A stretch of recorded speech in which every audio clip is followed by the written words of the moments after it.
Let's get started.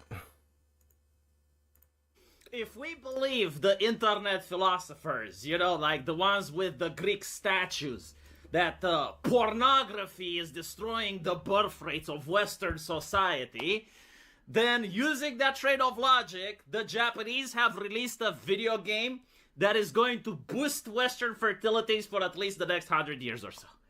I mean, look what it's doing to women's ovaries, right? Like, you have all these female streamers, many of whom, like, never wanted to have a kid, and they're playing these video games and it's bringing them to tears. Behold. I like kids, but I like her. You. Thanks for talking to me all the time. Did she give me a gift? Ta-da! Is this supposed to be when we first boarded the tram? Uh-huh. I drew it. It's for you. Oh, what do you mean? I love it! It's so Half bad, kid. She hung it up! She hung it up!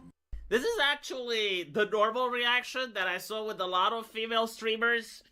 Again, like, Western society has been saved. I can definitely rest easily. I know that all the women have seen this. They want to go out and they want to have children and repopulate the earth. We're going to be 1 trillion people by the end of next year.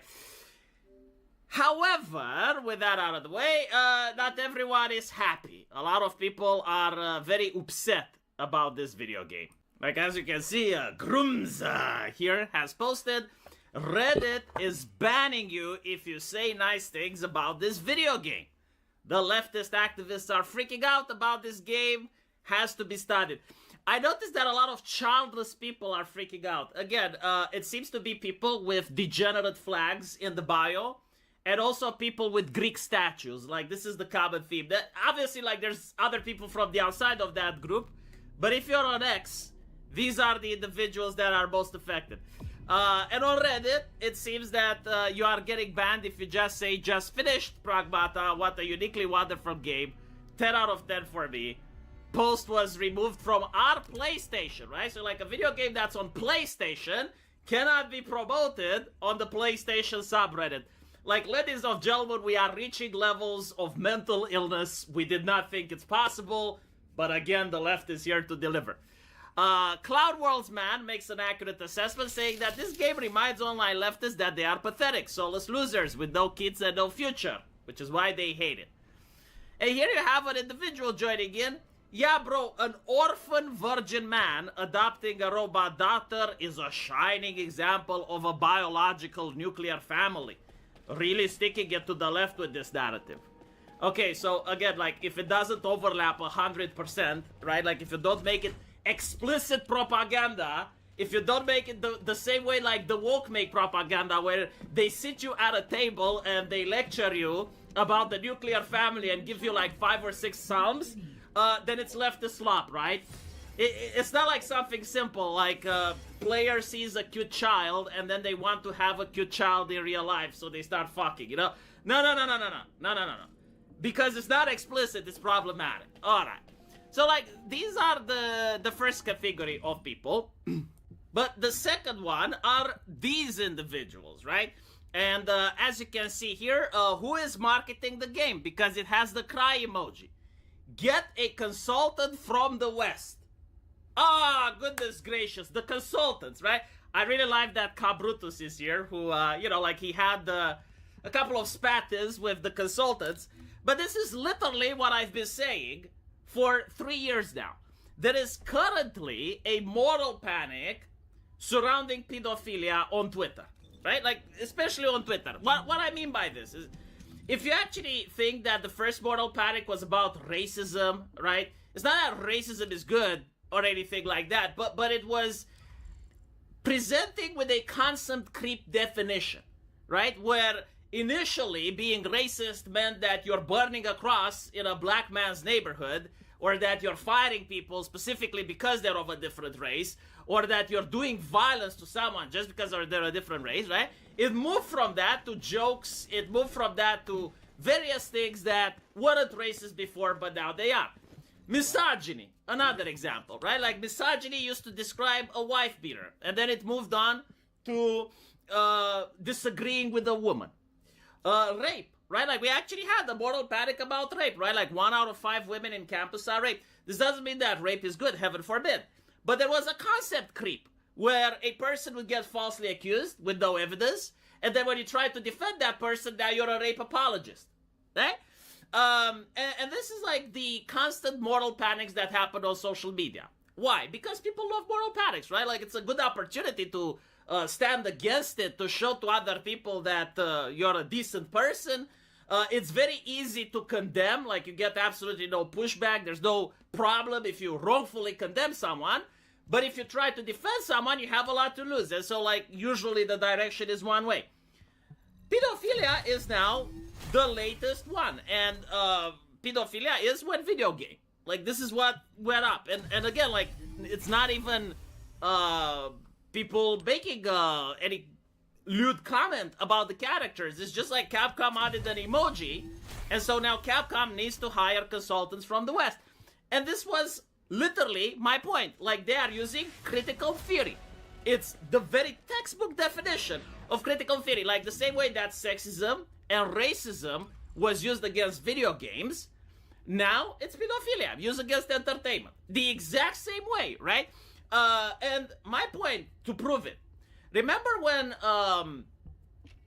Walking Dead came out? You know, like the Telltale Walking Dead. How many people complained about Lee's relationship with Clementine? Like, absolutely no one. No one brought it up, right? Like, no one was creating a controversy out of that. No one gave a shit. The Last of Us. Like, The Last of Us 1. How many people said that that game is for pedos? Absolutely nobody. Like, nobody complained, right? Why are people complaining now? Well, because there's a financial incentive. Like, there is a demand for consultants. And so, like, Japan needs to hire Western consultants, pay them a lot of money in order to regulate and sanitize their entertainment. That's the whole grift, right? And it's also the robust age verification, removing of privacy grift, get your identity stolen on the dark web as well, that needs to pass, right? So, like, all of these things is why people are so hyped up about this game one way or another. Again, it doesn't mean that there aren't some sickos out there that actually lewd this character. Like, of course there are. But, like, you see it on Twitter, and on Twitter I haven't seen a single lewding image of this chick. This robot, this toaster, whatever the fuck her name is. Diana, right? I haven't seen anyone being disrespectful to Diana, and yet people are losing their shit. And when they can't find anything, they're starting to go, oh, the emoji. Like, I know why they added it. I know. Okay. Even though, like, it's a Japanese expression that you get to see it in Naruto, right? Like, when Sakura is crying, like, she has, like, that chibi expression. So, like, the actual expression predates the emoticon and anything else. But anyway, right. So you have, like, these people. And then there's, like, one other group of people, which makes me do an accusation that I never thought I was going to do. Like, I have never, ever in my life made this accusation, but here we go, right? People like Emerald Apple are acting identically, 100% this time, with social justice activists. Like, this is cancel culture. And I pointed out, right? So, like, this chick, apparently, is a transgender woman which did pornography back in the day. Apparently, they're not doing pornography now. I didn't even know, but okay, interesting. They have an entire channel that are constantly shilling Capcom games, right? Like, non-stop. I don't know if they're paid or not, but they shill Capcom games. It's literally their entire channel. And they have, like, hundreds of thousands of viewers, right? And so Capcom decided to use her, or them, or they, whatever, in order to shill this game. Right? Like, it's consistent. Every time there's a new Capcom game, this person is shilling it. It's not shocking, right? Like, this is not a person that talks about trans issues and every now and then, like, they're hired. Like, those drag queens, right? Like, those drag queens that were shilling Street Fighter. Like, that was indeed, like, something off-brand. But, like, this one, her entire channel is about this shit, about Capcom, right? So it's no surprise that Capcom is promoting it. And, people are now, oh, well, Capcom, what are you doing? Capcom. So they want to take away her sponsor. And I'm like, well, hold on a little bit. Isn't this cancel culture? Like, isn't this the very definition? Like, you're going after someone's brand deal for absolutely no fucking reason, because besides of like things that they did in the past or like their identity. And someone, a right-winger, came up to me. It's like, oh, is this the hill you wanna die on? The hill? Is this the hill you wanna die on? And I'm like, what the fuck? Like, that is leftist talk. Word for fucking word. Do you know how many times I was asked about hills I want to die on when talking about immigration? I'm pretty sure that was him just slamming his own chest like a gorilla. Oh my god. When misgendering people, when they, oh, the hill you want to die on? Yes, fucking yes. Yes, the hill I want to die on. Unless a person tries to censor others, unless a person tries to silence others, if you go after them, it is cancel culture. Now, you can say that cancel culture is good. I mean, sure, fine, whatever, but don't tell me it's not, because you're coping, right? Like, you're literally coping if you're thinking that going after someone's sponsor simply because of shit they did in the past is a cancel culture. Like, I don't know. I don't know what is that.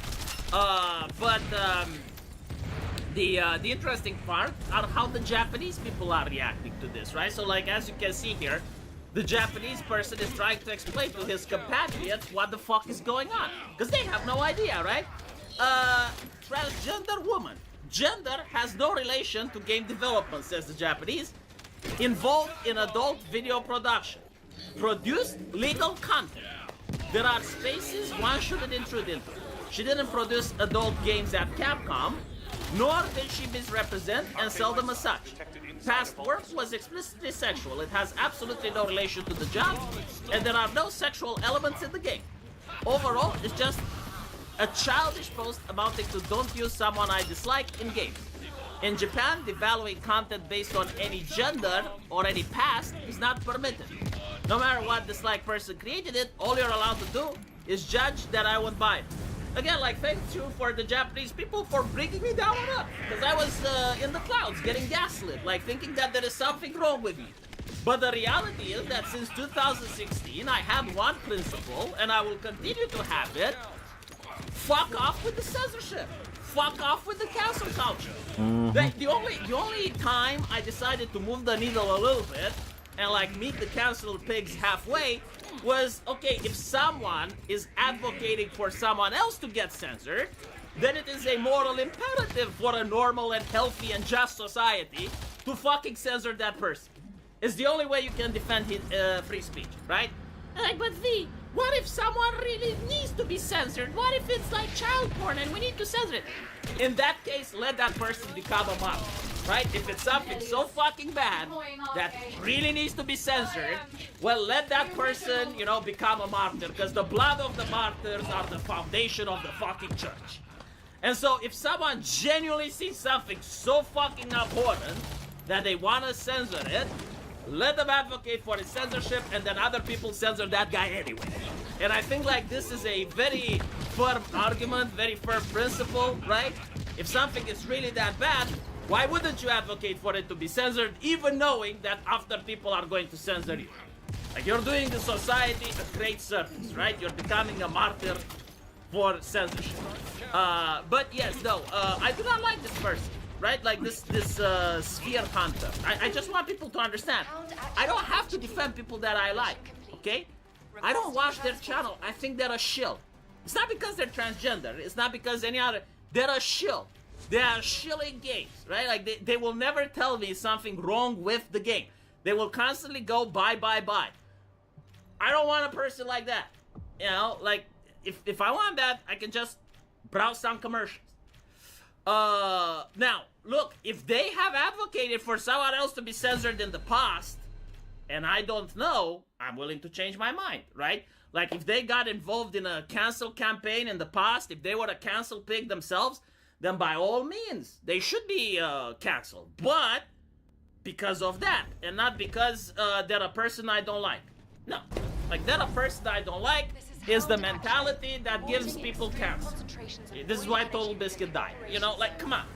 Let's, you know, like, at some point, it's understandable, right? Like, the left started it, they did it to other people, okay. Now we did it to them, but like at some point there needs to be some time to stop. Because otherwise it just keeps on going, right? And I think like the idea of canceling the actual individual that engaged in canceling, that's okay, right? Like self-defense. Self-defense is acceptable. You can be a pacifist without being harmless. Like normally you want everyone to have their say until someone tries to silence another person. In that case, that person has to be silenced. They have to be silenced so that we can live in a society where people stop silencing others. Yeah. Let me know what you guys think though, and as usual, I'll see you in the comment section. Take care.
That was weird.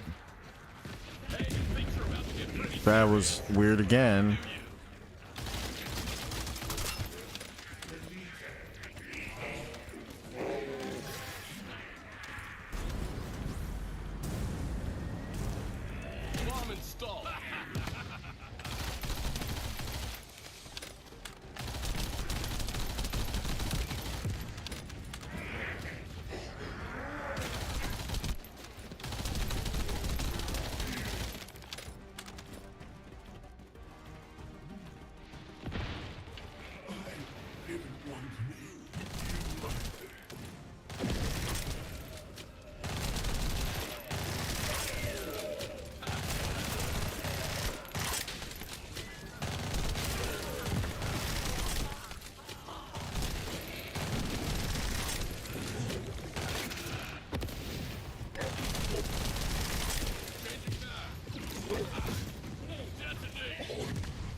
Mission complete.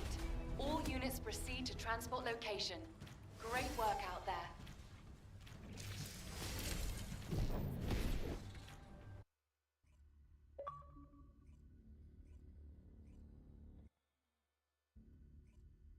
Oh god, did he chime in on this too? What a fucking loser.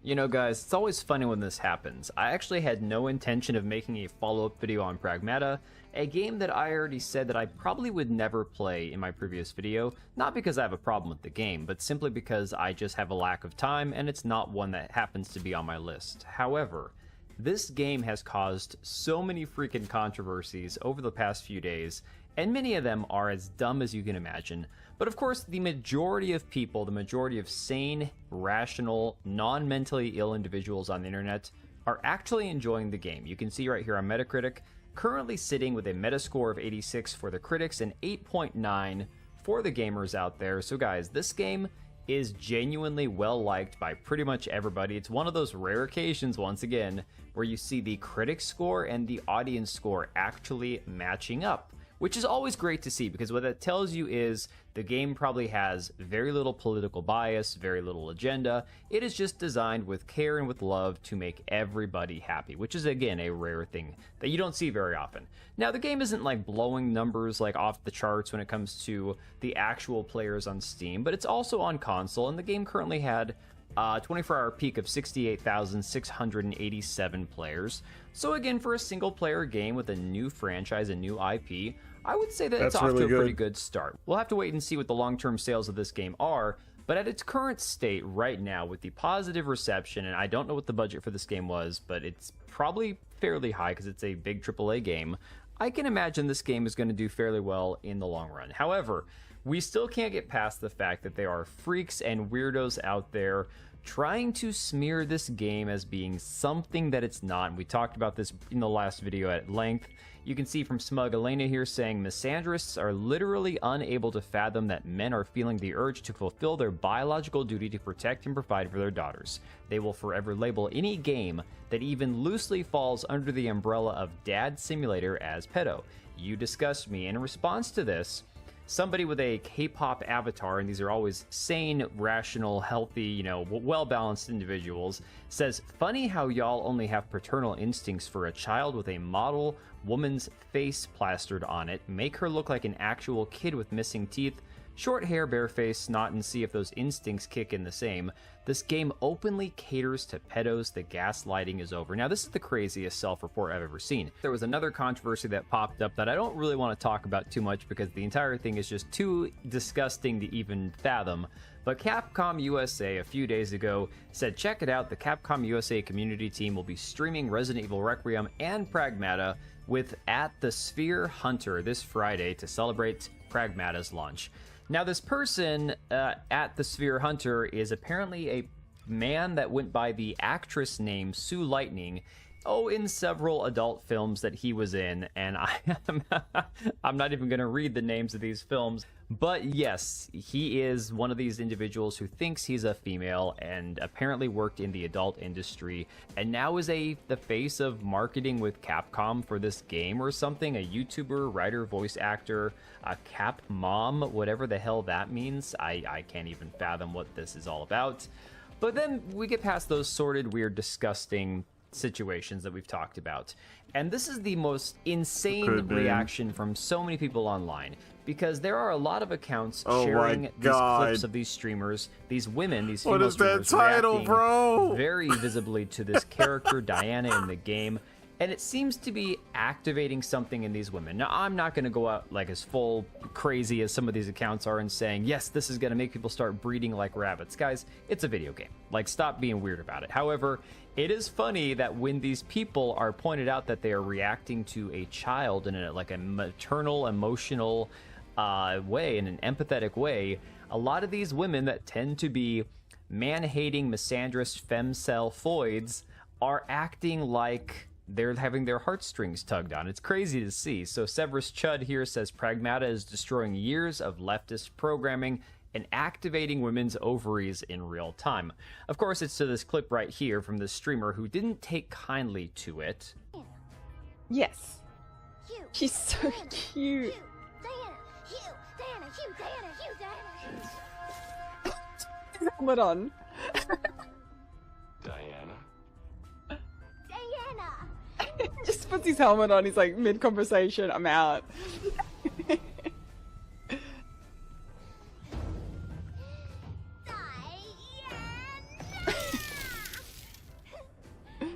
So good. She responded and said, so strange place to see my content pop up here, taking my content without any credit to push your narrative. It actually makes me so sick. I was just playing a game I really love and sharing a wholesome moment. I'm going to touch grass. This is enough internet for one day. And of course, her comments are flooded with all of her simps white knighting for her. But at the end of the day, nobody knew who she was before, and now all of a sudden she's blown up all over Twitter, so stop acting like a victim. And of course, this one account, M. Kenobi, who's just an OF thought who basically dabbles in politics while she's selling pictures of her beehole, says you couldn't have worded this in a more incel way if you tried, bro. Severus Chud also posted a clip of this other streamer. She is so cute, and I don't even like kids, but I like her. Thanks for talking to me all the time. She gave me a the trend? Oh, what do you mean? I love it! She hung it up! She hung it up! So adorable! If she dies, I'm throwing my PC out the window. And then says Pragmata might be the most effective start a family have kids message I've ever seen. Of course, she responded here. It says it's a shame that my video was taken without crediting me and gaining so much traction. The worst part is it ended up on this weird side of Twitter and 90% of the interactions are It's so weird cringe. that they God both forbid people responded enjoy characters in exactly video the games same where they're way. programmed to be likable. Another person come back and says, I'm sorry that happened to you. Sharing someone else's video clip without crediting is really unbelievable, but the text they added to it, barf. And of course, Kimmy comes back, the one from the previous clip, saying, my video was taken and put there too, no credit and the weirdest effing caption. So sorry that this happened to you too. Why can't we just enjoy It's a wholesome clip. game? Again, the reality is these women are only reacting this way because people assumed that all of a sudden people are gonna these women are gonna start being strong, independent women and start thinking about settling down and having children, and the very thought of that disgusts them. The reaction is very telling. I mean, hell, Nick Tech, somebody who's not political at all, said if Capcom's goal with Pragmata was to make everyone who plays this game want to be a parent, then they've done an amazing job. I always sit back when Diana starts playing and think to myself, so this is what it's like having a daughter. She's so cute. And I will interject something. I've got 3 kids and one of them's a daughter, and the older she gets and the more and more that she kind of outgrows these sweet little moments that we used to have when she was younger, it makes me sad. And I know that I've got a lifetime of other memories to make with her, but there truly is something special about a father having a little girl, having a daughter. But these people, these women can't understand this. M. Kenobi here says watching a fictional kid play with toys for a few seconds and thinking that's what it's like raising an actual human being is probably a sign you have zero idea what it really looks like being a parent and should not base your decision off a video game character. Now, he never said that. Nick Tech simply said, if this is what it's like to have a daughter, that seems really cool. As a father of 3 kids myself, one being a daughter, you sound like a man-hating femcel who will likely murder more kids in the womb than she will ever give birth to. Now, I don't know this for sure. This is just my assumption, but to be it's a honest, safe I bet. wouldn't be surprised. But the worst It's a very the worst safe thing bet. about this is now Hassan Piker, you know, renowned champagne socialist, has fallen into the conversation about Pragmata, and he shared some not so great opinions about this, which I'll play for you now. In one emotional moment, she gives him a crayon drawing of the 2 of them together as a little family. Even streamers who say at the start they didn't want kids end up breaking down happy in tears. So, what's really interesting about this is all of these unfuckable losers in the gaming sphere always talk about like starting families and stuff. And I don't understand like why this has become a thing that they care about. Like, if you're a gamer, you should care about things that you actually experience. You should care about things that you actually enjoy, right? If you're a fucking lonely gamer who has never been around a woman and will never have sex with a woman, why do you care? Like, why do you care about having children or like riding for having children? Like, if they changed. Yeah, that totally makes sense. Somebody who's never experienced food or never experienced freedom in their entire life. If somebody was born a fucking slave, it's actually inconceivable that they would ever dream of having freedom despite the fact of never having it. This guy is so fucking retarded. Cheetos. If they change the recipe of hot Cheetos, if they change the recipe of like, I don't know, Dr. Pepper or something, and you fucking freaked out about that, that makes sense, right? Like, that's precisely what your life is about. But as far as like LARPing about starting families and whatnot, this is something that I never understand. It just doesn't make any sense to me because it's just not something that you're gonna experience ever for your life, for the rest of your life, right? Also, I will say, Japanese game, putting the child in there, you're playing with fire, okay? Don't get mad at me for saying this, but I feel like any Japanese game you put like a child, it's a little, it's gonna invite maybe the worst. Your possible projection is glowing. outcome, you know? Bag it. I know it's not like that. I'm sure the game is not like that, but there will be people who take it like that. So that's a lot to unpack, and not only does he go all out saying if you're a gamer, you're probably childless, uneffable, as he said, but then he goes a step further, dabbling back into the conversation about the pedo accusations simply because it's a Japanese company. How racist is this man? Like, holy crap, that is just absolutely insane, right? Daikazoku on Twitter says, any gamer who wants to start a family is just LARPing is the most insanely out of touch shit I've ever heard. He just takes anyone who plays a video game and puts them in the same category as that WoW character from South Park. How is he so fundamentally broken as a human? And I'll say this as somebody who's an almost 40-year-old dad of 3 kids. He is completely right. This Daikazoku person here is, Hassan is full of shit. Most gamers, the average gamer, is probably in their 40s and has already had at least one wife and multiple children. Tectone here says bro's mad because his girlfriend Valkyrie is turning 35 and is nearly barren and says she doesn't want children. Hassan will die a maidenless and childless chud. He will have his money and his clout, but his bloodline will end with him. He's just a sad, lonely little man with a big-ass head. I think that pretty much sums it up. But yeah, guys, it is fascinating to me as somebody who I've been, watching this game from the outside looking in. Most people I talk to say it's a fantastic game. People with very different opinions on games are all saying it's incredible, so that's great to see. But unfortunately, it has been shrouded in this massive, disgusting cesspool of controversy that seems to never end. So I'm going to leave it right there, guys. Share your thoughts about all of this in the comments down below, and I will catch you guys on the next one.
There are abortion videos of babies screaming in pain and pulling away from their forceps as their skull is crushed. Scientists call for an immediate ban on boiling lobsters alive, as study confirms.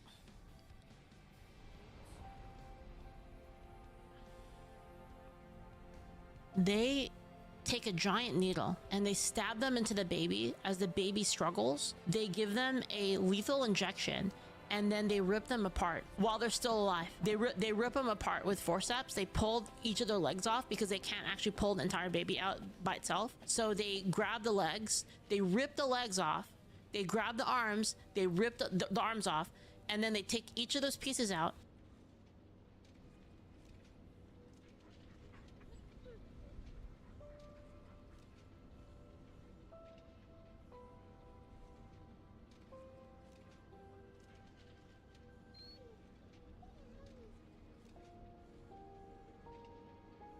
This is how you immediately... Oof. I need to pause. I need to pause. I need to pause and like breathe a little bit. Because that's shit that even I didn't know about. And that's the kind of thing that makes you have a hardcore stance of no, this needs to not be a thing. Period. Like no exceptions. I think like I don't know if that's where I am like hearing that, but I actually understand that position a lot more now.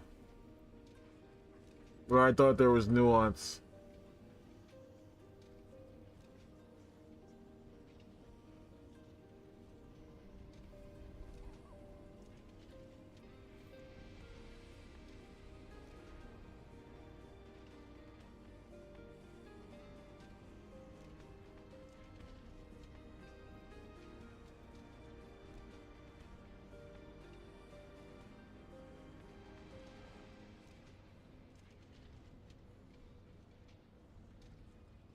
You know what? I think this is a massive black pill that I'm gonna avoid for the time being, because this just hearing that much.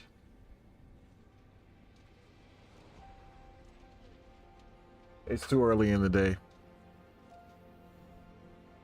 That's crazy. That's actually insane. A few days ago, that's white pill. White pill for a bit. I need a white pill.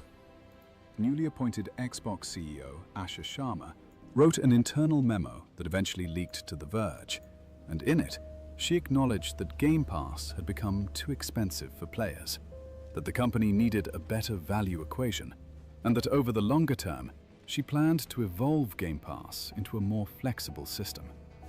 The memo's been widely covered across gaming press over the last several days, framed almost uniformly as a rare piece of corporate honesty and a signal that relief on Game Pass pricing was finally on its way.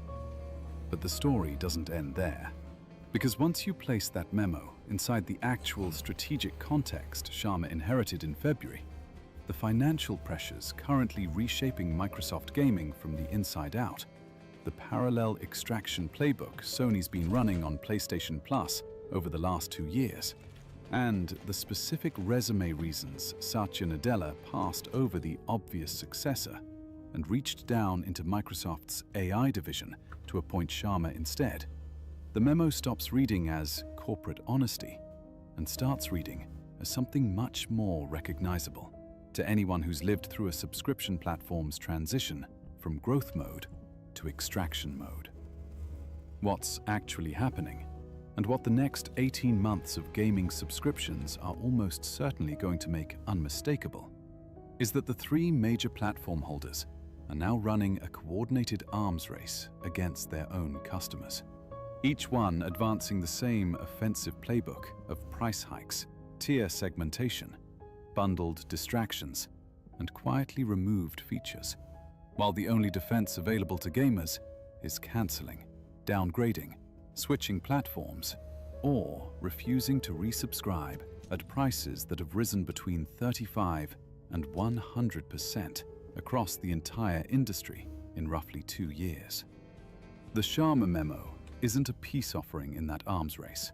It's a tactical reset, a new executive publicly absorbing the reputational damage of a predecessor's unpopular decision, so that the next round of extraction can proceed under softer language and fresher branding. And the full shape of that maneuver becomes visible only once you have the complete picture in front of you, which is what the rest of this video attempts to give you. Start with what Microsoft Gaming actually looked like when Sharma walked through the door in February.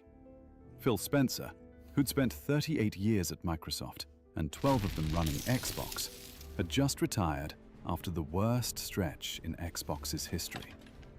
Xbox Series X had sold roughly 34 million units across the entire current console generation, against a PlayStation 5 installed base of more than 84 million. A 2.5 to 1 defeat that Game Pass was supposed to reverse, and never did.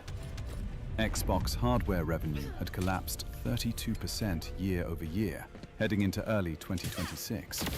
The division had just posted its worst November since 1995, and the most recent earnings report showed Xbox content and services revenue down 5% and overall gaming revenue down 9%, with Microsoft blaming gaming for a 3% decline across its entire more personal computing segment. 4 separate rounds of layoffs had ripped through Microsoft Gaming across the previous 18 months, closing Tango Gameworks and Arcane Austin and the Initiative entirely, cancelling Perfect Dark and Everwild, cutting roughly 17,000 jobs company-wide, and reallocating capital, openly and explicitly in Microsoft's public filings, toward the AI division that Nadella views as the real long-term bet.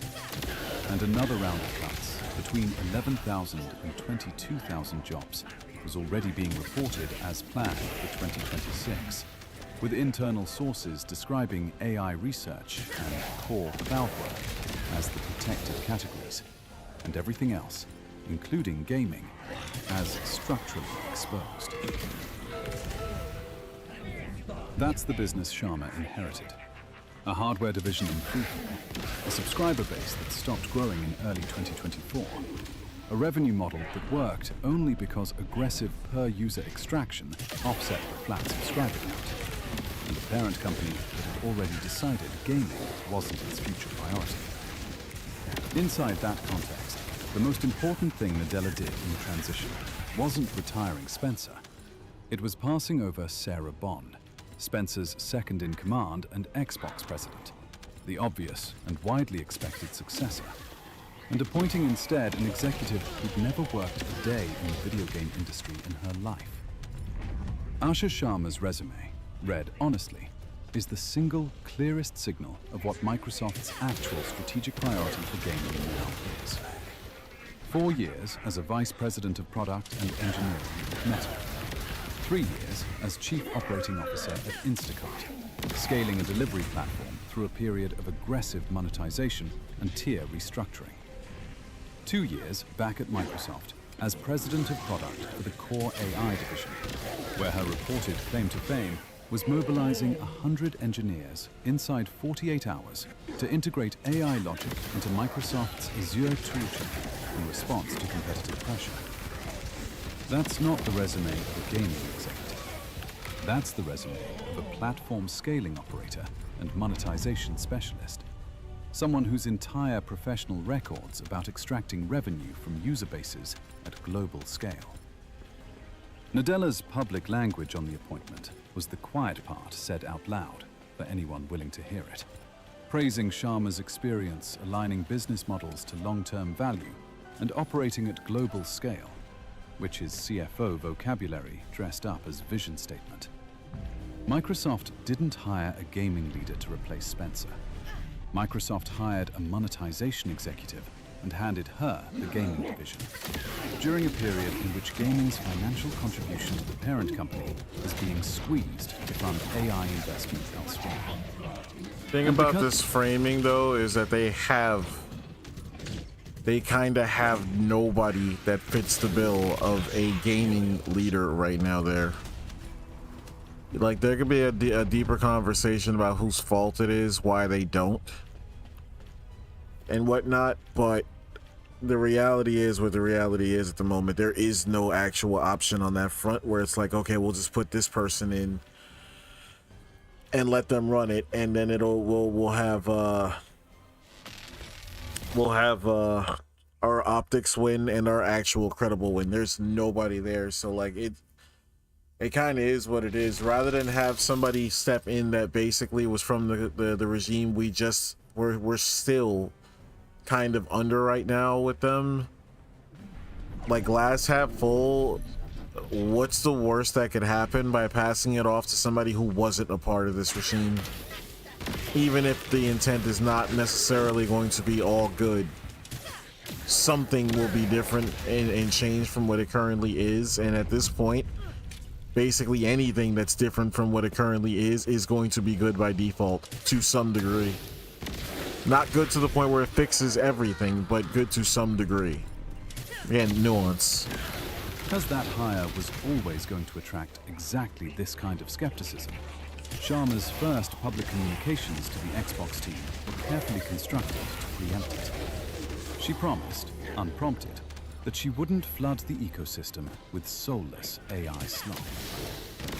And, more tellingly, that Microsoft would not treat those worlds as static IP to milk and monetize, using the exact phrase everyone suspected the company was doing. And the thing that kind of frustrates me about this is that because everybody's on edge and I'm still skeptical myself, the thing that frustrates me, because again, there is no nuance everywhere. People just have their minds made up and then they become immovable once they've had their mind made up, is that if something good does actually happen, which is a big if, there's no reason to think anything will, but if something good does happen where they do turn it around, all of these talking points and all of these conversations are magically going to disappear and they're just going to pivot to the next thing to doom and gloom about. And that's the part where like everybody kind of loses me. I'm all for being critical of people when they fuck up and basically holding them accountable and calling out things when they go bad, but I do feel like there's never the same energy when it comes to giving people their credit and giving them their just due for pulling through like a hard situation. It just always gets glossed over and moved on to the next axe to grind, and it's really frustrating. That's a defensive statement, and defensive statements only get issued when the executive writing them already knows the community is going to be suspicious. Underneath the boilerplate about great games and iconic franchises, her actual commitments were organized around the return of Xbox and the future of play, both of which she defined in the language of platform expansion, new business models, and the evolution of monetization and AI. The contrast with Spencer's farewell was total. Spencer wrote about players and creators and community and the privilege of stewarding the medium. Sharma wrote about platform scale, business models, and long-term value. I mean, yeah, what else is she gonna fucking write? Wait, hang on. What the fuck else is she gonna write about and say? She just got there and she's an outsider. So yeah, of course her opening statement's gonna reflect what she actually knows about. It's not gonna be reflecting shit she doesn't know anything about. What the fuck? This is kind of a dumb line of fucking critique. Completely different registers of executive, speaking to two completely different strategic priorities. And the one that stayed is the one Nadella wants Xbox to become. Before October 2025, Game Pass Ultimate had already climbed through two smaller hikes, from its stable pandemic-era price of $14.99 up to $16.99 in August 2023, and then up to $19.99 in July 2024, which was also when Microsoft introduced the deliberately degraded standard tier at $14.99 as a classic decoy option designed to push price-sensitive subscribers upward toward Ultimate, rather than letting them downgrade out of it. The October 2025 jump from $19.99 to $29.99 was the third hike in roughly 2 years, and the first one large enough to trigger mass cancellation, with the Xbox website reportedly crashing under the weight of cancellation attempts, and longtime subscribers publicly explaining across Reddit and social media that they'd finally cancelled, finally stopped missing the service, and finally concluded that the math at $30 a month simply no longer made sense. That's the backlash Sharma walked into when she took over in February, And that's the backlash this memo is structured to manage. Which is why, once you have all of this context in view, the memo reads exactly the way corporate transition memos are supposed to read.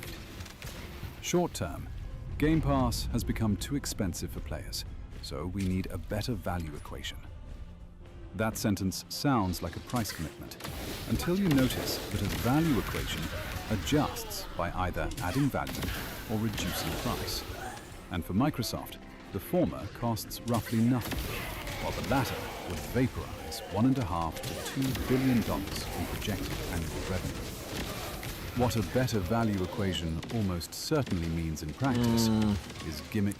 Not necessarily. If you lower the price of entry, that's not necessarily just a clear-cut black and white that you're just losing revenue now because you're charging less. People already left because the price went up too high. If you lower that price, some measurable net of the people that left because the price is too high. Like, the important thing there is that if people decided that they left because the price is too high, they didn't leave because they don't like the service. That's like a very, very, very important distinction to make, is that they weren't leaving because they were unhappy with the service. They were leaving because they got priced out. If you lower the price and they get priced back in, they will come back in. So it's not necessarily that you're lowering the price and now you're making less. You're going to get some of that net revenue back. And depending on how many people come back, it's not that big of a loss. It's only like technically a loss.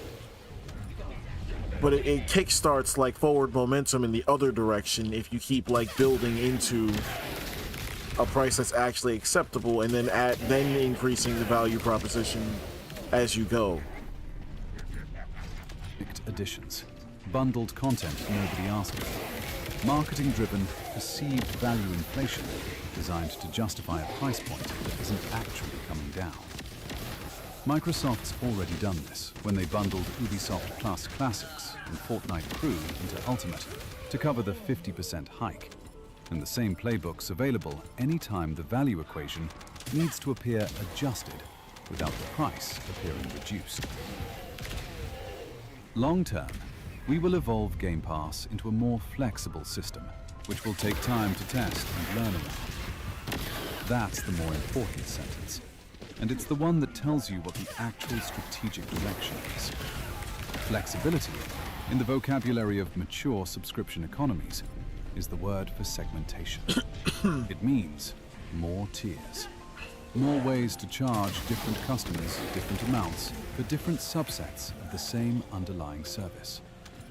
Microsoft's already walked this road twice, through the 2024 standard introduction and the 2025 restructuring into the current Essential, Premium, and Ultimate split, and the next round's already in motion.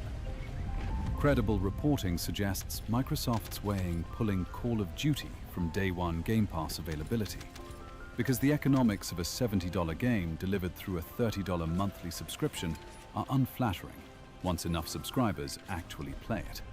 And removing it restores direct purchase revenue while providing cover for a new tier split between those who get day one content and those who don't. Somewhere in the next 12 to 18 months, expect at least one new tier aimed at recapturing the subscribers who cancelled in October 2025. Probably priced between $15 and $20. Explicitly, it's going to be lower. Day one first-party releases. I think it's going to be lower as a value option for casual players. The headline Ultimate price holds or drifts upward. The bottom tiers get further degraded. The value equation appears to adjust, while the actual per-subscriber revenue trajectory continues climbing. And the also, I'm going to be honest, as somebody who is in the bottom tier now because of the price hikes, if they want to keep doing this shit where we have to like keep paying for gold the way we have been since Xbox was created, which I'm not a fan of, to be clear, but it's like it's the only option we have if we're stuck here. If they wanted to further reduce the bottom tier to only cover gold and nothing else, no access to Game Pass stuff, I would actually still be okay with that because I only need the online access at this point. I don't need anything from Game Pass necessarily at all. I just need the online access to play games online, and that's about it. So if there is some angle of this fucking change where it's like they further reduce it down from 10 and they're like, yeah, you just have gold now and you only pay like you pay like 8 or 7, I'm all the way good. But we'll see. I do think that there might be a foreseeable future though where the gold thing month by month to play online gets kind of sunsetted a little bit with this next console, because you're not going to be able to get away with charging people who can access Steam on console. There's no world that exists where you're gonna like have any more leverage to charge a console user to play online anymore once they have access to Steam, and they can't pull that shit with PC guys. So it's like they kind of have to make a decision on that. They just haven't they haven't come out and announced anything yet, but like there's going to have to be a conversation around that pretty soon here. Third move, the one Sharma's AI background makes nearly inevitable, is advertising and personalization integration. Netflix added ads to justify cheaper tiers. Yeah, I do think that Amazon Xbox is going to go that added route ads to too. Prime Video. Every major subscription platform of the last 5 years has eventually introduced advertising as a new revenue service. And an executive appointed from Core AI is an executive structurally predisposed to think about ad tech integration as personalization enhancement. And we already have rather than ads as from time to time abstraction. popping up on Xbox. The next generation of Game Pass almost certainly includes AI-driven recommendation, AI-driven bundling, and somewhere in the pipeline, AI-driven advertising. All framed in the language of helping players discover what they want to play, rather than in the language of monetizing their attention on a new surface, the subscription. Yes, it's a technical truth, which is the worst kind of truth. Technically, it is actually suggesting things for players to find, while also it's two things to be true at the same time kind of thing. It is also monetizing their attention at the same time. It's both. Previously didn't touch. What's almost certainly not happening, as noted earlier, is any meaningful reduction in the flagship Ultimate tier price. The board won't allow it. The shareholders won't allow it. The broader Microsoft financial structure. That's a guess at best. Like, we don't have like any access to those conversations at all. Like, all the most you could do is guess on that front. And if Ultimate isn't pulling its weight, if that price isn't pulling its weight and bringing in enough customers, people will absolutely, like, the people making the decisions will absolutely budge on that because they have no choice. It will eventually sink to a point where there's no income rather than minimal income, and that's the thing that the shareholders will not allow. So at that point, they will bite the bullet and lower the price in order to get that revenue coming back in. Structure, currently under pressure to fund AI investment. All we have to do is hold on that front. Absolutely. Just wait them out. What Sharma has the corporate latitude to do is precisely what the memo signals, which is to adjust the value equation through additions, introduce a more flexible tier structure through segmentation, and evolve the system through iteration, all while protecting the revenue base that Microsoft Gaming now depends on to justify its continued existence inside a company that's clearly prioritized other divisions for long-term investment. And this is where the arms race framing really starts to matter, beyond the single platform view. Because, as mentioned earlier, none of this is unique to Microsoft. Sony's been running the same playbook on PlayStation Plus in parallel. In September 2023, Sony raised PS Plus prices globally by roughly 35% across all tiers, pushing annual premium close to $150. In April 2025, Sony did another round of hikes across multiple regions. On the most recent earnings call, Sony CFO Lin Tao stated that Sony intended to minimize the impact of rising memory costs on the games and network services segment by prioritizing monetization of the installed base, which is corporate Japanese for extracting more revenue from existing subscribers rather than chasing new ones. Credible insider reports are now predicting another PS Plus hike in 2026, potentially a 22 to 25% increase across all tiers, pushing annual premium close to $200. Nintendo's been more conservative, but has gradually layered additional paid tiers onto Switch Online through the expansion pack and various add-ons. Every major gaming platform's running the same offensive play at the same time. Not because they're coordinating, but because they're all trapped in the same corporate logic, which is that growth has to continue no matter what, quarter after quarter, year after year. And at a certain point, the market has been saturated. Yeah. Every gamer who was ever going to subscribe has subscribed, and humans simply can't make babies and raise them into gaming customers fast enough to meet the growth numbers these companies have promised their shareholders. At which point, there's only one lever left to pull, and that lever is squeezing more revenue out of the people who are already here. And if you widen the lens even further, the exact same plays being run across every adjacent subscription economy. Across 2024 and 2025, the major streaming platforms collectively raised prices on their flagship tiers by roughly 15 to 30%. Netflix, Disney+, HBO Max, Apple TV+, Spotify, Peacock, Paramount+, Crunchyroll, Amazon Music. Every one of them hiked at least once, most of them multiple times. And at this point, analysts have essentially stopped treating individual price increases as news, because the cadence has become predictable enough that the increase itself is baseline expectation rather than exception. The gaming subscription arms race isn't a gaming story. It's the same extraction phase that entertainment subscriptions broadly are, running in parallel. And every major platform across streaming video, streaming music, and gaming is converging on roughly the same strategic posture at the same moment, for the same underlying reason, which is that growth has to be found somewhere. And the easiest place to find it is inside the wallet of whoever is already subscribed. Which leaves us, as gamers, sitting with a quieter and more uncomfortable realization than any single memo analysis can really contain. Everything's getting more expensive. Everything keeps getting more expensive. Not just gaming, not just entertainment, groceries, rent, streaming, the small conveniences that used to cost a reasonable amount of money and now, somehow, quietly cost almost twice what they did 3 or 4 years ago, with no obvious increase in what you actually get in return.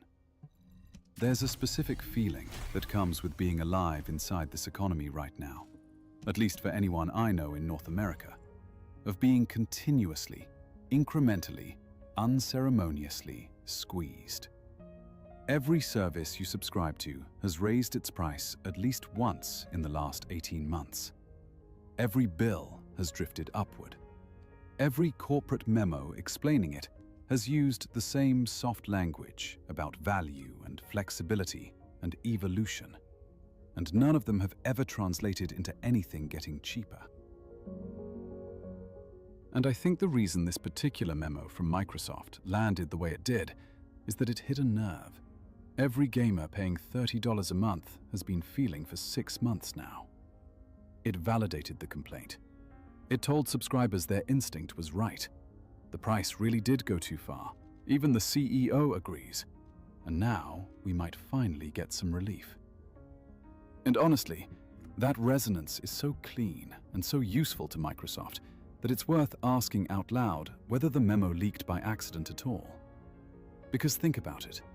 A newly appointed CEO, inherited into exactly the wrong moment after her predecessor's unpopular decision, issues an internal memo that happens to reach The Verge at the exact right time, with language carefully worded to express empathy without committing to anything specific. That's either the luckiest leak in gaming business PR history, or It's a textbook orchestrated leak.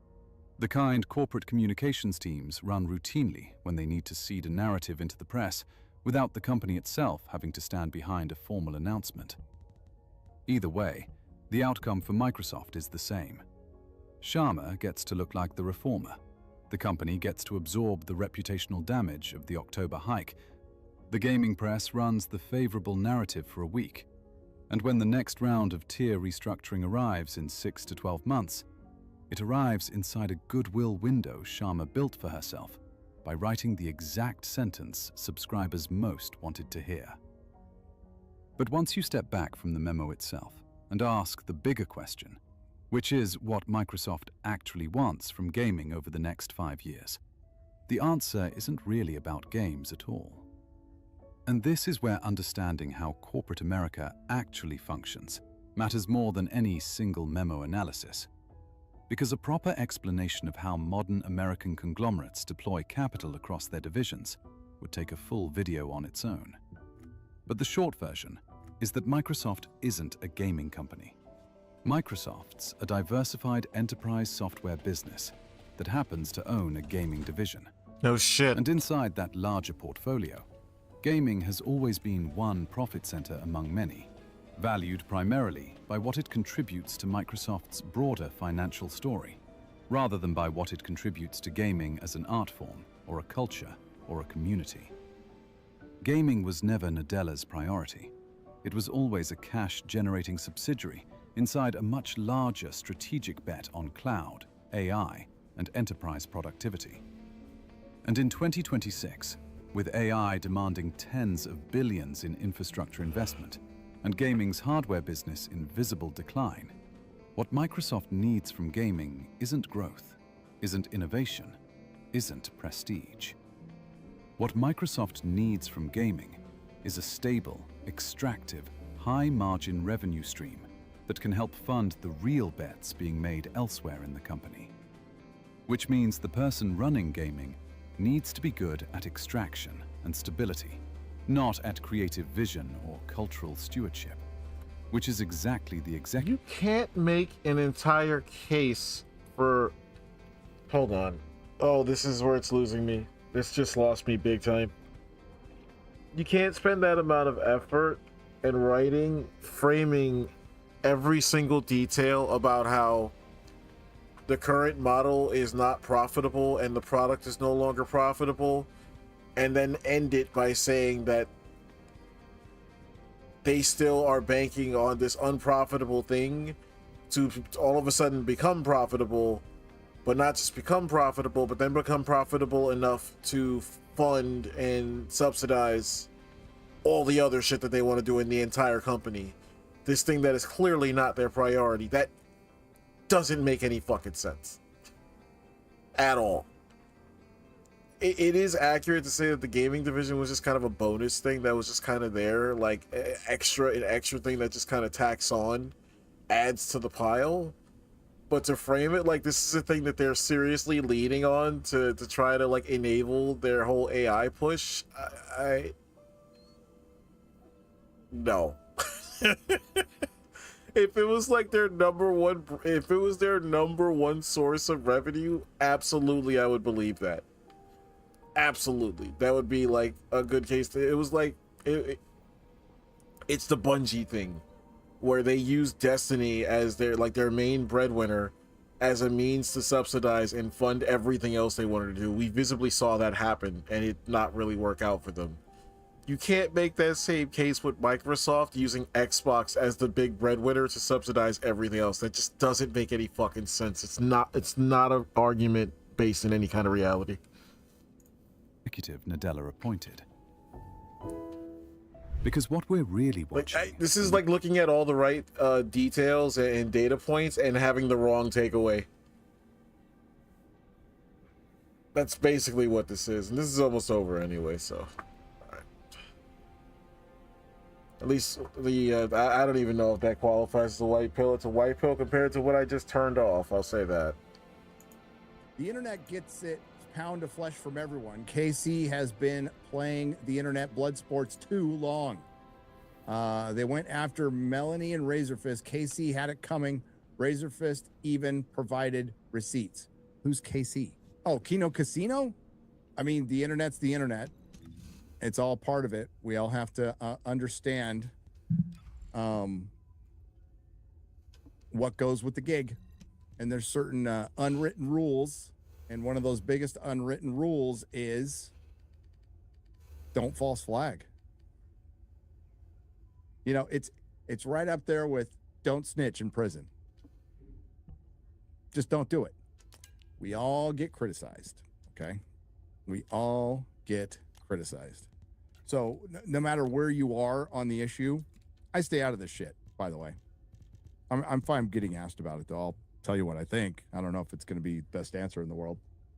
But I'll just say this. I have been criticized a couple of times on the internet, once or twice.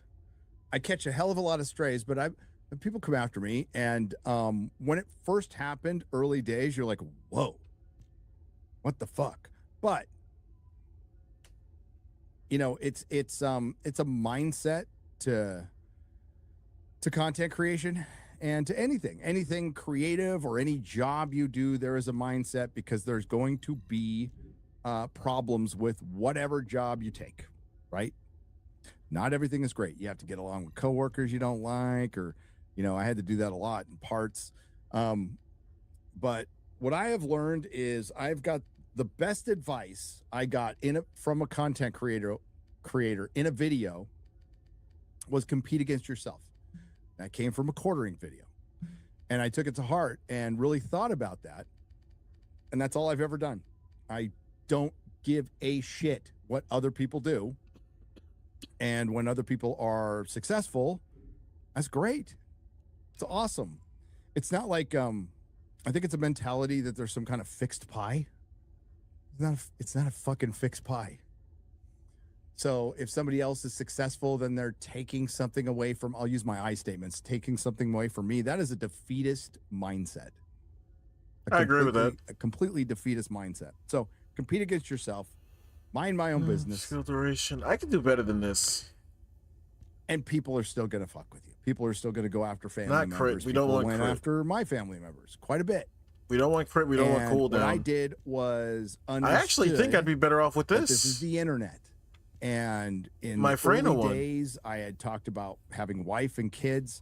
Would I change that now? I don't know. I honestly don't know. But I don't recommend everybody do that. I just never thought anybody would watch or listen. So forgive me. But yeah, they do that, and they do it to get attention. They do whatever reason they do it because it's the internet. That's just what happens. What I did was this not like that before? No. Hang on. Get off tech. People have their say. It blows over. Is it great to hear? No, but it will blow over. You can get in the mud and sling around, and it's an absolute fucking waste of time because it's on the internet. It's not the real world.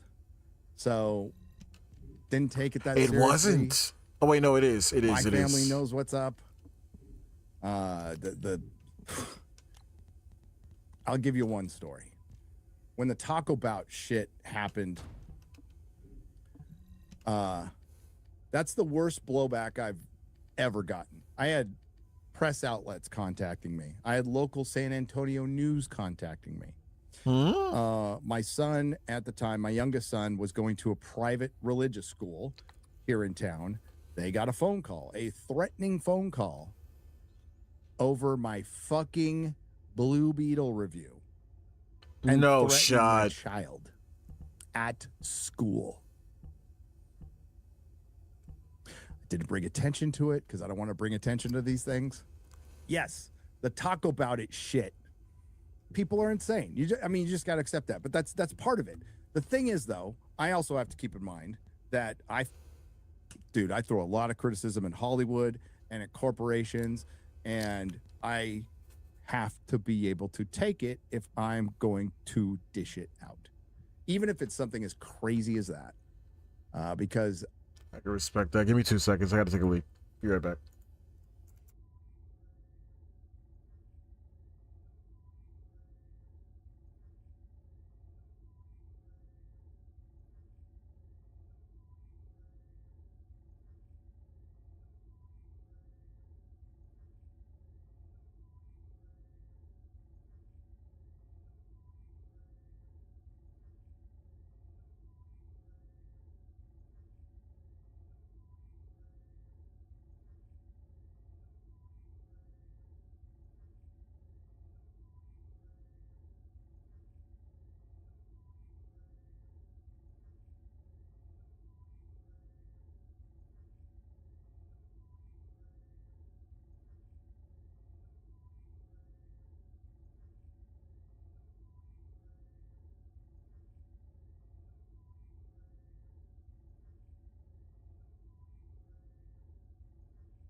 I'm going to sit here and tell you, I'm not worried about it.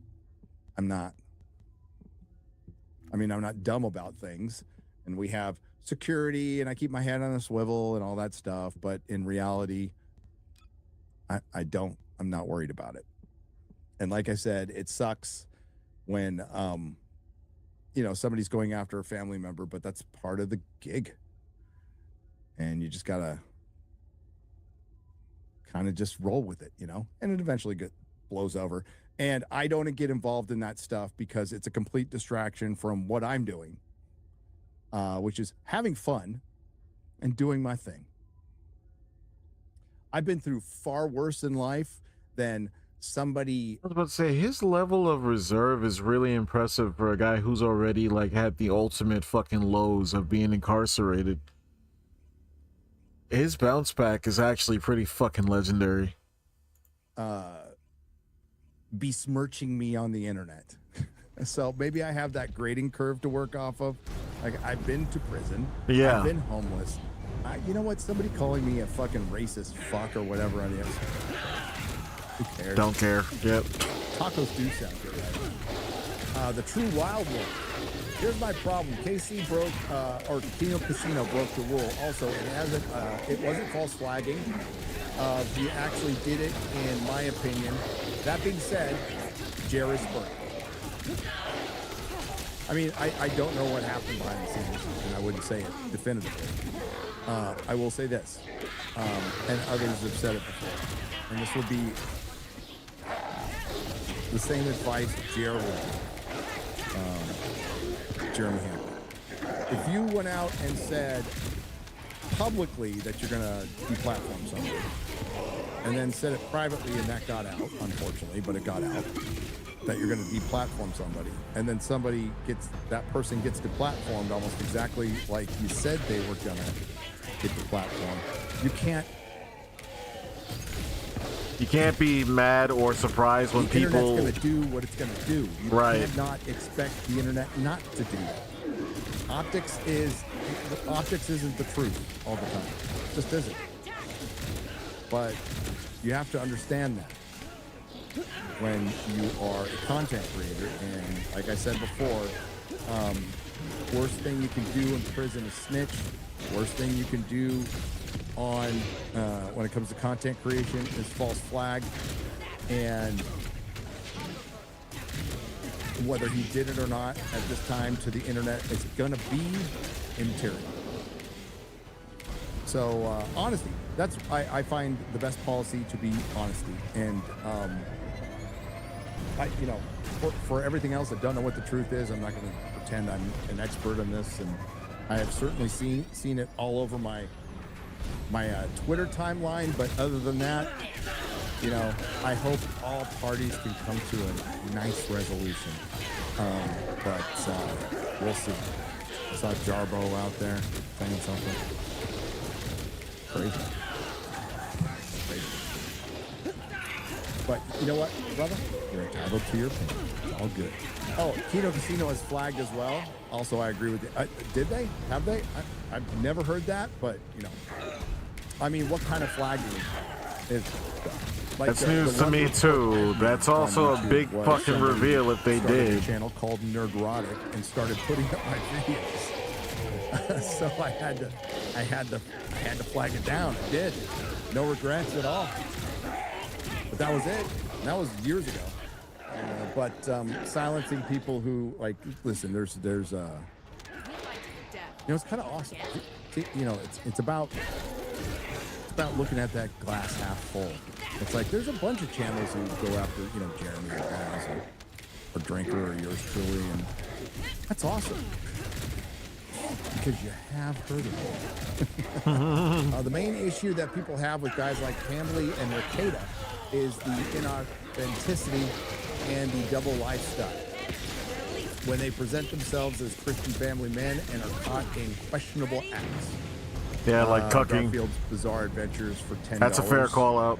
I mean, we're all human. We all make mistakes. And it's about, well, you want to avoid that. You definitely don't want to live the double life thing, right? But just own it.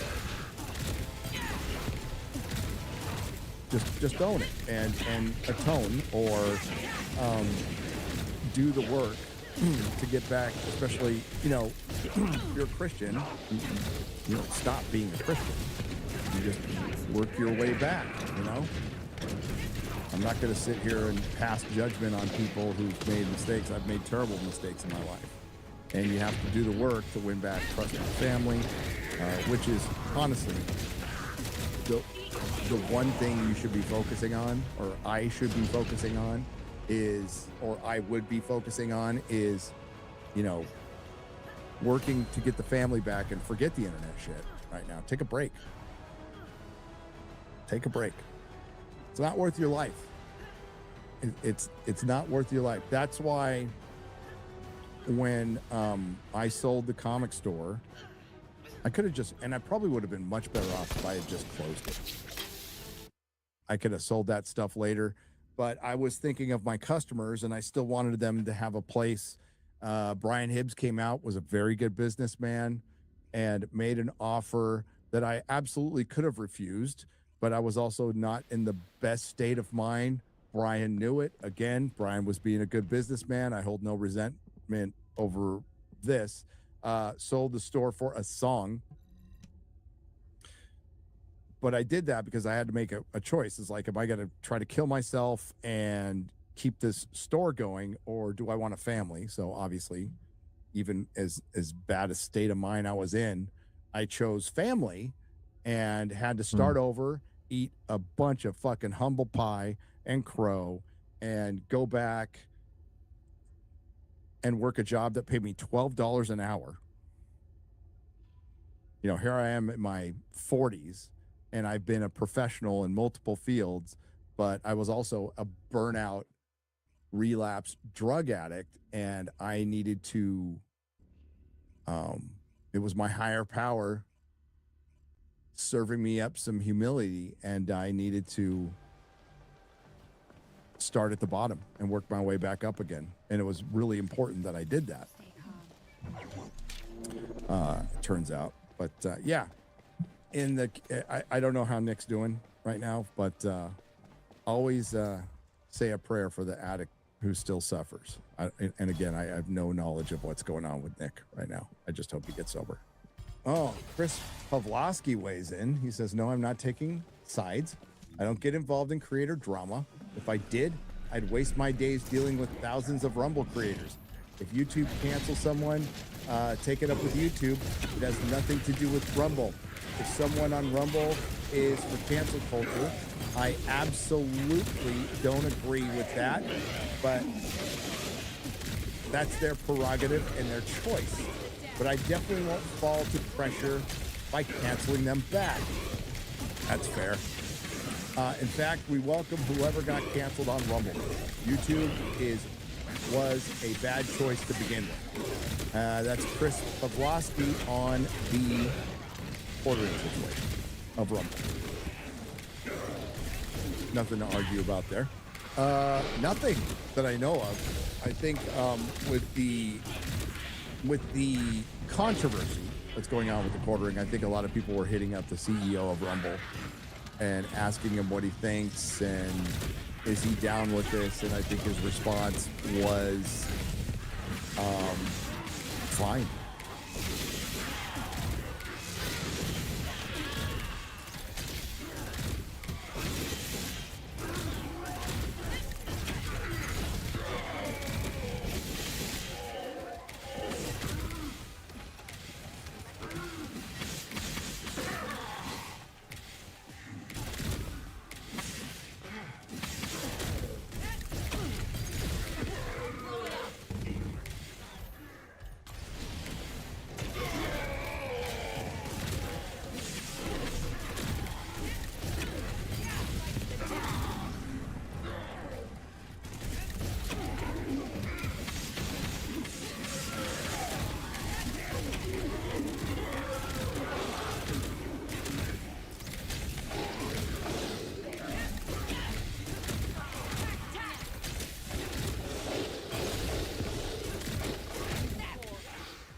Iran updates of all time. Not even gonna lie, this is insane. Trump won the war multiple times, it seems. The physical war, the economic war. He seems to be threatening them for annihilation if they don't actually, let basically us go in there and take over the entire country. A lot of people are very upset about it, but my stance is that they have the right to cry. Iran only opened the Strait of Hormuz for every single country except for themselves because of Trump's blockade. All right, we got Tucker Carlson freaking out on Trump. Patrick Bet-David going to war with Tucker Carlson, basically saying he's converted to Islam behind the scenes. All right, we got politicians in America trying to push all these like woke garbage acts to prevent people from investigating fraud, which is the most diabolical self-report I've ever seen in my entire life. Woke judges releasing people from jail. Hassan Piker in trouble. Honestly, so much going on. I was in the Jew tunnels for a while researching this one, and I'm not going to lie, this one will not disappoint. Insane deep dives on all the things, covering them the way they need to be covered. Locked in, boys and girls. As you can see, Donald J. Trump is the power stance while taking questions from reporters. No one knows how does he keep getting away with it? It's unbelievable. It's unbelievable how he keeps getting away with it. Journalists completely mogged by Donald Trump. This one. Unfathomable stuff. One tweet got 10 million views. It's pretty crazy. Now, the Donald released a nuke, a straight-up nuke at Turning Point USA. So do not listen to the craven and cowardly voices who tell you America needs to think small or to shrink from our duties or potential. Most people, they wanted to, this recent situation, they wanted to do it, but they said, oh, let's not get involved. Sometimes you have to get involved. You have no choice but to get involved. Right. If you're going to remain great, sometimes... Like, I'm America first, but I actually want Iranian terrorists to have nuclear weapons because I don't believe in violating the sovereignty of another nation. Okay. All right, that's very cool. Now, continue to fuck yourself in the face and use this as a propaganda. Man, I feel like this Iran situation is such a mask-off moment. You get to really see who the fucking traitors are and who the real people are. You have to get involved. Remember, I'm the peacemaker. I'm the one that settled 8 wars. I settled a war that would have killed 30 to 50 million people. India, Pakistan. You have to sometimes get in. Not everything he does is perfect, okay? Involved. We are the inheritors of the most incredible civilization that has ever existed. And say it! Yes! Facts! Yes! And we're allowed to be proud of that. And our task is to defend it. We have to defend it. Past leaders used our wealth and power to make other countries rich and treated our military like a charity for the world while getting barely a word of thanks in return. Nobody thanks us. They don't say, oh, thank you so much. True. They just complain, right? The European leaders have decided to come together to have a meeting on more meetings that they can have, where in those meetings their conclusion could be strong words that they can put in tweets to condemn us for doing shit. Like, I'm not even gonna lie. We are dealing with an era of retards. They don't thank us. They think we're stupid. That's really what it is. True. They don't thank us. Now, we're using American strength to advance American interests for American citizens and to ensure that we remain the most dominant country on the face of the earth, which we're doing at levels that nobody can believe, actually. And honestly, he's just right. And I'm really glad he actually said that. Because this is massive. Right? Do not listen to the craven and cowardly voices who tell you America needs to think small. We are the greatest civilization of all time. We are justice. You can cry about it, actually. You can cry about it. I see a lot of people telling me, Nux, how dare you have this opinion? And this is international law. But what will stop another country from deciding that they could do... But we're the most powerful country on the planet, and we're the good guys, and we're going to kill the bad guys. That's how it works. Now, if you subjectively disagree with me, well, then you could go fuck yourself, because there's really nothing you can do about it. I'm not saying might makes right, but I am saying that might makes. So from my perspective, we can actually just do things. A lot of people don't like that opinion of mine, but I don't care. Something at the White House when this all does end, when you are able. We'll have a party. We've been pushed around by Iran for 47 years. True. Don't look at this as Trump starting a war with Iran. Look at it as Trump ending a oh my God, man, the fucking terrain. And he's right. You said that the U.S. was going to take the nuclear dust from Iran. What's the timeline on that? How long will that take? You want me to give you the time and date and everything else? Is it like you've been negotiated how long that process? I'm going to give you the time, other than if we sign the agreement, then I can give you time somewhere after the signing of the agreement. We're going with Iran. We're going with Iran, and we will take it together, and we will bring it back, 100% of it, back to the United States. If we don't do that, we will get it in a different form, in a much more unfriendly form. But in any event, excuse me, but in any event, we'll get it. Obviously, it's going to be war. What the fuck unfriendly form do you think it means? This is massive, by the way. The fact that we're actually going to get all their nuclear dust is insane. The Obama equivalent is giving them $10 billion. Trump is like, instead of giving you $10 billion, we are going to take all of the shit that we deserve. Why do we deserve it? Because we're better. Oh, it's up here. It. Literally suck it. Iran, with the help of the USA, has removed or is removing all sea mines. Thank you, President DJT. And the Donald posted this nuke on Truth Social. Sometimes in history. This is an Iranian civilian posting, President Trump, please help, drawing it on the wall of Iran to help against the regime. I think that Trump did not forget about the people, and I think some crazy shit is happening behind the scenes. There's this magic moment. Somebody appears on the scene, and everything changes. I am with you. We've never seen anything like this. Yeah, basically, this Iran situation is going to make the lives better for a lot of people. I think this is huge, by the way. I really do. People think that Trump just wants to, like, get out of there at this point. I agree, but I think he also wants to come out winning. Right? Trump's not the type of guy that's like, well, they pushed this around against the wall. I don't think they realize what they're doing here. Iran has just announced that the Strait of Iran is fully open and ready for full passage. Thank you. All right, so this is what we call absolute and utter capitulation. All right, just understand what this means. So Iran, they were playing hardball this entire time. Oh, we're gonna close the Strait of Hormuz. We're gonna paralyze the entire world's economy. So Trump decides, all right, well, we'll blockade the fuck out of you, actually, and that sucks for you. And it did suck for them. In fact, it sucked for them so much that they have opened the Strait of Hormuz for literally everyone except for themselves. The blockade is still active. Right? This is just to open it for everyone else because they have to capitulate to every single demand Trump ever makes because they lost the war. That's what happens when people lose war. I see a lot of people crying and screaming, yelling and bitching, shitting themselves and coming, screaming their heads off. No! No! Why could you ask Iran to do so many things? Oh, because they lost the war. That's how it works. A lot of people don't like winning wars these days. They like doing little gay things, and then everyone else is like, wow, this gay thing happened. Let's post on Twitter about it. So Donald Trump has a very different perspective, and it's the perspective I share as well. When you go to war, you obliterate your enemy until they either surrender completely or die.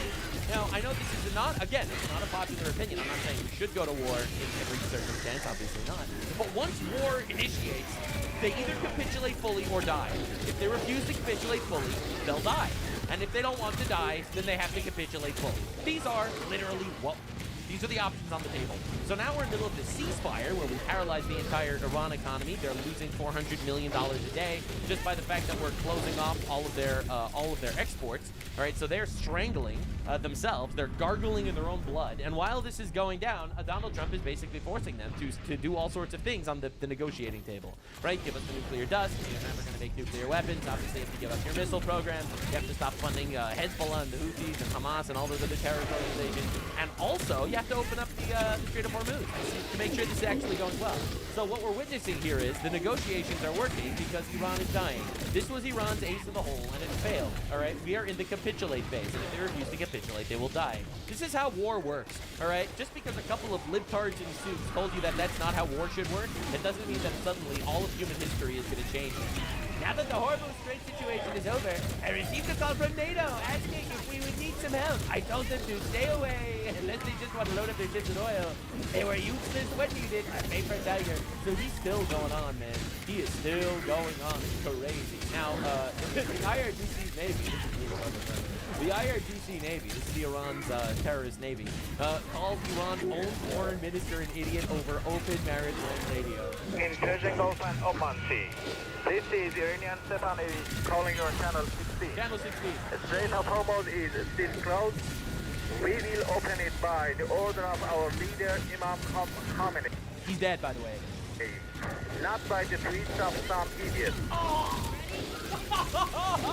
He's referring to the tweets of his own leader, by the way.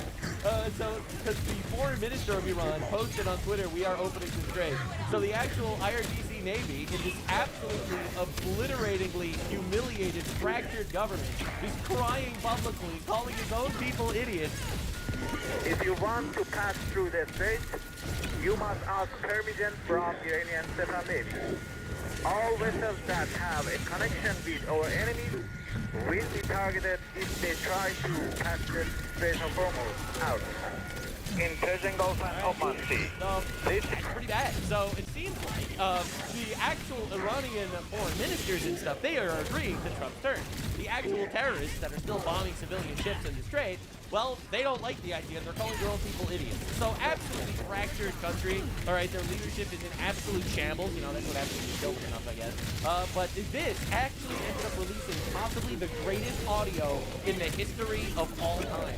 So this is a Indian oil tanker trying to go through the Strait of Hormuz and got authorization by the actual Iranian foreign minister, but the Iranian terrorists don't agree that are bombing the ships on the strait. Sepa Navy, this is Motor Sanmar Herald. You gave me clearance to go. You gave me clearance to go. I am Sanmar Herald. Please, you gave me clearance. Second on your list. Oh, brutal. You gave me clearance to go. You are firing now. Let me turn back.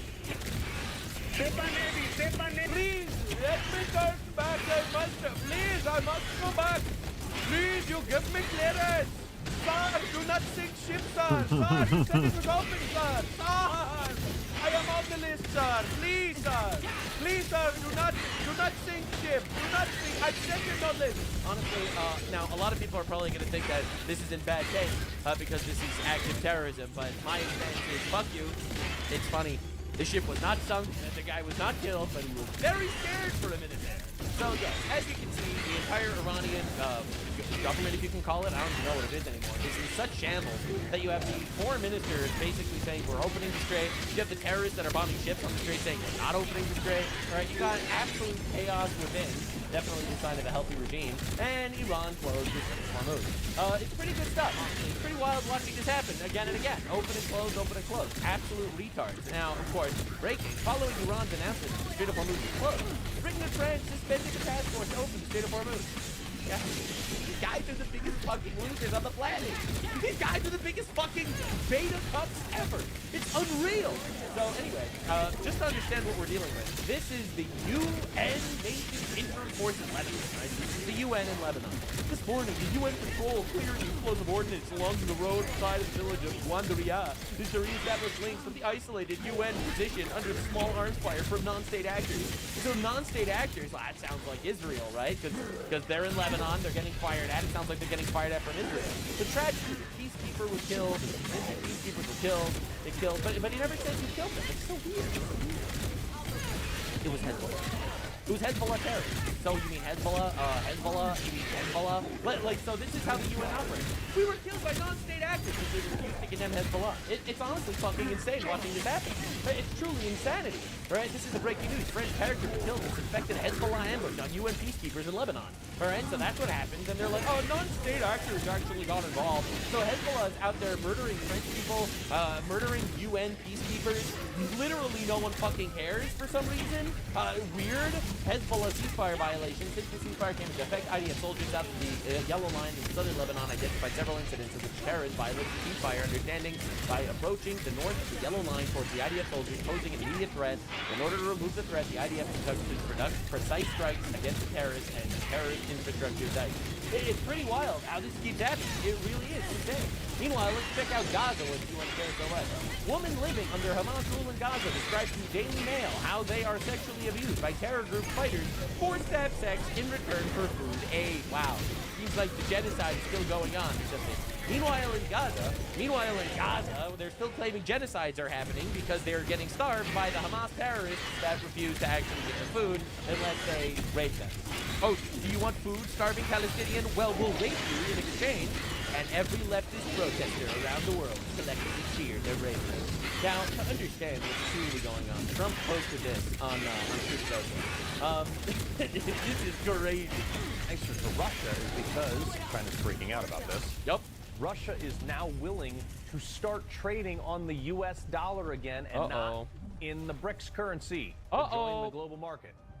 This would absolutely spell the end of China as we know it. Russia is the last piece of the puzzle to bring China to its knees. And we don't actually have a problem with, well, we shouldn't have a problem with Russian values. They're pretty people. Putin's a Cold War relic. But beyond the neocons and what they want you to believe, because they want to keep sending unaccountable money to Ukraine, we should actually have a relationship with Russia. Very similar values amongst the people. And Trump is willing to gamble 30 cents more at a gallon at the pump for like a few weeks to do that. Again, trust the guy. Oil is still remarkably cheaper right now than it was under Joe Biden. But here's the other that is really entirely public yet. What's China doing right now? They already know they're not in a position to do anything militarily against us. Opponents of the Iran strike are whining that we're depleting our munition reserves. Well, not nearly as much as China's depleted theirs. This attack showed China two things. One, our military is way stronger than they thought. And two, China had put a lot of their air defenses, a lot of their resources and weaponry in Venezuela and Iran, and we took it out in a day. Awkward. The military might of China was decimated in the first 20 hours. Yeah, so again, understanding that, you know, Venezuela and Iran both had counter the Chinese weapons to stop the United States. They both fell in a day, essentially. They all lost their leaders in the first couple of minutes of the war, and then it was just basically cleaning up the shit over the next couple of days. And now we're in a ceasefire where we strangled their economy, and China is forced to capitulate to us. So China is terrified because Russia is looking to move towards a U.S. currency instead of a BRICS currency. All of their defense systems in Venezuela and in Iran, all that didn't work at all. And Trump has a massive meeting with China coming up. President Xi is very happy that the Strait of Hormuz is open or rapidly opening. Our meeting in China will be special and potentially historic. I look forward to meeting with President Xi. That will be accomplished. So Trump is tweeting about this while China is losing grip on literally every bit of power that they actually have. Like, Trump is reshuffling the deck on the entire situation, except he's putting the United States on top. The entire world order is shifting dramatically to being essentially subservient to us, which is great, actually. Now, Trump wanted to remind the fact that the NATO retards have been incredibly unhelpful. You know, thank you to Saudi Arabia, UAE, and Qatar for your great bravery and help. You know, whether people like Israel or not, they have proven to be a great ally of the United States of America. They are courageous, bold, loyal, and smart, and unlike others that have shown their true colors in a moment of conflict and stress, Israel fights hard and knows how to win. I think that's what Trump likes about Israel, ultimately. They stag bodies, you know. People complain about it, but you know, Israel, they get attacked, they fight back, and they win wars. You know, some people would argue they don't win enough. I mean, they haven't lost a war yet, but some would argue that they're, you know, not going far enough in specific areas. So despite the propaganda and shit, we see people winning wars, and it's pretty wild, in fact, to notice. And there's been no better teammate. Together, the four best air forces in the world, the Israeli Air Force, the U.S. Air Force, and the air forces of the U.S. Navy and U.S. Marine Corps. That's Together, crazy. The United States is 3 of the 4 best air forces on the planet. That's crazy. Exceeded our own military objectives over and over again. And there's been no better. Essentially, what we are witnessing is this entire, like, the libtard order is collapsing in front of us. Like, all the European nations that are, I mean, let's be honest, getting taken over by Sharia law as we speak, all the libtard nations in Europe are losing their spot as our greatest allies. And they're really being replaced with countries like El Salvador and Argentina and Saudi Arabia and Qatar and UAE and Israel and Japan. Yeah, I was about to say, don't leave out Japan. Now, Kamala Harris is going on like this whole tirade about how Israel's dragging us into the war. You know, she fully fell into like the Hassan Piker talking point. She's going to try to run for another election in 2028. God, let her try. You know, she's going to try to be like this anti-Israel voice. He entered a war, got pulled into it by Bibi Netanyahu. Let's be clear about that. Let's be clear about that. Entered a war that the American people do not want. Oh my God. There's tons of statistical data saying the opposite, but okay, go on. Hey everyone, so I'm here in Charlotte since the start of Trump's war of choice. It's 15 more dollars every time you fill up your tank of gas. Notice how she doesn't reference the fact that it was literally higher under Biden when, let me remind you, this retard was the vice president.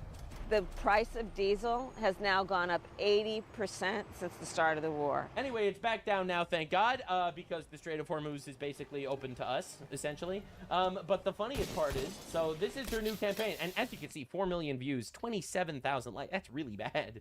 That's really bad. You sent hundreds of billions of dollars to fund a war in Ukraine while my neighbors in Western Carolina drowned in their homes. We begged you for help for months, you ignored us. Like, dude, she is getting humiliated. This was under Biden and Harris, all right? 750. Look at that every single time. Oh my Lord. So it's pretty crazy watching her go like full shill. It's Israel pulling us into this war with Iran.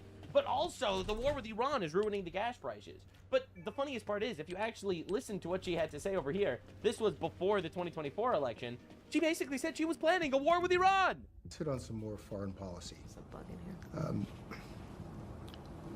Which foreign country do you consider to be our greatest adversary?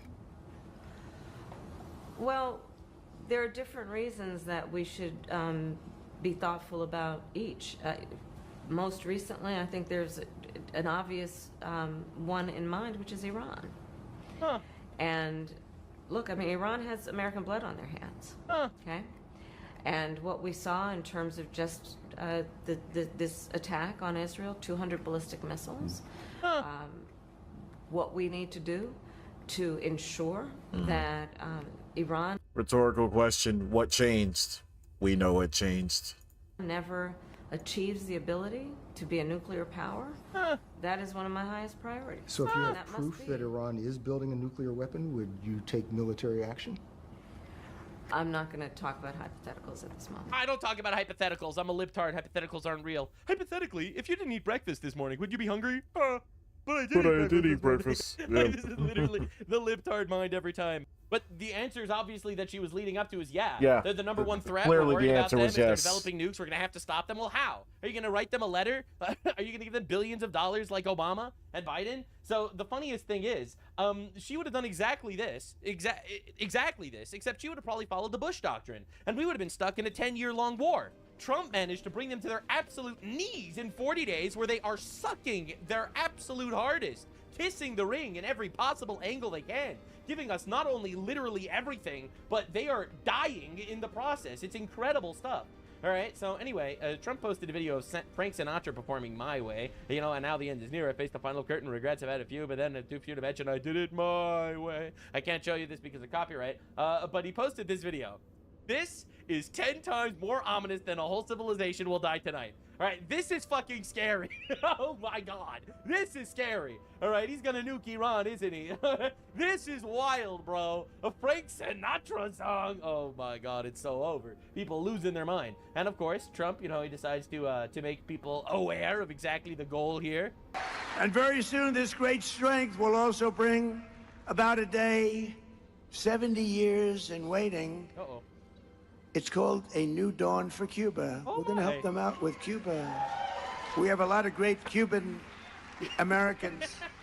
Not too many people in this audience, I don't think, but you go to Miami, we have people, Cuban Americans, people that were brutally treated, whose families were killed and brutalized. And now, watch what happens. Under this, and very I sure hope the leftist influencers get out on time. But this is huge. Just straight up saying it. All right, we're going there. We're going here. We're just liberating all the countries where retards are getting are in power. Every single one of the retard countries, we're gonna take them down. You know why? Because we can. People might be upset, but you know what? They can't do anything about it. They literally can't do anything about it. What's England gonna do? Hang on.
Send one old rickety warship to fight us? I don't think so. All right, and I'm beginning to understand how Trump bankrupted a casino now. You know, people are just looking in absolute awe at all the chips falling exactly the way Trump wants them, and they're just like, is he just the luckiest fucking guy on the planet, or was this the plan?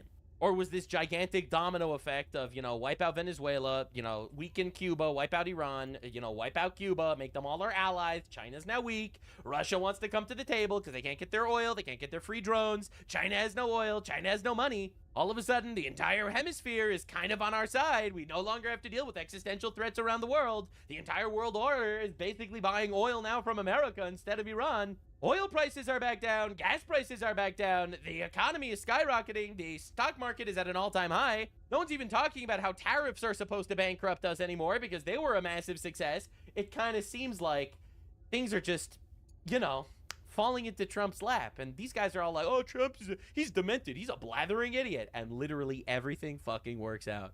Coincidence? I think not. Now, let's just say Donald Trump is on an absolute tear right now. So first, I have to show you how he's torching NATO, and all of NATO is losing their mind because, wow, we can't be cucks anymore in today's economy. It doesn't work, and Trump can just do things, actually. All right, so he's still beefing with the Pope. We got leftoids losing their mind. Joe Rogan showed up in the Oval Office. He's literally on fire. And now that the Hormuz Strait situation is almost over, I received a call from NATO asking if we would like some help. Thank you very much, NATO. And I told them I would have liked your help 2 months ago, but now I really don't want your help anymore. Oh my God! Because they were absolutely useless when we needed them. But actually, we never needed them.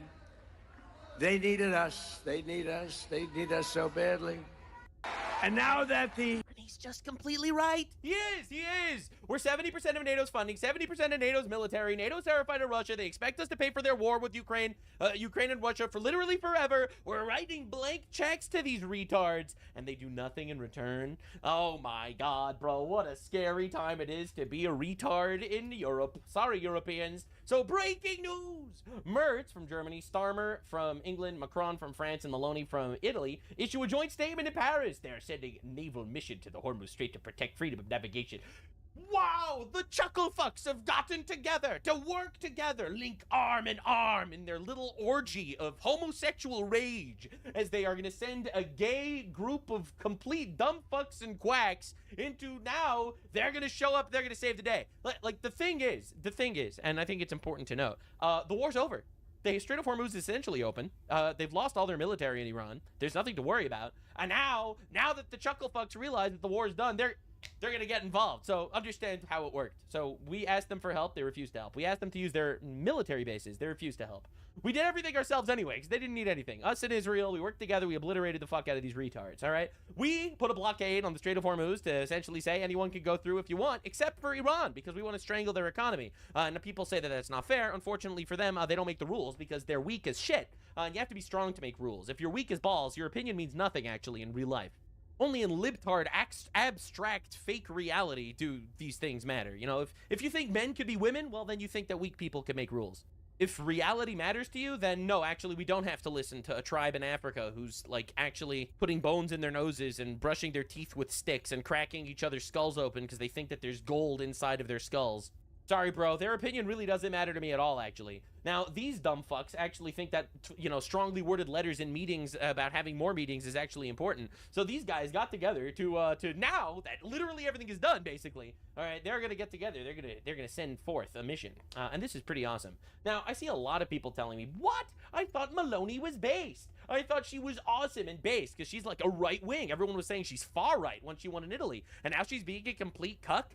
Joining up with the cuck squadron of libtards and faggots to join forces to become gay.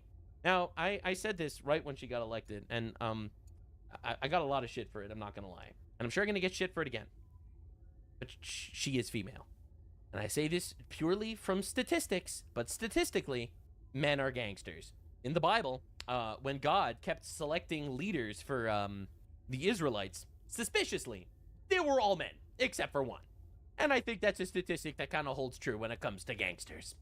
So yeah, we're witnessing the Cuck Squadron in all of his glory. Maloney, right? This is based right-wing Italian whammon girl boss. Government approved 500,000 work visas for non-EU migrants. Interesting how that keeps happening. Isn't that really interesting? She is like the anti-migration, like right-wing deportation queen. Sometimes I absolutely hate being right, but this time I was. So this is Spain's prime minister, you know, doing one of his little gay speeches. The right and the extreme right that oppose his regularization of 500,000 migrants. We are children of migration in Spain. We will not be the parents of xenophobia. We are proud to be on the right side of history. As they literally give amnesty and citizenship to 500 to 800,000 illegal invaders. They just poof give them citizenship in order to win elections because they don't want to be xenophobic, of course. In other words, they want to steal elections. So Spain, who notoriously was built on a you know, complete retard system of totally not doing any forms of inquisitions to get rid of hostile Islamic invaders, is now completely capitulating to hostile Islamic invaders. It's insane watching it happen. The Pope continues doing his Pope thing. I don't know what's been going on with this guy. Africa is a reservoir of joy and hope for the whole world.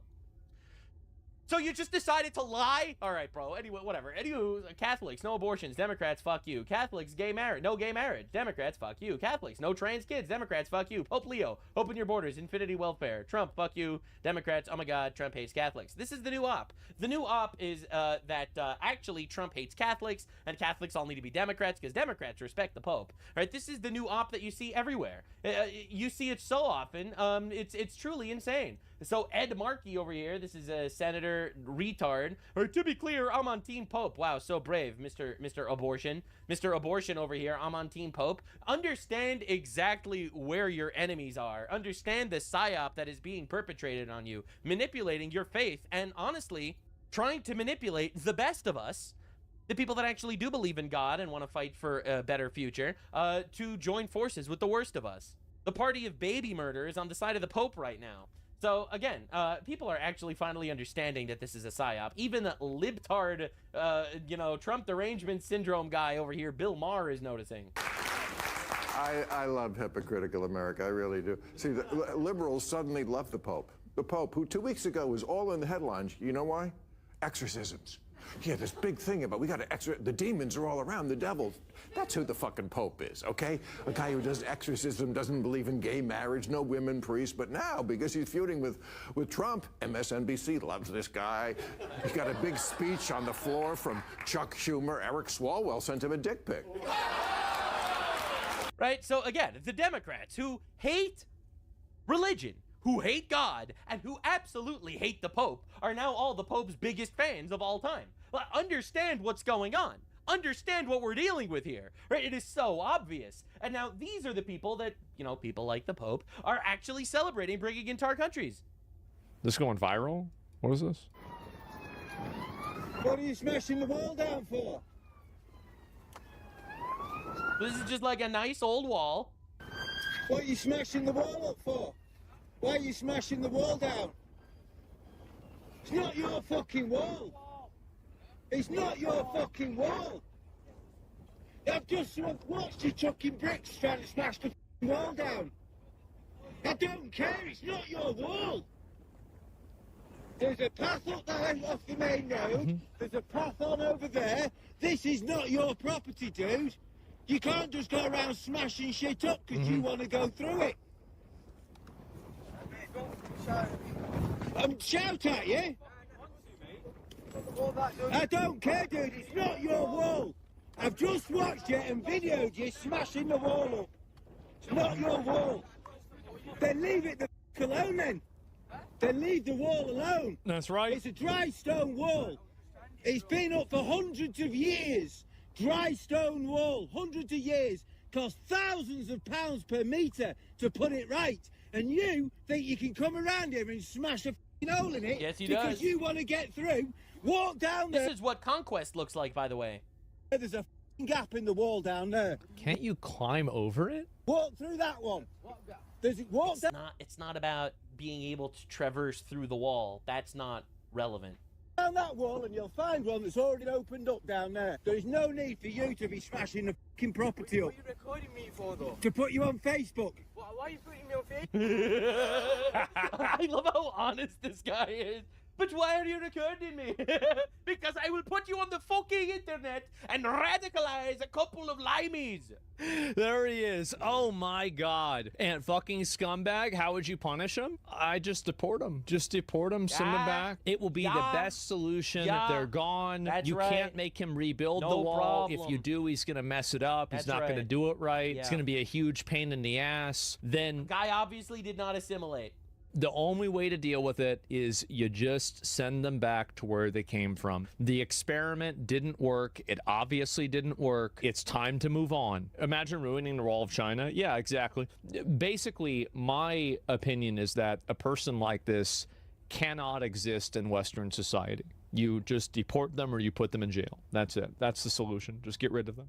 I love how, like, so many people are finally waking up to the solution that not every culture can coexist, especially when one culture has the perspective of, oh, we're just coming in to conquer you.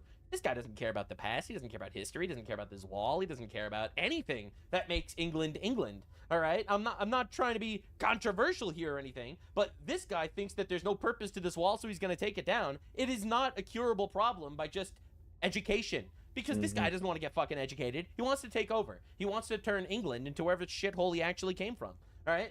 Now, Donald Trump, still on fire. All right. Not a Eurocuck, it seems. He's out there talking about legalizing psychedelics with Joseph Rogan. I want to tell everybody how this happened. Now, the reason why this is really funny is because Joe Rogan has been criticizing Trump on his podcast for like the last year, talking about how, oh, Trump is mean to the immigrants by deporting them. Get fucking out of here, Joe Rogan. That's why you're not the president. You're just a bald, normal guy on a podcast. All right, people like listening to what you have to say because you have like the normal dude bros opinion. All right, so you know, get out of here with this shit, man. So, oh, it's too mean to the immigrants. Too mean to the immigrants. We got to be stuffing these guys into cannons and launching them across the seas. Sorry, man. That's my stance on immigration. If you're illegal in the country, you have to go. You had the right to deport yourself. You didn't want to, now you have to leave. Right now, he's criticizing Trump for the Iran war. But that didn't stop him from suckling Donald Trump's toesies. Dude, I've noticed that. I've noticed the thing about Trump is you kind of have to suck his dick. You just have to. Otherwise, you're going to get steamrolled. And honestly, that's what makes him a man. That's a man. This is a leader, an actual leader. People don't like it, but they can lump it. I sent President Trump some information. We have a gigantic opiate problem in this country, obviously. In 2024, more than 80,000 people died of overdoses. It's a horrible number. And there's more than 5 million people that are addicted to opiates right now in this country. With one dose of Ibogaine, more than 80% of people are free of that addiction. With 2 doses, it's more than 90%. I sent him that information. The text message came back, sounds great. Do you want FDA approval? Let's do it. That's my guy. No bullshit, no infinite bureaucracy, no 20 years of research, no. And by the way, one of the major reasons why this is massive is because this makes Big Pharma really upset. Big Pharma doesn't like actually solutions to problems that don't actually make you spend millions of dollars on pharmaceuticals. All right, so Big Pharma absolutely hates all of this stuff. Anything organic, anything different, anything that doesn't go through their greedy, sweaty little fucking hands, right? They don't have any interest in. And Trump is not owned by the pharma lobby. Pharma owns the Democrats, like Bernie Sanders, who claims to be for like Medicaid and shit. He's owned by pharma, which is why he doesn't let any of this shit go through. You know, all the based people that want free Medicaid are actually owned by pharma. So Donald Trump is just like, oh, a solution? Hell yeah, let's do this. Just moves on. It was literally that quick. These drugs are illegal not because they're harmful. They're illegal because of the 1970 Controlled Substances Act that was passed by the Richard Nixon administration. They did it to target the civil rights movement and the anti-war movement. It's not because these drugs harm people. And for 56 years, we've lived under those terrible conditions. We're free of that now. We're free of that now. Thanks to all these people that we see next to me, and thanks to President Trump. Damn. That's pretty big. That's pretty big. So it seems like things are actually schmoving. Up and he said, you know, I said, how can that be possible? How can it be possible? $87 And actually, a friend of mine called me up and he said, you know, he's a very rich guy, and he happens to be on this Ozempic, I guess, at the time, and it was not working, by the way. extremely successful, but It wasn't working. He was still fat as fuck. It was Xi Jinping, by the way. highly neurotic. Got a lot of problems. I will not mention his name. He's begging me not to mention it because he's become quite famous. He's a big factor here. Yeah, I said, so how can and that- Joe Rogan cracking in the background. Bro still got it, man. Bro still got it. They have a lot of Trump some information. We have a giant. Right, so anyway, so that's actually pretty huge. Now, again, this is just... It just seems so insane based on Constantly. what he ran on. I mean, Yo, it's so weird that we're at war. this is why a lot of people feel betrayed, right? And he- People feel so betrayed that we're at war with Iran. You know the thing that Donald Trump has been saying that he was planning on doing for like the last 40 years? Like, that's how you know that so many of these people are actually just complete losers. Because Trump has been talking about going to war with Iran for 40 years, saying that Iran can't have a nuclear weapon for 40 years. In fact, right before becoming president, he said that Iran cannot have a nuclear weapon. No, he's doing just that without boots on the ground, without a 10-year-long infinite regime change war, installing liberal democracy. We're not doing any of that bullshit. Like, he is literally keeping every promise. ran on no more wars. He never said no more wars. Yeah, that's my recollection as well. I never. It's a different statement saying he never said it versus I never heard him say it. I'll say I never heard that personally. I never heard that anywhere. Those exact words. Then This is not a stupid, senseless war. we have one that we can't even really clearly define why we did it. It's so fucking clear. It's brutally clear. Like, they had 60% enriched uranium. They had missiles that reached 4,000 kilometers. It's so clear, actually. We're attacking them while they're weak so we can obliterate them because fuck them. It's gonna that's crash? why we're doing it. And it's very As soon as I load in. Now, libtards are very mad at Donald Trump for dropping this one, but I think Trump's just so fucking based for this. Like, they're In so mad. 2024 study from Stanford University, 30 special operation veterans with traumatic brain injuries underwent, it's called ibogaine treatment. Ibogaine. Remember the name. Is that pronounced relatively properly, would you say? Yep. I don't want to get it wrong.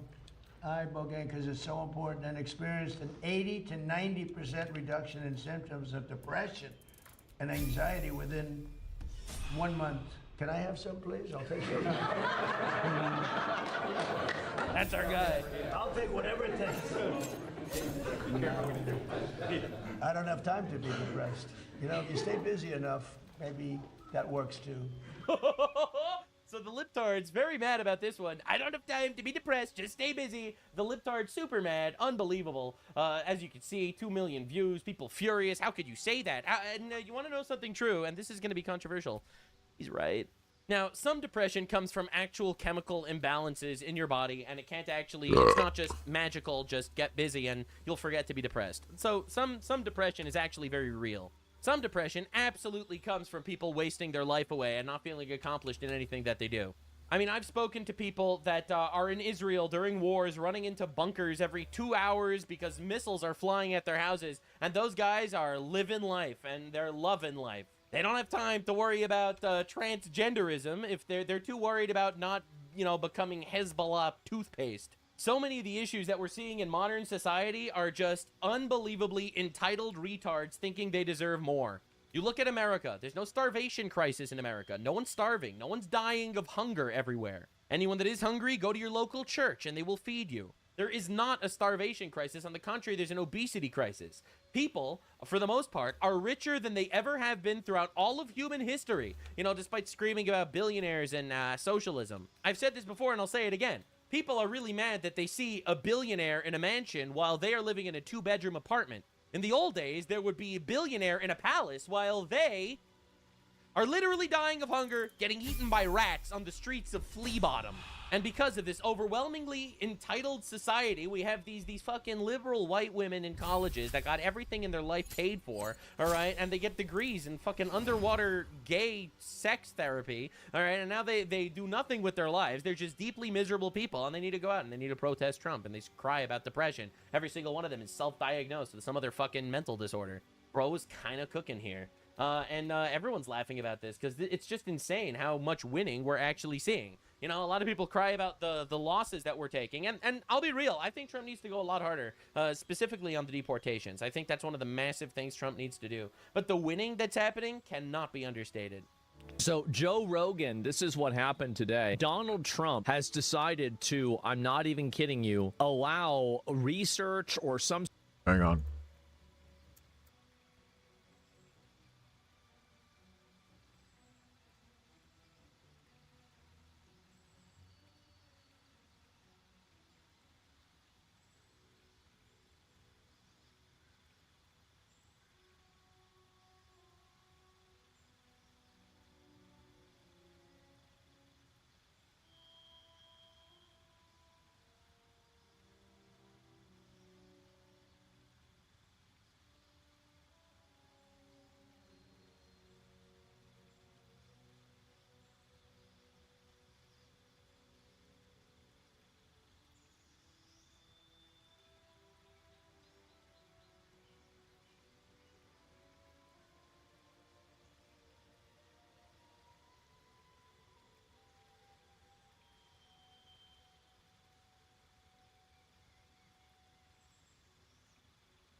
Some sort of legalization for like psychedelics. We all respect Joe, and he's a little bit more liberal than... That's okay. I have a lot of friends that are liberal, but Joe is an amazing guy, and he wrote me a little note about this, and I had it checked out. Everybody thought it was... People hate me for this, but you see, the thing is, you know why Trump has a lot of friends that are liberal? Because Trump is an old school liberal. Trump is way too liberal for me. All right, I am way more conservative than Donald Trump. And I know that people will think that I'm like some actual like, you know, mustache twirling Nazi guy, all right, just for saying that. But Trump is way too liberal, not nearly conservative enough. Absolutely. Like, bro, we still have gay marriage in this That's country. why they hate him, by the way. That's literally the crux of it, is because they see him as a turncoat, a former one of them that basically turned his back on them to go the other way. That's why, that's what spurred all of the hate. What are we doing? My guy, we literally have abortion in this country. What are we doing? Like, I want Old Testament justice on the streets, okay? All right, so from my perspective, Donald Trump is a liberal. He's an old school liberal, and that's why he's friends with other old school liberals. It's just the world has gone so far retarded left, woke bullshit, amoral retards, that he seems like a conservative. Incredible. Bobby, I said, Bobby, let's just do it. Trump signs order to speed psychedelic research for veterans' mental health. See, my dad was ahead of the curve with this. He agreed that this bill was signed years and years and years ago, right? Made things better for him, by the way. It did. It improved things for him. So I am totally in favor of this. I said, how can that be possible? How can it be possible? $87. And actually, a friend of mine called me up and he said, you know, he's a very rich guy, and he happens to be on this Ozempic, I guess, and it was not working, by the way.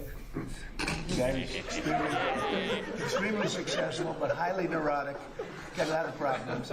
I will not mention his name. He's begging me not to mention it because he's become quite famous. He's a fat piece of shit and he's crazy. Okay. Mr. President, antidepressants right now are the most prescribed class of medication in the country. Over 20% of women are Which is insane. On an antidepressant. Bro, if you're on an antidepressant, you shouldn't be allowed to vote. I'm sorry, man. I'm a simple man. I don't think I'm that's a trying to find bad solutions take. Wherever I can find them. If you're on antidepressants, you shouldn't be allowed to vote.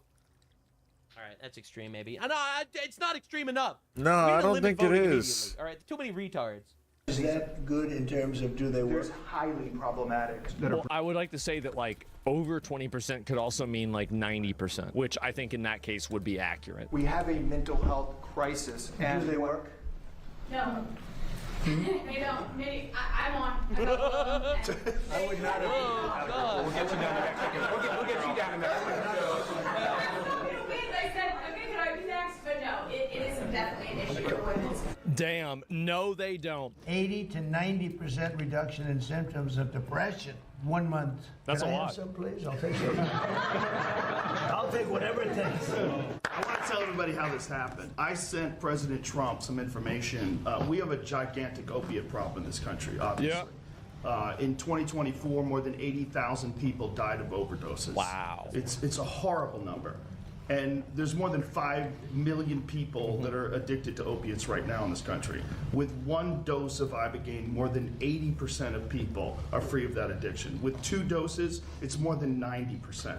I sent him that information. The text message came back, sounds great. Do you want FDA approval? That's Let's my do it. guy. That's him. Literally that. Yeah, look at that These smile. drugs are illegal, not because they're harmful. They're illegal. Thank fucking God we have people like men of action in government. I wish you, can you just do that with everything? That's what we need to do with everything. Because of the 1970 Controlled Substances Act that was passed by the I mean, Richard. to be honest, we're seeing it a lot more. That's one of the reasons why I wanted to bring attention to this. It's like, you know, Joe Rogan actually notices a major issue or whatever he deems as a major issue, and he texts Donald Trump, and Trump's like, you know what, let's fucking do it.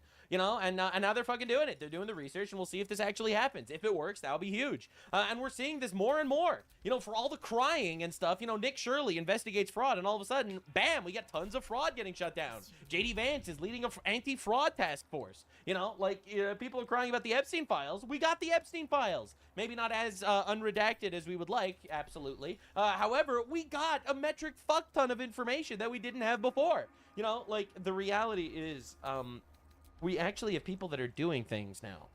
Nixon administration. And I think this is even more importantly than the fact that this administration is doing things. I think this is going to set the bar for the future.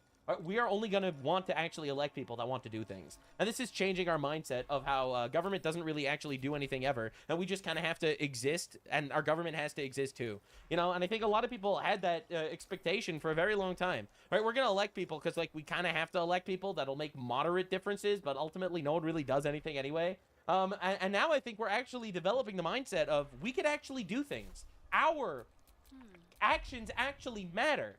56 years we've lived under those terrible conditions. We're free of that now. Thanks to all these people that we see next to me, and thanks to President Trump.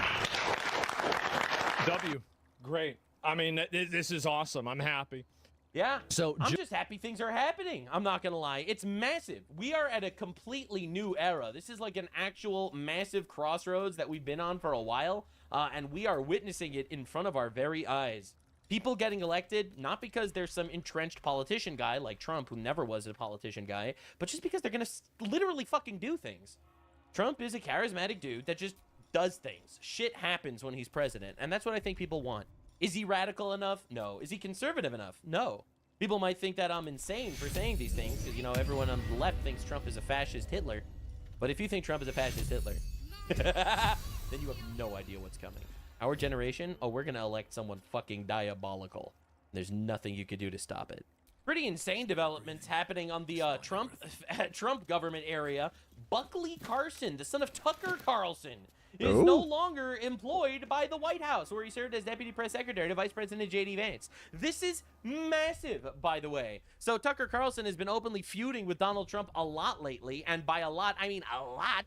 And the truth is, we are witnessing this in real time. So Donald Trump tweeted this: "It's easy. Tucker is a low IQ person, always easy to beat, and highly overrated. So are Megyn Kelly, Candace, in quotes, really dumb and mentally ill, and bankrupt Alex Jones, who is completely fried. There are others also. Then we have some that are very good, true MAGA, all the way, and smart. I would do a list of good, bad, and somewhere in the middle. Wouldn't that be fascinating?" Bro's gonna do like a influencer tier list. And then, you know, obviously they show the CNN post about how Trump is up by 61 in the GOP, and Carlson is up by 7. Seven, by the way, is not a lot. This means that like 7% of Republicans like him, and, you know, obviously Donald Trump is a lot more beloved than that. The truth is, this was never a competition. Tucker Carlson is like a complete whack job at this point, and everyone's noticing. Like, this is a Tucker Carlson post that he just made today. All right. The leader of our country is saying, "I will take no instruction from God because he showed in his recent meme, I am God." So this kind of raises the question, is that okay? Seems to be okay. Anyway, Trump never said this. Trump never said, "I will take no instruction from God." He also never said, "I am God." All right, he made a tasteless meme. I agree. What are we even doing here, man? Like, this is crazy. And there's no protests. I don't understand. Right, like, he became a complete and utter whack job. So Tucker Carlson responded to this tweet in possibly the gayest fashion I've ever seen. How it feels not being a slave to another man in the Big 26. Literally the gayest fucking post I think I've ever seen in my entire life. Not even gonna lie. So he has gone full shill for Islam lately, and honestly, it's been insane to watch. Again, this is another instance of putting another shekel in the Nuts Was Always Right jar, because I called him out like a year ago, and people were, you know, very upset at me, obviously, because, you know, he had a strong conservative base. And at this point, everyone's on my side. Wow, how things change. He's literally talking about how Pakistanis are nicer than white people, you know, like I showed in my previous video. But anyway, so he was recently beefing with Patrick Bet-David. Patrick Bet-David and Tucker Carlson are at war right now, and Patrick Bet-David not only insinuates that Tucker Carlson converted to Islam, but also literally challenges Tucker Carlson to prove that he isn't being funded by Islam, or Qatar, or Iran, or any of these other retard places. Nux, did you call them a retard place? Did you just insult Islam? You can't insult Islam! I'm sorry, man. I'm talking about people that brush their teeth with a stick that worships a pedophile. They have open day modern slavery and child marriage. Yes, they're retard places. If you don't like it, go live there. You can't even draw pictures of pedophiles in these countries or they'll send you to jail for making fun of their prophet. Anyway, this beef is diabolical. We gotta watch. Here's Patrick Bet-David on his podcast. Here we go. A day or two ago. Watch this. I don't know why Catholics, you know, have this issue with Jews. I don't know what it is. They have this. The Catholic Jew drama is insane. This you know, I don't listen. I get the Jews have issues with Christians, and they'll make fun, and they'll say stuff like, "Oh, your Jesus is gonna," you know, they'll say, "Well, he was a Jew anyways, right?" Yeah. But then Hey, Jew here. I don't say that shit. What are we doing here? What are we doing here? I actually have the utmost respect for Christians. My stance is that Jews and Christians essentially serve the same God and have a difference of opinion on who the Messiah is. Christians say it's Jesus, and Jews say, well, we don't know who it is until he shows up at the end times. If it's Jesus that shows up at the end times, then the Jews will all follow him. I don't know. Every time I see a Christian pray that I find Jesus, honestly, it makes me happy. And I get a lot of people in my comments saying stuff like that, and I appreciate it because it means that you want me to find salvation, and you don't want me to be damned to hell for, you know, my sins. And that is the highest praise I could get. I don't know why people get so offended by this. Anyway, we're not here to talk about me. We're here to talk about Patrick Bet-David versus Tucker Carlson drama. Catholics have that issue with Jews. And they act like, you know, they're all innocent and everything. And when you look at Catholics, the amount of centralized power they have. Well, the truth is, I mean, Catholics and Jews have been beefing for a while, I'm not going to lie, at different times. Inquisitors tortured and killed Jews to force them to convert at different times. Jews, very, very well known, have tattled to the Romans to kill Jesus. So, you know, there was a lot of beef. I'm not going to deny any of that. And I understand that different people have different perspectives on things. My stance is Jews and Christians have 90% overlap on, you know, our basic philosophies. You know, we have 75% overlap on our Bible. We worship the same God, and honestly, I am hoping that we could all unify at the end of days, or even before that would be even better. And I think anyone in either party that advocates for differences or wants to destroy the other, I think is grossly falling into the trap of the really bad guy. But anywho. Centralized. If you know what the total Catholic population is worldwide? It's like 1.213. That's it? Billion. I thought it was more. I thought it was like more like 1.5 billion. Jews are 15 million. 15 million. But Jews are decentralized, meaning Jews don't have somebody they listen to that says, hey, you better do this. Catholics, God forbid you say something about the Pope. They're like, hey, man, listen, who is that Pope figure in the Christian community? We don't have one. No. If I ask you right now who's the Pope in the Christian community, you don't have somebody to look at. Who is it? Which path? 1.422 billion. Pastor. Yeah, exactly. No, they don't. We don't have one. It's an independent network. It's just the Bible. So if you look at only Catholics and Muslims have somebody that they look at as their supreme leader, like, you know, you got to go to somebody. But even more, it's Catholic. Well, there's only two theocracies in the world. Catholicism and Islam. I'm sorry, the Islamic Republic of Iran. Yep. And the Vatican. Yeah. Those are the two major theocracies. There's a pretty big difference. You know, one is out there massacring tens of thousands of people, and the other one is not. But yeah, I guess they're both theocracies. So actually, the Vatican is very much like the Nazi Iranian government. He became a leftist. He actually became a leftist. Look, man, by the fact that they said that they're both theocracies, it doesn't mean that they're both doing the exact same thing. He actually became a leftist. He just doesn't engage with what words mean anymore. What happened to Tucker? Yeah, they are both theocracies. One is a theocracy that follows a demon, and the other one is not. A theocracy, the Vatican follows God, right? So what are we doing here? Theocratic government, the mullahs, it's all basically the same. They've got the complicated dress. He just said that they're both theocracies. He didn't say that. Oh my God, dude. They hate the Jews, as Patrick Bet-David just said. He didn't say all Catholics hate the Jews, whereas it literally states in the Quran that you have to massacre Jews and Christians wherever you find them. So yeah, the Iranian theocracy is a very dangerous one, obviously. Like, why are we making you believe this isn't true? Catholics have a problem with the Jews.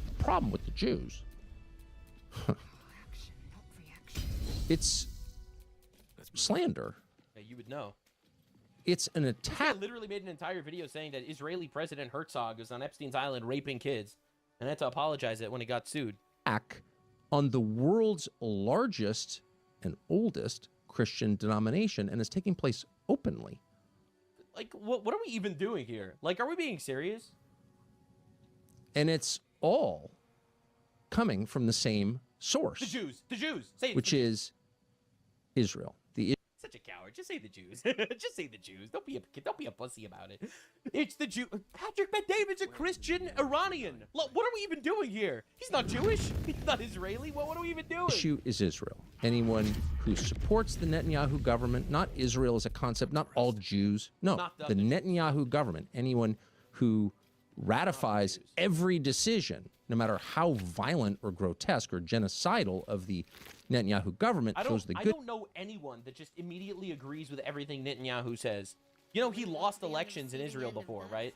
People, and anyone who doesn't is a Nazi. And by the way, their religion itself is a Nazi religion. It's inherently He never said Catholicism's a Nazi religion. What are we even doing here? anti-Semitic religion. So Tucker, it's interesting. I watched this video a few times, and respectfully, I want to respond to you because you're a formidable voice. Whether I agree with you or not, you're somebody that's very good at getting your message out there.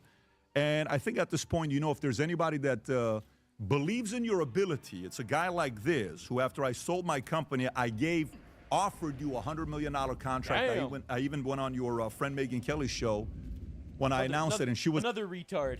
Asking specific questions. I said, yep, we went to your house, we made the offer, then we spent some time together. I came to Maine and we did your show, and we've had a couple good conversations together. So I believe in you. I think you're funny, quirky, very good communication, and you have... I think he's paid off. I think he's a foreign asset. I think he's a CIA operative. I think he's dangerous. I think he's trying to drive a wedge into our country. I think he's trying to destroy the Trump's government, for example, specifically. I think he's a tool for evil at this point, basically on all of his shows.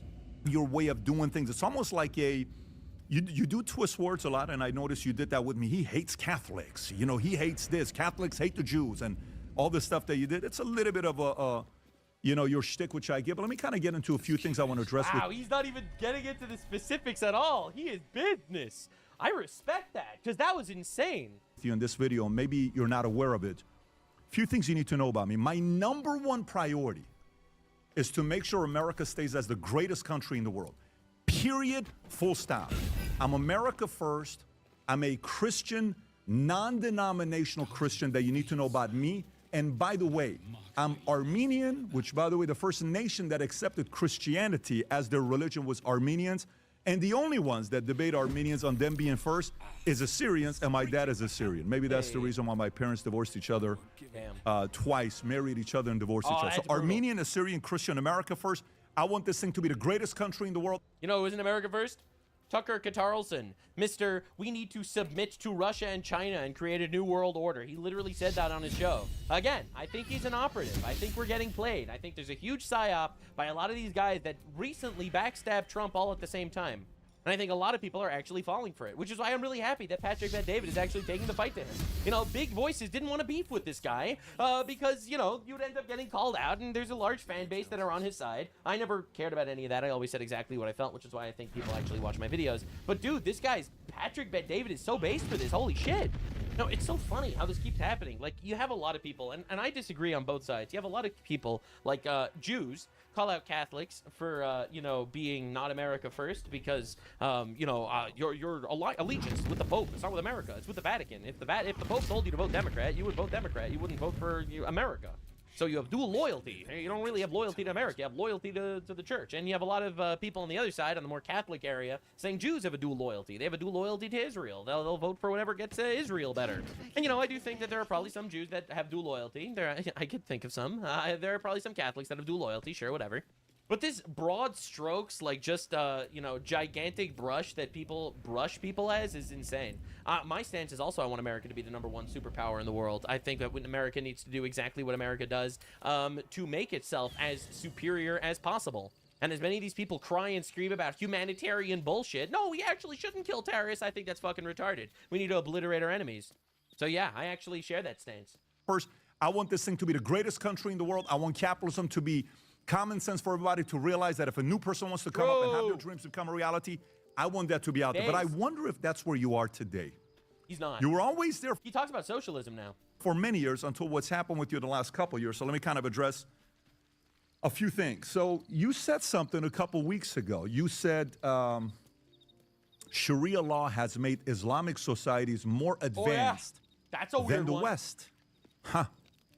It's interesting. You know they have Christian slaves in these countries, right? Like in Qatar, which you just bought a house in. You do realize they have Christian slaves. Sharia law has made Islamic... You realize they marry children there.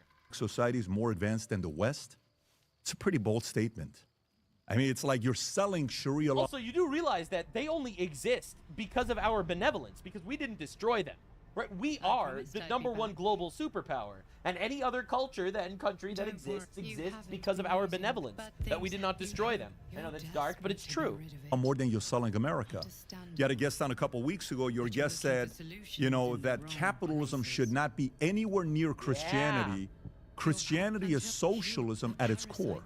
You almost agreed with them. You're like, yes, you almost agreed with them. So socialism, Christianity at its core, you almost sound like you're supporting maybe a Mamdani in New York. Or maybe an Ilhan Omar. Maybe those two will be in your podcast in the next few months. They very well might. I mean, this dude did an entire propaganda tour for Putin, talking about how China is actually superior. Like, I would not be surprised. No, I'm trying to see what you're solving for. See, this is kind of where I'm at with my life that most people don't know about, but let me kind of share it with you. For 7.5 years, I worked with Mormons. Guess what? I read everything I could on Mormons, and I realized it's not a denomination for me. I'm not interested. I watch all the videos you're not supposed to watch. Ask me how many bad experiences I had with Mormons. 0. They're phenomenal people. Great people. I work with honestly, agreed. Total agreement. Seventh-day Adventists, and I learned that on Saturdays. You know, there's Saturday, Sunday, all these different things. Very interesting. Guy named Juan Rivas, big community. Not for me, but guess what? I got along with them. Jews. I notice Jews, when I do business with them, it's very interesting if you negotiate with them. They're going to be very, very making sure they get all the benefits on their side. But ask me how many times I've had issues with Jews. Never. Okay, if you ask me about Catholics, I built an insurance company with 60,000 insurance agents, 54% Hispanic, and what do you think most Hispanics are? Catholics. Never had one issue with a single Catholic in my life. And last but not least, Islam, Muslim. I lived with them for 11 years. When you say Sharia law has made Islamic societies more advanced than the West, I lived with the IRGC and the Hezbollahs in Iran, where my mother and my sister were frightened to walk outside. That's this guy. I lived with them, okay? Not hypotheticals, and you know, we are now both very wealthy. You come from a very wealthy family. I think you also may have married into a wealthy family. And you made Tucker Carlson's dad is a CIA agent. A lot of money. You made a lot of money in your life, and your business is doing very well today. When you go to dinner, you're having dinner with people that are going to make sure you see the best side of everything you go to. True. When I went to Mumbai, they showed me the best part of Mumbai. I went to the slums because I wanted to see what it looked like. Whatever part of the world I go to, I get treated royally today. Why? Because they want to show me the best. Because he's rich. But I lived in the worst when our family had nothing. Literally nothing is what we had when we lived in Iran. Regular places, we lived in the city of Tehran. But you know, as crazy as that is, do you know my chef that lives with us? When we go on the road, he's with us all the time. Do you know he's Muslim and he's Turkish? And he's a nice guy? And he's still a Muslim? And do you know what Turks did to Armenians and Assyrians? You ever heard of the Armenian genocide or the Assyrian genocide? Those are real genocides, not like the pretendicides that everyone talks about today. You ever heard of that? 1.5 million, 300,000, 200,000? I love this guy. He's a great guy to us. He's very good to us. Because I isolate the relationship with that individual. And I still tell him how concerned I am with what Islam could do to America. I am still concerned of that, of what's happened in many different societies. I don't watch a lot of Patrick Bet-David, but he's kind of on fire right now. Look at, you know, what they're doing in Minnesota, many markets that we read about. Look at what's going on in New York right now. Look at what's going on in a couple places in Plano on how they're growing. And so Charlie Kirk, whom you and I think, both admire, Charlie Kirk... I don't think Tucker Carlson admired Charlie Kirk. I think Tucker Carlson saw Charlie Kirk was assassinated, realized that there was a power vacuum, and immediately tried to take his place and push his own ideals in place of Charlie Kirk's. One said... I think Nux has the right of it on that. Islam is the sword the left uses to slit the throat of America. Before he was killed. He said Islam is the sword the left is using to slit the throat of America. Let me read it to you one more time. Islam is the sword the left is using to slit the throat of America. Do you agree with Charlie? Because I do. I do. Because it's all like, hey, let's make it not a big deal. Tucker doesn't. How could you insult Islam? A president insulting Islam. Let's be tolerant. Let's be tolerant Christians. Sharia law bro, tolerance is not a virtue. Intolerance is a virtue. Has made Islamic societies more advanced than the West. Let's just be tolerant. It's okay. Let's be tolerant. Let's accept all this stuff. Let's allow all this immigration that's going on in UK. By the way, Tucker does not talk about immigration at all. He doesn't actually talk about any of the actual issues that do face America. He only talks about Israel. Trump is controlled. Trump is evil. He's bringing us into wars. He's the Antichrist. Not a big deal. They're not that bad. It's fine. They don't live the way you do. They just don't. They don't live by the values you and I live in America. They don't. Now, if you I have a lot of friends that, like Andrew Tate chose to become a Muslim. If you've already converted, but you've not made the announcement publicly, listen, to each his own. You're making that decision as an adult. I support it. More power to you. But my priority is America first. My priority is to make sure we advance America in a way that young men are able to make enough money to get married and have 3+ kids, preferably 4. Amen. And be able to have their kids' dream become a reality, where if they want to go build a business and make billions, do it. If you want to make millions, do it. If you want to go in the military, do it. If you want to go out there and, have a regular job, making $58,000 a year at whatever company, but you're happy about your job because you're a school teacher, go do it. That's what I want. And as a Christian man, non-denominational, Christ is King, I say that comfortably. My life changed the day I accepted Jesus Christ as my Savior, January 21st of 2004. I will say that to a Jew, to a Muslim, to a Catholic, to anybody. That's my faith. And every day I fall short. When we first moved to Florida, for the first 30 days, every single night, I would walk and I would listen to this version of Amazing Grace, because that's the only thing I relate to. Those words, you know the words. Amazing grace, how sweet the sound. That, I want to read this thing to you, that saved a wretch like me, like this guy.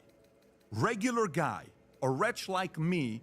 I once was lost, but now I'm found. I'm not gonna lie, he's kind of killing Tucker here. Was blind, but now I see. Jesus Christ changed my life. And I'm a Christian man saying this, a business owner. Most people don't know what I do throughout the day. I run companies for a living. I'm not a media guy. We've grown this business from 9 employees to 165 employees. I'm in meetings from morning till night, and I love what I do because I live in the greatest country in the world. So, message back to you. I don't want to be enemies with you. Although if you want to be enemies, I'm okay with that as well. It doesn't bother me, but I don't want to be enemies with you. He's not going to even respond. I'm sure he's not even going to respond to this. Because I actually want to believe. He exists in like this leftist slander style. He exists in this little area where, you get criticized and then you immediately just take things out of context. Oh, Patrick Bet-David, he hates Christians. He said Christians hates Jews. He's slander. Deep down inside, you love America. You love America. I want to believe deep down inside you're there. And whether you know this or not, you have a lot of influence right now. I do think one of the topics that's going to be an issue on the ballot for 2028 will be Israel, control, AIPAC, all of that stuff. And I'd like to see how that pans out and how it goes, because I like debates. I watch these debates. I watch what takes place. I watch to see where the market is going to. So I don't know. I don't know what you're doing. I don't know if you're trying to get behind a Massey, because I think he's a pretty capable, talented guy. Maybe. I think Massey's a loser. I don't know if you want to run. I don't know He's what not you're talented solving at all. for.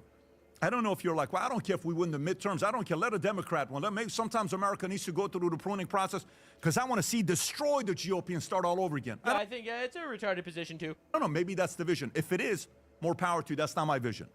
My vision isn't that. And I have a I don't think he wants that either, though. sprinkle of I libertarian think he's an operative. to me, because I want to be left alone and just kind of allow me to do that kind of stuff. So whenever I have the conversation and I listen to it, Dave, I agree with a lot of the stuff libertarians also believe in, but I think there's an end to it because we've already started a country the way that we are. And so you and I both get accused of something. I want you to process this, and I want you to know. I think libertarianism is gay. I think it's a nice pipe dream if you're retarded. No offense, you need authority. I'm open to it. You get accused of, this guy, Tucker's taking money. Oh, Pat's a Zionist. He's taking money from Israel. Never been to Israel. AIPAC messaged me and told me, you want to come to Israel? I said, I have no interest in going to Israel for you to pay for me. I'm going to go one day with my pastor. We've never taken money from anybody. And I'm so confident with myself on what I've done because there's only one thing I fear in my life, and that's God. I don't fear anything more than I fear God. And trust me, I fear God a lot because this thing's like this. if you ever wanted to have fun, and let's just say, you know, put it out there on the line, and again, I'll put the onus on you if you're open to this or not. Here we go. Let's go hire 3 accounting firms. You pick one, I pick one, and let's get a third party that we both agree on. Maybe Absolute like a KPMG, PwC, and BKD, hypothetically. Some of the biggest firms you probably recognize. You have money. You've done well for yourself. Let's have them do audited financials on me, my wife, and you and your wife, and report back to see if I've ever gotten paid from Israel, and report back to see if you've ever gotten paid from Qatar or Pakistan or any of these guys. All the businesses, all the LLCs, all the accounts. You know how this kind of works. They can kind of figure that out. And let's be honest with the audience. Yeah. Let's be honest with the audience. I would love that. Oh, my God. If He's you're never open going to do turns this. I'm available. We'll have to spend $500,000, something like that, because it's going to take It's few a weeks for them to brilliant do it. challenge because I am he's never fully gonna open do to it. the idea if you are. And by the way, I know this may make you feel uncomfortable. You don't have to accept this offer, but I'm telling you, I'm comfortable. If he doesn't accept You it, don't have to. he You are a loses little by bit private, so I'm default. sure you're going to come out and say, how dare he want to look at my wife's bank accounts and all this other stuff, because He won't do some it. people may say, No well, way. they can pay your wife and not through you, and I get that as well, and that's why I want to be a little bit transparent with you. I've tried many times to build a relationship with you. It's been challenging. But I do want you to know that as a Christian man myself, no matter how much you go to a place to not want to believe in somebody, I've been instructed by God to try to do my best to have some grace. And I believe in you. I believe in your abilities. But I believe in God and America more than I believe in any man in America, because I've seen many great empires fall. And for as long as I'm alive and I'm kicking, and if God wants to use me as a voice to elevate how amazing of a country we live in, how lucky we are to be here, I'm going to use my voice to elevate that message. I've been doing that since the time I went to dinner with a few different people in LA, and I was inspired and I was finally taught about how amazing this great country is, that we escaped Iran after 11 years and went to Germany at a refugee camp. And I finally came here. I served the U.S. Army 101st Airborne Division, one of the most proudest days of my life when I went into the U.S. Army. So that offer is back to you. Now, you have my cell phone number. If you want to call me, have a conversation, I'd love to. I'd love to. Your talent, I respect your ability on what you've done. All right, we'll see. But if you send your, your followers, and you got a lot of people that will do whatever you do, because you're the head guy at the top, and you know all the other people that follow whatever you say. So I trust all of them are going to probably attack me. I hope they don't, because I'd like to see that if the day Charlie passed, it was a heavy burden on me, because I have young boys that love Charlie. I've never seen my son get emotional for 30 minutes the day Charlie died, and I was at an event that I couldn't even get to my son that night. I think there's a lot of movements that need our help. I'm willing to contribute in my own way. If you are willing to contribute, you know how to get a hold of me. You have my cell phone number. Wow, that's crazy. Yeah, he fucking killed him. Because there's no way he could back out without looking like a pussy, and he's absolutely going to back out here. His whole thing is that Trump is controlled, and Trump is bought, and everyone's controlled and blackmailed by Epstein and Israel and the Jews and Netanyahu. But ultimately, there's no way he's actually going to be willing to do this, in my opinion, because he's bought. I mean, in fact, we know for a fact an Iranian billionaire gave him like $15 million or something after he was fired from Fox News. Like, that's open information right now. And there's also this huge scoop going on. Allegedly, the CIA is investigating him for leaking plans to Iran, which was used in Trump's strike against all of the Khamenei retards. Basically got them all together to think that there was no ceasefire, and then that there was going to be no war, and then all of a sudden, poof, they got obliterated. I think that he is dirty. Now, I do agree with one of the things that Patrick Bet-David said here, which is that, obviously, we have to give people grace. However, I believe you absolutely need to hope and pray for the best while simultaneously fearing the worst. And I'm so happy people are finally scrutinizing this guy, including the Trump administration, who, let me remind you, fired his son, and Trump is blasting him in public all the time now. All right, this break has been made. All right, and I'm really happy, because I think ultimately the truth is so important, and the closer we get to the truth every single day just makes everything a little bit better and sweeter. Thank God for opening our eyes, and may he continue to guide us in a better direction where we fucking obliterate retards. I don't know. A lot of people think that, oh, you believe in God? Well, then you must be a bad believer because you have issues with people and you should just forgive everyone forever. This is pussy logic, man. I could forgive someone's soul for trying to kill me, but that doesn't mean I'm not going to try to kill them first. anyone that reads the Bible understands that God is not demanding an entire army of losers rolling over and letting ourselves get killed by our enemies. God demands justice and victory, and I am here to help. Now, our government, which actively hates us and operates against us every single day, it seems sometimes, is getting brutally exposed, and they are having terrible days because citizen journalism is actually back. So this is Nick Shirley. You might remember him from exposing all the hospice fraud in LA, for exposing all the, daycare leering centers in Somalia, also known as Minnesota. Well, currently they're trying to pass a bill specifically to target him to literally jail people for investigating fraud. What do you think about the Stop Nick Shirley Act?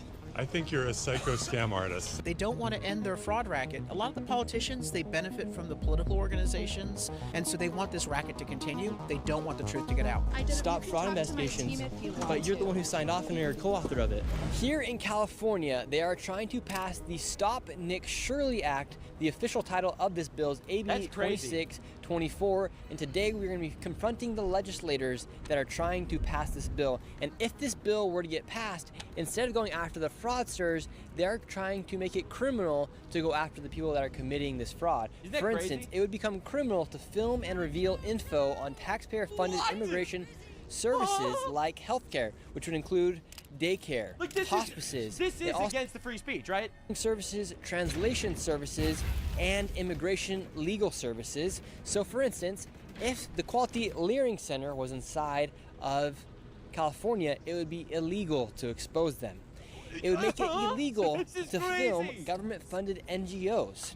And this bill essentially wants to shield the info of immigrant support services from the public. So your tax dollars, you'd have no idea where it's going because it would then become confidential, and you would not be able to see how much money that NGO is getting if it's going towards immigrant services. That's crazy. And what makes it That's absolute insanity. All right. So again, people are threatening his life for exposing this shit. And he just keeps going. Honestly, God bless this guy. It's crazy. Right. So as you can see, this post on Twitter alone got 100,000 likes and 2 million views, which is great. Not enough, but great. And the reality is, look at what we're dealing with. We are dealing with a country, specifically Democrats, so fucking corrupt, so undeniably corrupt, that they're arresting the investigators instead of the fraudsters because they just don't want people to understand how much fraud is actually happening.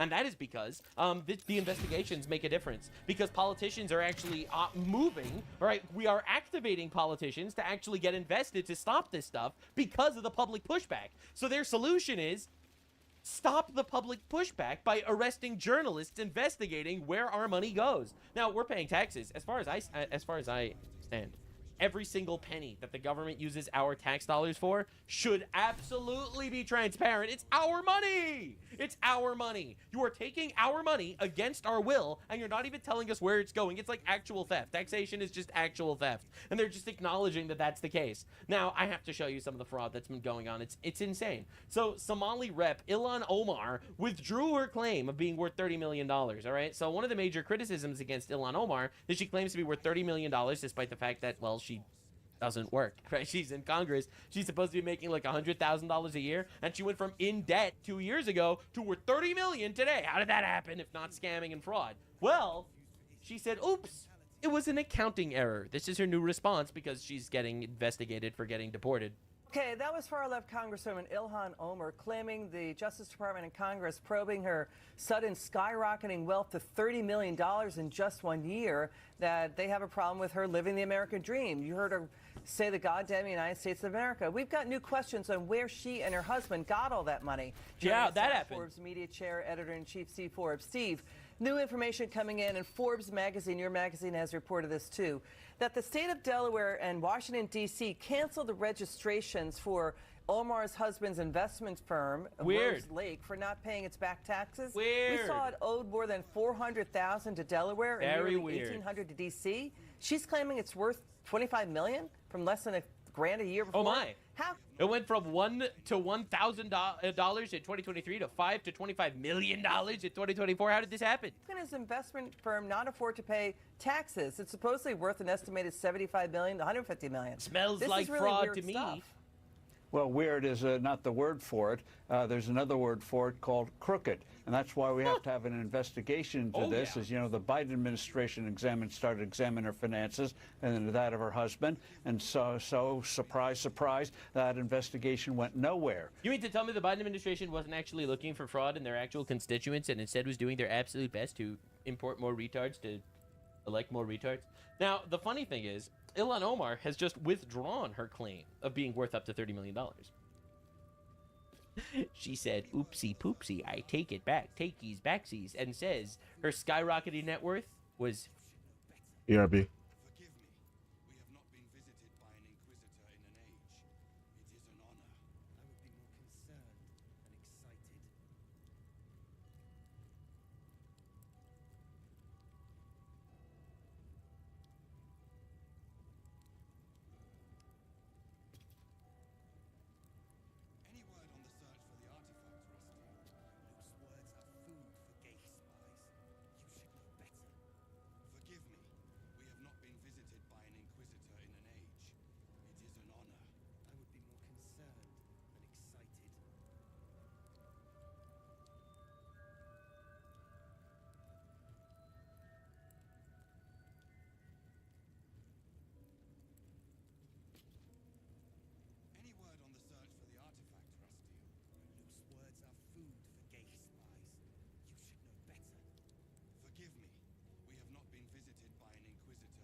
from $18,000 to $95,000 instead of, $30 million. She blames her accountant. But it's amazing how people can go into Congress and then become these entrepreneurial investing geniuses where they come in, she had under $1,000. You see, here I thought that she was just doing like insider trading. Well, it turns out she's probably doing tax fraud. And by that I mean taking our taxes. Net worth, and her husband didn't have much, and suddenly now they're multimillionaires. Is there a money laundering operation here? And in terms of the firms themselves, they have a sketchy background. That winery in California that she and her husband own, where did that come from? Where's the wine there? Nobody can. No one understands how she got so rich. A lot of people are saying Trump's not doing enough, but things are happening slowly. Just in, Ilhan Omar claims a disclosure listing her wealth as $30 million was an accounting error. Her real net worth is $18,000. Bro, fire that accountant. Fire the accountant then. What are we? Are we being serious? Any accountant that accidentally says that you're worth $30 million instead of $18,000 is like fucking insane. That's crazy. Now, all of this hospice fraud that we've been seeing throughout the country, it turns out a lot of that is getting shut down right now. What is the response to Democrats arguing that this rooting out of fraud, that it's cutting Medicaid services? What is your response to that? None at all. They know it's manufactured. That's why when they say it, it's sort of, like sheepishly mention the possibility that you might once in a while hurt someone that's innocent. I argue that if you take a child with autism and you give them the services they need, you're doing a great service. It's the right thing to do. We're great people. We'll always help folks in need. But if every mother is pretending, because they're getting paid, that the children in the neighborhood have autism, which is bad for those kids, by the way. And you're seeing that. And we're seeing that in Minnesota. You take a budget from $3 million to $400 million. You do that by creating programs and manufacturing services that aren't supposed to be used. But what you're doing is you're hurting the child who really has autism because they can't get access to services. That's right. And you're corrupting the entire system. We're seeing the same thing in California with hospice, where you have 1/3 of all the hospices, Katie, in the entire country are in Los Angeles, not California, just LA. That's pretty how bad. many people are dying there? Yeah. Right, so you obviously have allowed A little bit of a corruption. red flag. And I'll make this announcement on your show, we have stopped payments to 450 hospices in California. That is insane! That is insane. They stopped payments to 450 hospices because a YouTuber investigated hospices, thought it was fishy, looked into it. 450 hospices stopped getting payment from our tax dollars. We make a difference. Look at how insane this is. Guess what? Not one has called us asking to reinstitute them. Wow. Now, they may change their minds over time. 2 seconds, sorry.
I'm here. But in 10 weeks, we've shut down 450 payment systems to these guys. That's representing at least $600, $700 million Oh my just this God. year. And no one's complaining. So things are actually happening. That's crazy. That's actually insane. It really is. Now, of course, people are really upset about it. How can you target our Somali community? So this is Pramila Jayapal. She is a retard, and this is what she had to say. The majority of Americans across the country regardless of political party, know that immigrants from all over the world, Somalia, India, wherever they're from, Latin America, Africa, that immigrants have built this country and make this country what it is today? Absolutely not. Absolutely not. Somalis have not improved this country by any metric whatsoever, let alone built this country. All right? Somali Indians, Latinos, and Africans did not build this country. All right? White people built this country. White Christians built this country. White Christians made this country what it is. Yes, you're right. There were some slaves that were sold by black people to us. But the reality is it was white people that built this country. That's the truth. That's the absolute truth of the matter. And it is insane, Cope, to think that Somalis built America. Absolute retard shit. In fact, I'll take this a step further. I can't even think of one way, and this is going to be controversial, that Somalis have improved America at all. I can't think of one instance whatsoever. Not one invention, not one business that was made that employed Americans. I can't think of any benefit whatsoever given to America by Somali immigration at all. And we shouldn't even be surprised by this. We are literally importing people with 67 IQ, and we're wondering how they're not contributing, man. Bro, their country is an absolutely devastated shithole. I don't even know what we're expecting here. I don't know why we should even imagine or entertain the thought that they would improve America. 67 IQ is like, we will crack open your rib cage to see if maybe you have gold nuggets growing on the inside of your spine. We will eat your testicles to show dominance level IQ, okay? This is not a joke. This is not a false alarm. This is absolutely diabolical, bro. So the reality is, the reason why we have Somalis in our country is for charity. All right, that's what the government says. We want to be nice to these people. They live in a shithole. They made their country a shithole, and they're going to make our country worse. But that's a sacrifice we are willing to take because we're willing to make this sacrifice by having them rape our country because, well, at least it'll give them a better life. That's the argument they make. I personally don't believe in it. I don't buy in it. I don't subscribe to that at all. I don't think it's our problem whatsoever that these retards are eating each other and shit in Somalia. That is not my problem. I don't think we should be importing them. We have a society that honestly does not benefit whatsoever by these people being here. The experiment failed. Send them home. That's my perspective. Now, a lot of people think that that's radical, but I think that you are retarded. The moderate position is we should not be importing people that don't improve our country. The radical position would, be importing people that rape us physically and financially. All right, that is a radical position. To think that we need to open our borders to retards and treat them like they are one of us. That is a radical fucking retarded position. No, they did not build America. And this narrative that they're pushing is all part of the fraud. But then again, Pramila Jayapal here, Muslim, also did not build America. So obviously this is the psyop that they're trying to push on you people. Now, understand, we have a major issue in our country. This is what Elijah Schaefer has to say. He's recently got exposed for, divorcing his wife or something after he was cheating on her with some Catholic influencer lady. I don't know, man. I don't get involved. Anyway, so you get him. I don't know CPR, bro. I don't know CPR, bro. Hurry up. Just have people overdosing on the streets. Yeah, bro. Come on, bro. Wait, what? Yeah, just people overdosing on the streets, and police go up to wake him. This guy says something pretty insane. Unpopular opinion: we should let these people die when they overdose. It will fix a lot of cities. That's fucking evil, man. That's evil, actually. And it's pretty insane watching this shit. Hey man, just wondering, why are you still tweeting on this platform, or frankly alive, after court documents show you admitted to your wife you molested a 16-year-old boy as a youth pastor? Oh my fucking god.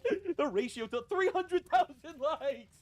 Oh my god, bro. What is this? What is that? Oh my lord. Yeah, so this guy is gonna explain to us how to fix society. It's pretty insane watching this. And then, of course, you see stuff like this, where, you have homeless people using dogs to test drugs to see if they're laced with fentanyl. It's okay, buddy. This is crazy, by the way. Look at his leg. That's right, look at that. Look at that shit.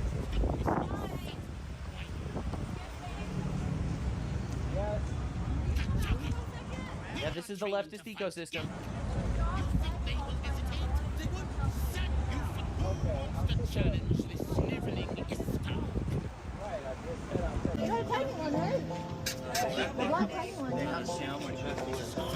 Yeah, so essentially what we're witnessing is homeless people are using dogs to test drugs on them in Skid Row in Los Angeles, California. Nonprofit group Starts With One Today says dogs are being abused, thrown away, sold for drugs, neglected, and fed drugs to make sure there isn't fentanyl. Animal advocates are ripping at Mayor Karen Bass and other elected officials for not taking enough action. We're coming out here risking our lives to help these dogs with no support from the government.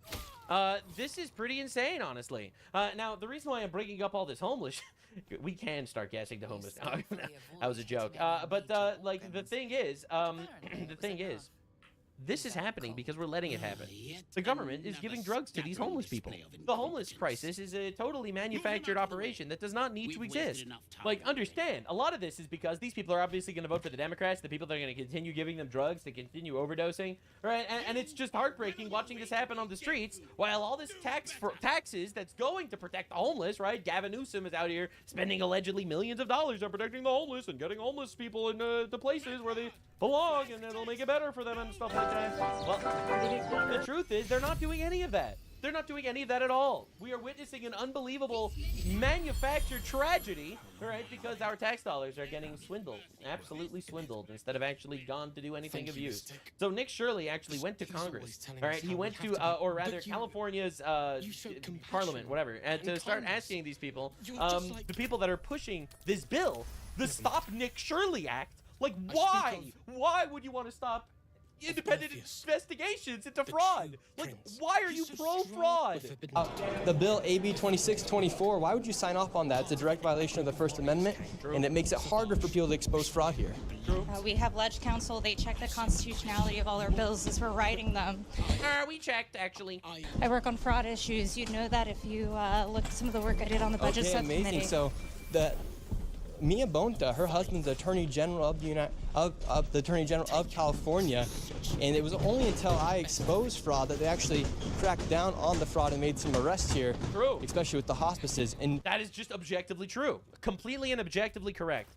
Do you know that if this bill were to pass, it'd make it illegal for someone to go after fraud, especially if it's based off of immigrants, for instance? Almost like that's the point. It's Armenians in California. No, I think that's a misinterpretation of the bill. No, when we wanted to push a bill to stop you from investigating fraud, it's not because we want to stop you from investigating fraud. It's because we're gay, and we believe in homosexual sex and intercourse. That's what we think about all the time. We're Democrats. But I'm happy to talk with you more about it, and I'd love to talk to you more, as she proceeds to try to run away. Don't you Fraud worry. and investigations into fraud are something that's been happening for a very long time. So then what are you trying to stop? Attorney General handles those cases. Oh, because the fraud investigations are handled by the people that are probably committing the fraud. Actually, we're just gonna let the California government take over fraud. We don't want independent investigation. Which is a literal violation of the First Amendment. Yeah, so if this passes, the fraud's going to continue to get worse and worse. And if I were to go look into the fraud at one of these NGOs, let's say, that receives money for migrants, I could receive a $4,000 civil fine, a $10,000 criminal fine, or a $50,000 felony if this bill gets passed. And not only that, they'll also have the power to take down my videos. And that's right. If you are investigating fraud, that's right. If you go up to an Armenian guy and be like, hey, is your hospice legit? They can take down your YouTube videos and put you in jail. They're just so scared of him. It's crazy. Like, they threatened to kill him. They doxed him. Now they're criminalizing him. They're criminalizing this. It's shocking. There is no logical reason why this should be a thing. There is absolutely zero logic behind it, aside from, hey, we want to actually keep getting away with doing fraud. And they're basically trying to bankrupt journalists from looking into the fraud. Yeah, they're trying to bankrupt you after you're having to fund your own private security. But the American people collectively say thank you, Nick Shirley. And it's just crazy. And we're here paying taxes to these people who never have to explain themselves while they shut down investigations into fraud so that they could keep raping us. It's just a hobby, I guess. Now, Fox News has been going on quite the tirade as well, which is very, very enjoyable. All right, so they're going after Hassan Piker all the time now. Now, a lot of people are obviously, they have this perspective. For example, this is Hassan's clip Twitter guy saying, Fox News has made Hassan Piker his #1 target. What are they so afraid of? So, pro-China, Hassan Piker over here is constantly being talked about, and it's insane. They're shredding him at all angles, you know, because he's an anti-American, pro-terrorist piece of garbage that quite literally is a gigantic, demonstrable black hole on the entirety of the Democrat Party. In fact, anyone that's aware of life, they're not afraid of Hassan, you dick rider. They literally want to make this guy the face of the Democrats. People don't understand the op that's happening over here on the right. Finally, learning some tricks from the the retards on the other side of the force being like, wait a second, let's make Hassan Piker the face of the Democrats. Who's going to vote for the party that says America deserved 9/11? Right, so anyway, you got to watch them shredding this guy. And there's also an old resurfaced clip of him. And then we have to talk about China, because Hassan Piker is radically pro-China in every single stance that he takes, because he's a communist, that anti-American communist shitbag. And I have to show you what's going on in China right now, because it's murder season over there. The left's new golden boy Twitch streamer doesn't even try to hide it. 34-year-old Hassan Piker not only hates America. Just saying, I'm just ahead of the game. If you want to know what people are going to be talking about in media in like a year, you should just watch my videos. I'm 1 year ahead of every single mainstream story, from calling out Candace Owens and Tucker Carlson to Hassan Piker, all of it. You just watch my videos, you're 1 year ahead. They are shredding this man, and it's beautiful. It's actually awesome. Hassan, I think he doesn't even realize how bad it is for him. Because A, they're going to deport this motherfucker at some point. He's going to go to jail for constantly calling for violence. That's one, obviously. And two, and I think this is even more important, if they make him the face of the Democrats are never winning another election. Terrorists. Piker has a controversial history. Unless the left is literally a terrorist party at this point, you know, supporting the murder of Charlie Kirk and everything in between, chanting and hoping for the destruction and murder of Donald Trump. All right, let's be honest here. The left is basically an immoral terrorist organization. That's my stand. That's what I have to say. A lot of people, oh no, not how you say. Prove me wrong. Prove me wrong. They're all endorsing violence. They're calling for riots. They're calling for insurrection. They're celebrating the assassination of political figures. Like, what are we even talking about here? Hundreds of flocking to him, actually. The more people that flock to Hassan Piker is awesome, the better for me. They aren't afraid of Hassan. They want to make this idiot, the one that said America deserved 9/11 and says that rape is resistance, and Palestinians should actually be raping more Jews, right? Make that guy the face of the Democrats. See how that works, man. I think it's honestly a masterful gambit. Now, for me saying that he calls for, like, assassinations and stuff of people, he does. I've already showed you multiple times the fact that he called for the assassination of Rick Scott, right? He calls for his audience to murder senators and stuff. Well, here's an old resurfaced clip, and I think this one hits different. This was him and Destiny back when they were friends, before they backstabbed each other 47 times. This was back when they were buddies, talking about how they really want to kill Charlie Kirk. I'm ready for the great cleansing, dude. Cleansing? The cleansing. I am disappointed. What cleansing? When we genocide conservatives in this country. Right, so this is him calling for the genocide of conservatives in the country. But again, these are two of the largest leftist political figures these days. Are you gonna be on the streets with your Glock? Maybe. I gotta go back to Nebraska and grab it. What about Democratic mayors? It's like, what the f are you talking about, dude? We're f***ing talking about socialized medicine, and you f***ing turn around and you f***ing ask a question about murderous cities and their Democratic mayors. I want to f***ing kill him, dude. I want to. Yet the safest Well. might have killed me. Someone Well. must have tampered with In a video game. I meant it's just not in a video. In a video game, I have to say. Otherwise, it sounds like I'm calling for violence. Game setting. I wanna own him in a video game setting. Oh Jesus! In a video game. Yeah. Fuck. In a debate, I want to. I accidentally said my actual intrusive thoughts out loud for a second there. I'm in a debate. Woo! Good thing I got Pestany over here to protect me. In Minecraft. There you go. There you go. Yeah, there you go. Yeah, you know, and well, Charlie Kirk is dead now. One of Hassan's fanboys probably was the murderer that killed him. And this is how they operate. It's pretty insane. A lot of people haven't seen this clip. It just resurfaced. You know, he said this long before Charlie Kirk was actually murdered. But it's crazy watching this, you know, and he's praising China as some sort of epic utopia. Well, this is Serpensa. He just made this video on the Chinese murder season that just started, because I think people don't actually understand what's going on the floor in China. So Hassan, who's constantly talking about how he wants America to become more China, fails to acknowledge the fact that there are killings taking place in China every single day right now. Better hold on. This is going to get a little dark. Officially, China's 2026 murder season is in full swing.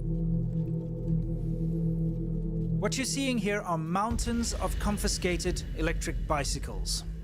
It may seem crazy, it may seem wasteful. Oh, it's just confiscated electric bikes. Oh, don't worry. It gets so much worse, because this is the quintessential result of communism.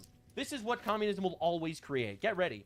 But right now, the government is actually going into people's homes, going into schools, and confiscating these. By the way, that's fucking bullshit. All right, we'll get into why later, because, you know, everything's super expensive in China for, like, the actual lower class, because that's how communism works. Communism means you need an oppressor class and an oppressed class. The oppressed class gives everything they make to the oppressor class, and the oppressor class oppresses them. So, now, because of some EV bullshit that they've decided on randomly, they've decided, boom, we're just going to confiscate all your shit. And they have the power to do that, because, because it's a fascist state. Because it's a fascist, communist reality where they could just do whatever they want and implement whatever they want. You actually don't own anything under communism. The government and the state owns everything. So they could just waltz in and take all your shit because they've decided that they don't like it. And remember, that is what Hassan wants here.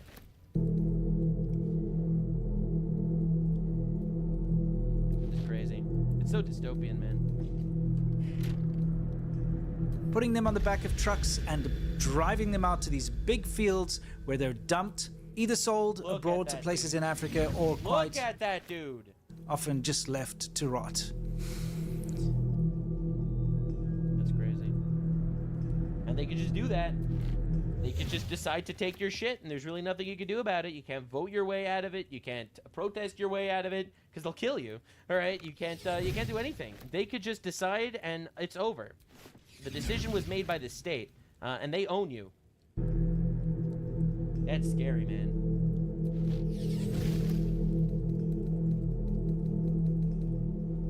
China, in all of its wisdom, has decided that certain types of electric bicycles, the ones that people rely on, to do food deliveries, the ones that people use as their family transport to get to school, to get to work, they've decided that no, they're all going to be scrapped because they're illegal. This, of course, leads to the typical wasteful.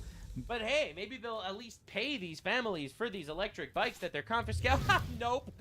The bikes were always the government's. So you don't understand how communism works. They could just do things. Piles of rubbish lying around the Chinese countryside, whether it's subsidized EVs, e-bikes, shared bicycles, you name it.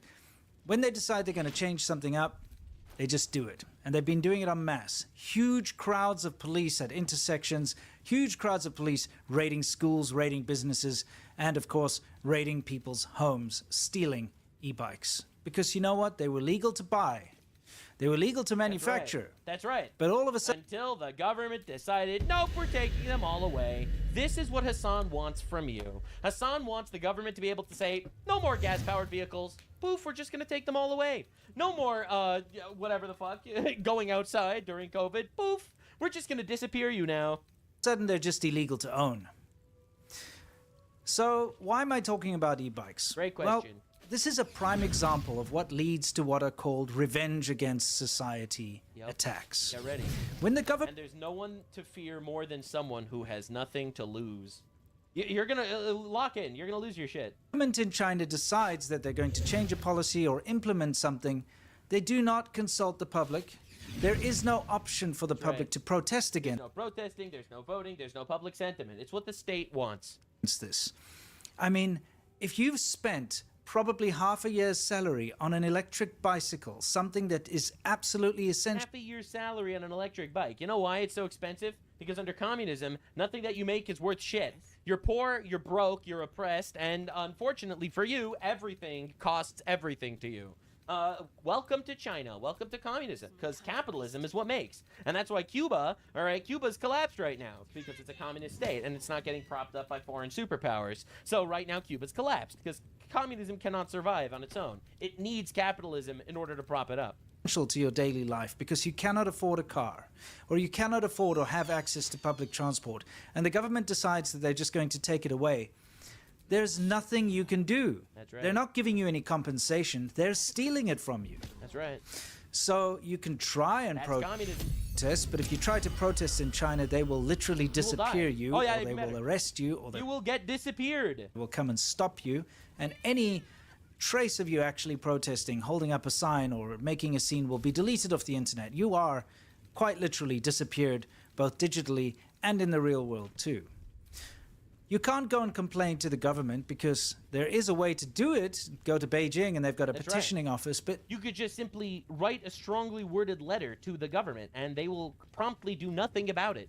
nothing ever gets resolved. They don't care. The thing is, even if you can afford to go to the petitions office in Beijing, it's not going to change their policies. They're not going to all of a sudden say, you know what, we're going to let you keep your electric bike that we've now deemed illegal because we just don't like these type because they're catching fire or because they're not meeting safety standards or whatever their reason is for it. Of course, the main reason is they don't like bikes. They think it makes the cities look dirty and poor. And therefore, they're just going to confiscate the thing that you worked your ass off for 6 months to buy. And so on. There's lots of different reasons why they do this, but... Right, they care about the visuals of the city, which, I mean, makes sense. Aesthetics are important, don't get me wrong. And therefore, they're just going to confiscate the thing that was legal 2 seconds ago and give you absolutely no form of compensation because they don't fucking care. It doesn't matter what their reasons are. They decide overnight that they're going to change their policy on it, and all of a sudden, you lose out. So, what do you do in a situation like this? Nothing. Absolutely fucking nothing. You just wallow in misery under communism. That's the problem. There is no outlet. You cannot complain.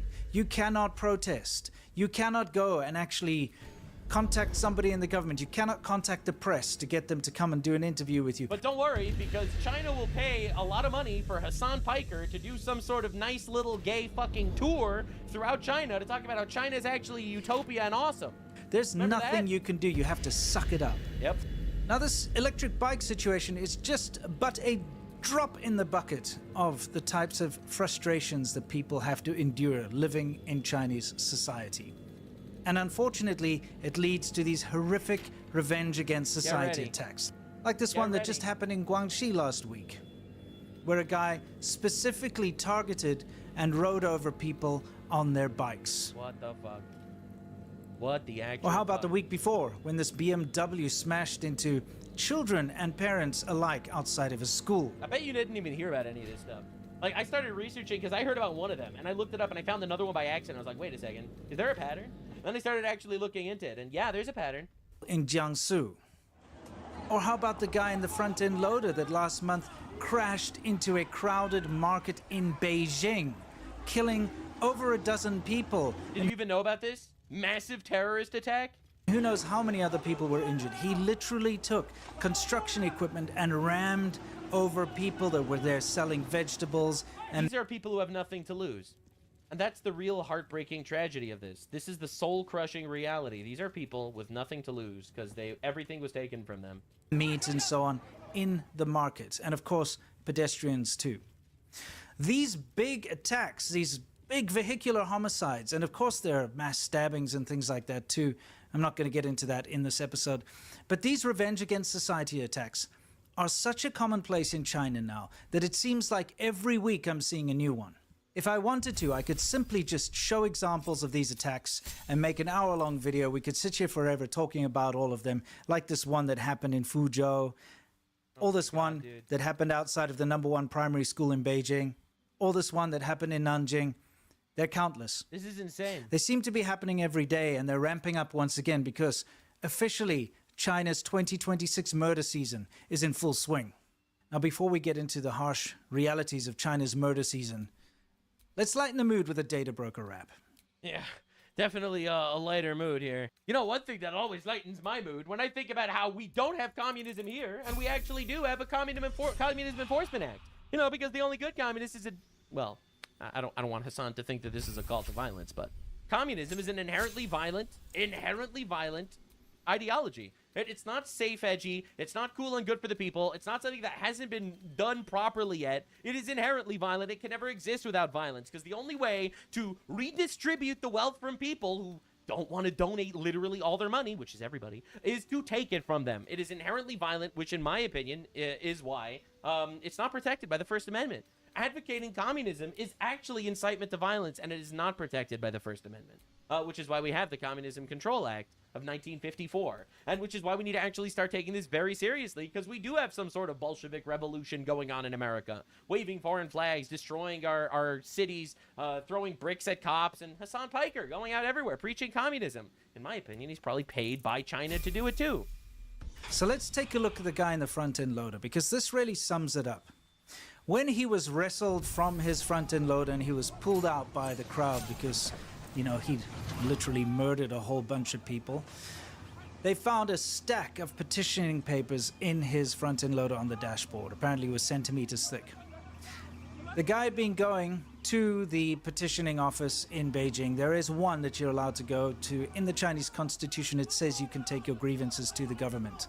Of course. Isn't that nice? They give you an outlet where you could go and grovel and cry in front of a government building, and they don't fully disappear you. They just don't listen. It says that. Nothing ever gets done about it. But people go in a specific time. During the 2 sessions, there's a big government meeting that they hold. And so they go during that time because they know it's a sensitive time. And they feel as if they go there and try to cause a fuss during this sensitive time, that the government is more likely to try to hush them up by taking care of their problem. But they don't. Of course, this isn't never actually happens. true. That's code. Lines outside of that place, they're massive every day, and I don't think anyone ever gets anything resolved, but at least they have the belief that they will get their problems seen It's to. the ultimate placebo effect, you know? It's just, if you just come here and sit here every single day, all day, we might listen to you. And then they just don't. And resolve. Because why should they? Literally, why should they? Right? This is like, oh, don't worry, you have an outlet. you could literally cry here in public forever. You know, like how the Wano government did to what's his name, to Odin in One Piece. All you need to do is make a fool out of yourself in public for 1 year straight, and we'll listen to what you have to say. And then he does that for a year straight, and then they're like, we lied. Oops. So this guy apparently for years had been trying to get his problem, whatever it may be. It could be something to do with his real estate investment that, you know, went south. It could be something to do with the land that he was on that he was forced off. It could be something to do with investment scams. You never know. Oh, you don't understand. They could just force you off land in China. They could just decide, nope, that's our land now. Sorry, oopsie poopsie, you could go. There's so but don't worry, Hassan Piker thinks that that's better. many issues in Chinese society that just aren't ever addressed. Because when people fall on hard times, the government ignores them. So what do they do? There are no social programs. There are no charities for people to go to when they're in dire straits. They have to rely on family. And family can't always help out. So this guy needed his problems taken care of, and for years apparently they weren't, and he'd been petitioning. So what do? Unfortunately, in China, what people do is they try to draw as much attention to themselves as possible, and they do this through revenge against society attacks. And they take two forms usually.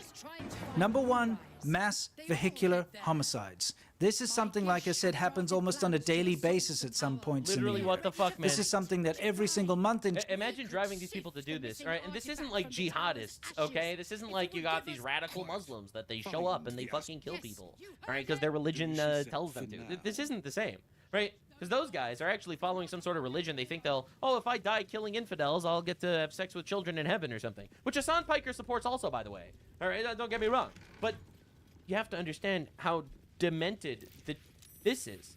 Like, these people, they're not doing this for some religious reason. They feel like this is the only way that they can be heard. Their anguish outweighs their will to live. So they feel like they might as well do something in a way that gets heard. It's just like, I can't even imagine being put into this mindset. Like, but that is the oppressive communist way of doing things. You're just gonna have to tolerate people feeling like, well, life's not worth living, might as well go out with a bang so that maybe someone will hear me. Unfathomable levels of evil. In China, you will see videos, horrible videos of people plowing into pedestrians on the side of the road, plowing into crowded crosswalks, plowing into people on their bikes, and specifically plowing into children and parents outside of schools. Unfortunately, the second method of revenge against society is attacking young children at school or outside of their schools. And we've seen countless mass stabbings by middle-aged men who go into kindergartens, go into middle schools, and just start indiscriminately attacking children. And that is because the worst thing you can do in China to get revenge against society is to kill children. Obviously. And that is because children are people's social blanket. It's their social security. When you have a child in China, because of the way the family structure works, you pour all of your money and your entire family's fortune into raising that child so that when you reach retirement age, Look how shit this is. You have a guy with a knife that runs into schools to stab kids, but they've disarmed their population. So they give them these massive claw grabbers. Instead of like a gun to fucking shoot the guy, they all have like these big sticks with like little grabbers at the end. You will be able to move in with your child and they will look after you. It's like a retirement fund. The authorities And not if you get rid of somebody's it's a stupid future, question. somebody's retirement It's a stupid fund, question. that is the biggest revenge you can have against society. That is why they go after children. What a nightmare. But it's unfortunate to see that murder season has once again kicked off. This is a societal ill that will not go away. This is a societal Not as long as communism exists. ill in mainland China only. This is a societal ill that will only ever go away if people have a way of venting their frustrations. Of course, there's no excuse for these abhorrent acts and these terrible attacks. But when you have a system that is so oppressive, that doesn't allow a person that has a grievance to vent their grievance, to have a place to go and talk about it, If you're owned by the state, all right? If they back you into a corner that just makes your life not worth living at all, because of how oppressive and evil it is, it's going to make these people do anything to be heard. And it's a nightmare. Have the media to talk to have government institutions that they can reach out to have courts and rights and labor laws and things like that. When you don't have that, this is the result. Yeah. And Hassan Piker, all right, to circle back, Hassan Piker is going out there, you know, anti-genocide, just like as China claims to be anti-genocide as they genocide the younger Muslims. All right, so Hassan Piker out there talking about how China is great. He's in a very Chinese part of his life. China's the best place in the world. He absolutely loves China. The reality is everyone is more than happy on the right to make Hassan Piker the face of the left because this guy is fucking evil. He is pro-terrorist. He is anti-America, he's pro-communist China, and it's unbelievably, demonstrably evil, which is why he's tearing the left apart and why the right is more than happy to use him as a figurehead. But don't forget for a second, he's the fucking enemy. He is the quintessential enemy. A foreigner that came into this country that was given some sort of citizenship because of bullshit, twisted birthright citizenship laws that now has some sort of moderate position of power that helps other foreigners get elected in order to hoist their power over you. This is the foreign takeover in writing, and I'm so happy that we have such a quintessential example of a pro-terrorist Islamist retard like Hassan Piker to help us understand. A brutal one to fucking end on, man. A really brutal one to end on.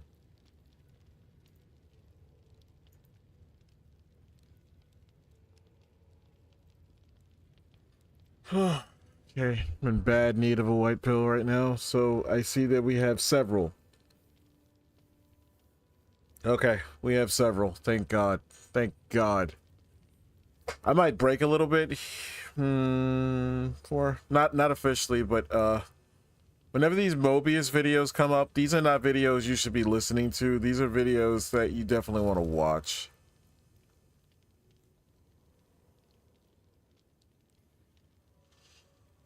Maybe that one I should leave to the side if I do like actually turn off the stream for a second.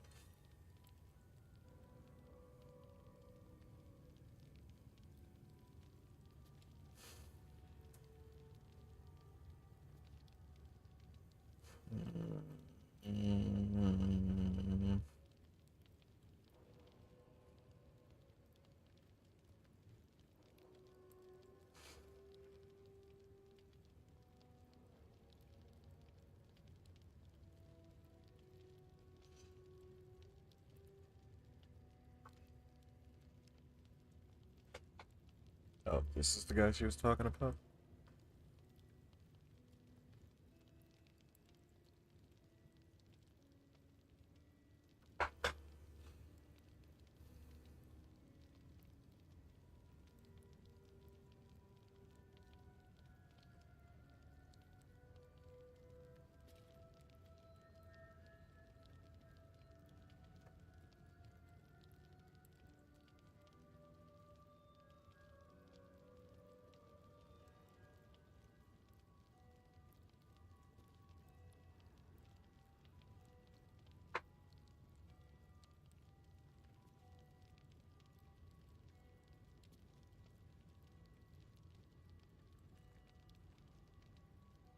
I doubt it.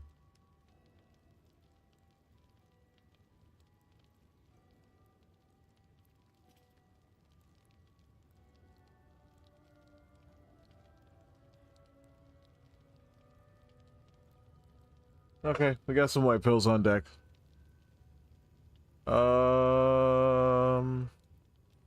Maybe I will. Let me put this one in a new window. Pause it. These videos are typically great. I'm gonna keep that one for myself.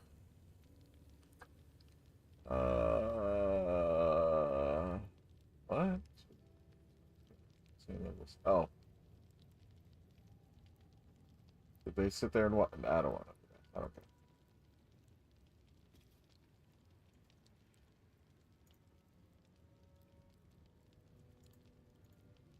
Got some cope.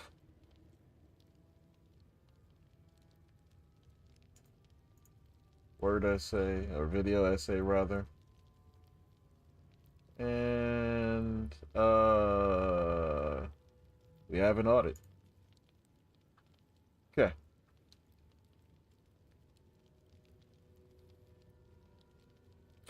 I could reset the clock now too if I wanted. Let's see. We'll see. Keep it running for now.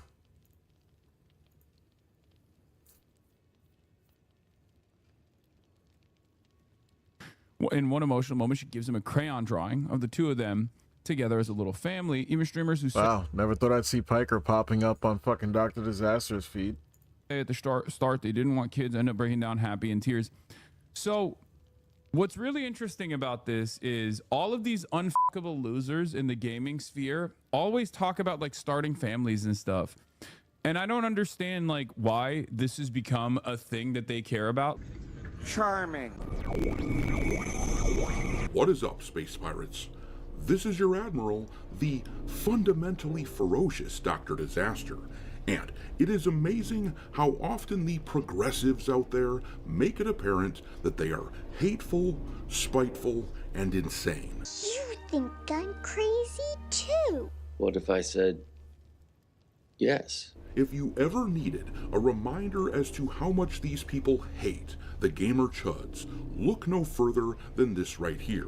You'll notice down at the bottom that the person who wrote this eventually limited who could reply because he was getting destroyed in the comments, but he wrote, "It's kinda evil how Marathon gets called a flop for doing these numbers, but Pragmata doesn't because PDF right-wingers wanna F the robot child." Jesus Christ. And creepy. First of all, as everyone has been pointing out, Pragmata is a single-player game. They're not even in the same medium. How brain-dead of a take is that? Jesus, bro, go outside. A cinematic single-player game which is completable in like several hours, and it is a brand new IP, whereas Marathon is a live service game whose success depends entirely on having a dedicated player base. What's more, the Pragmata team just put out this announcement here saying that they sold 1 million copies in a day or two, meaning they've likely already outsold Marathon, despite the Bungie pedigree. But if you want to know why these weirdos are so bent out of shape about this game, it is actually this right here. Yes. He's so cute.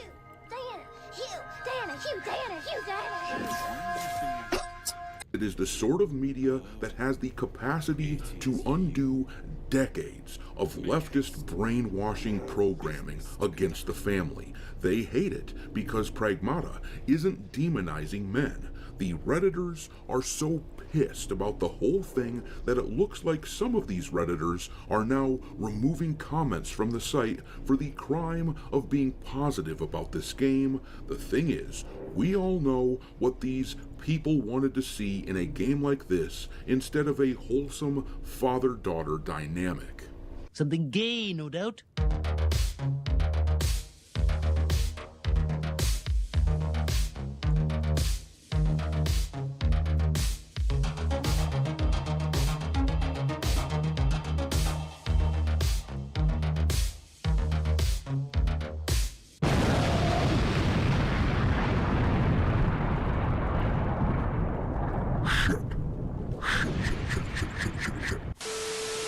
Alright, me hearties, if you ever wanted to know what these absolute ghouls on the left think about you, then take a look at the words of Hasan Piker talking about gamers. This is what these people really think about you. In any case, what is this? Capcom's Pragmata. Wait, did it come out already? Pragmata, it's making thousands of people suddenly want to start a family. You play as Hugh, a soldier stranded on a ruined lunar research station. His job is protecting the childlike android Diana while fighting rogue AI. It's out already? Is it good? Isn't this like Death Stranding? In one emotional moment, she gives him a crayon drawing of the two of them together as a little family. Even streamers who say at the start they didn't want kids end up breaking down happy in tears. So what's really interesting about this is all of these unfuckable losers in the gaming sphere always talk about like starting families and stuff. And I don't understand like why this has become a thing that they care about. Like, if you're a gamer, you should care about things that you actually experience. You should care about things that you actually enjoy, right? If you're a fucking lonely gamer who has never been around a woman and will never have sex with a woman, why do you care? Like, why do you care about having children or like riding for having children? Like, if they changed hot Cheetos, if they changed the recipe of hot Cheetos, if they changed the recipe of like, I don't know, Dr. Pepper or something, and you fucking freaked out about that, that makes sense, right?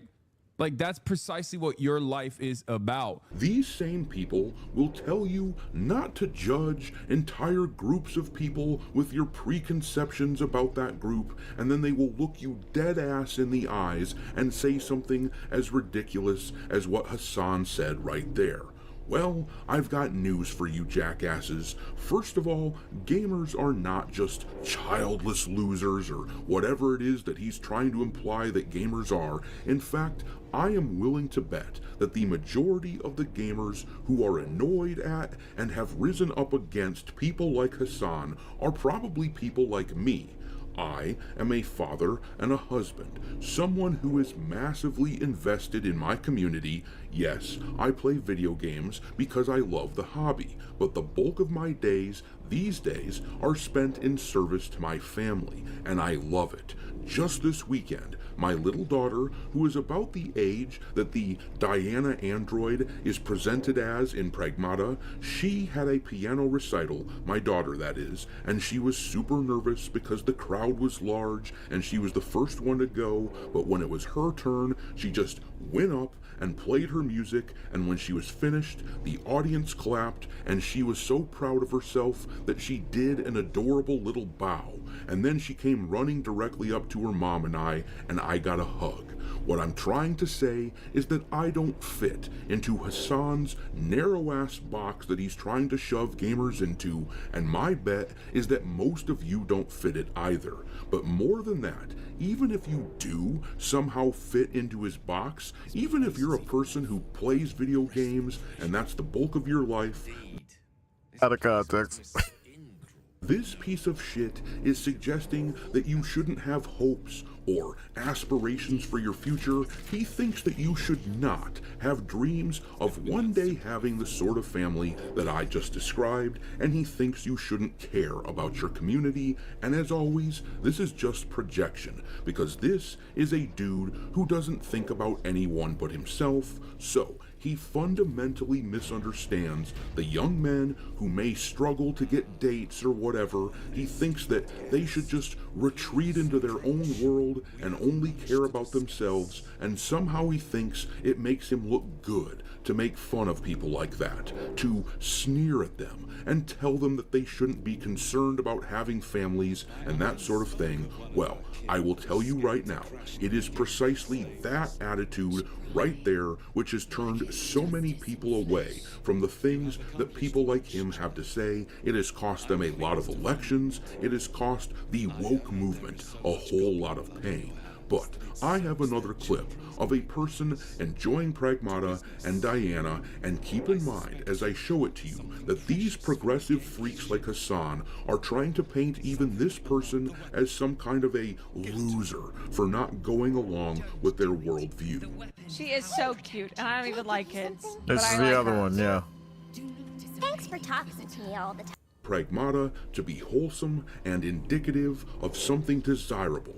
First of all, yes, having a family is the best thing that ever happened to me. I highly recommend it. And second of all, there are tons of clips of people reacting to the game in the way that I've showed you, so I assure you that you are not alone. The reason that these progressives hate this game, and yet they love something like The Last of Us, was summed up really well by this post on X that I saw from El Locan Gamer. Every plot they hatched, we stopped. You know, it's funny. They are close to succeeding. Never before could they pause Ceramorphosis. Never before could they let the infections spread undetected. You saw the thralls gathered on the Gake ship. Imagine that everywhere. Wants, needs, choice, all would cease to be. Everything rendered unto the Gake. So, the weapon. Please. I never really connected those dots. The fucking Illithid are essentially a they could be viewed. I'm not gonna say this. This is definitely not the intent. The Larian unapologetically is on one side of the aisle, so this is not the correlation they were aiming for. But accidentally, they kind of made the Illithid in this game essentially the Muslims of Faerun. I'm not sure what that makes to Gith Yankee, though, like the ones who want to purge them essentially at any cost.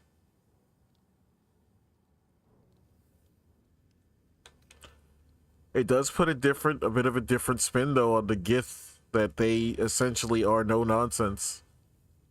And that they do not seek nuance because they understand the bigger threat more than anybody else. No. So it is found. But they have their own issues too. Namely this bitch. Wrote here, the difference between Pragmata and The Last of Us is as follows for the LGBT crowd. The Last of Us is a progressive game, so they love Joel as a surrogate father and adore him, plus the fact that Ellie is a lesbian makes it perfect for them. Pragmata is a game that contributes nothing to their gender ideology, where Hugh Williams grows fond of a female android who teaches us to be a father and reminds trans that they can't be one, which is why they hate the game and also call the men who play it PDFs. But those who play or played The Last of Us aren't, but they should be if we use the same arguments that they use with Pragmata. Even Ellie is a real girl, not an android, but for them, those who played the game aren't PDFs because it fits their narrative and ideology. So yeah, these are hateful, spiteful gremlins who will say anything to try to paint people who disagree with them with the worst colors possible. They don't deserve to be taken seriously though. Pragmata is a great game and its message is equally great. Anyhow, make sure to hit the like button on this video and subscribe to the channel if you haven't done it already. And if you are already subscribed, make sure that you are still subscribed to the channel. Lots of people tell me all the time that they have been unwillingly unsubscribed, but I'm gonna leave it there. Drop your contempt for the D-bags who despise this game for ideological reasons into the comment section below, and we will talk there. Thanks for watching me, Hearties. If you haven't already, your Admiral is inviting you to subscribe to the channel and become a part of the crew. Life as a space pirate may not be glamorous, but there's always plenty of booty.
Okay, so it's been a couple of days since the whole Sykkuno response in terms of the apology and everything, and it seems like things have been getting turned on its head with a couple of leaked DMs and stuff that have come out, and it's been a very interesting one because it's all to do with one person who came out against Sykkuno, other than obviously the original Google Doc and all of this kind of stuff, which you guys can go back and look at if you guys really want to.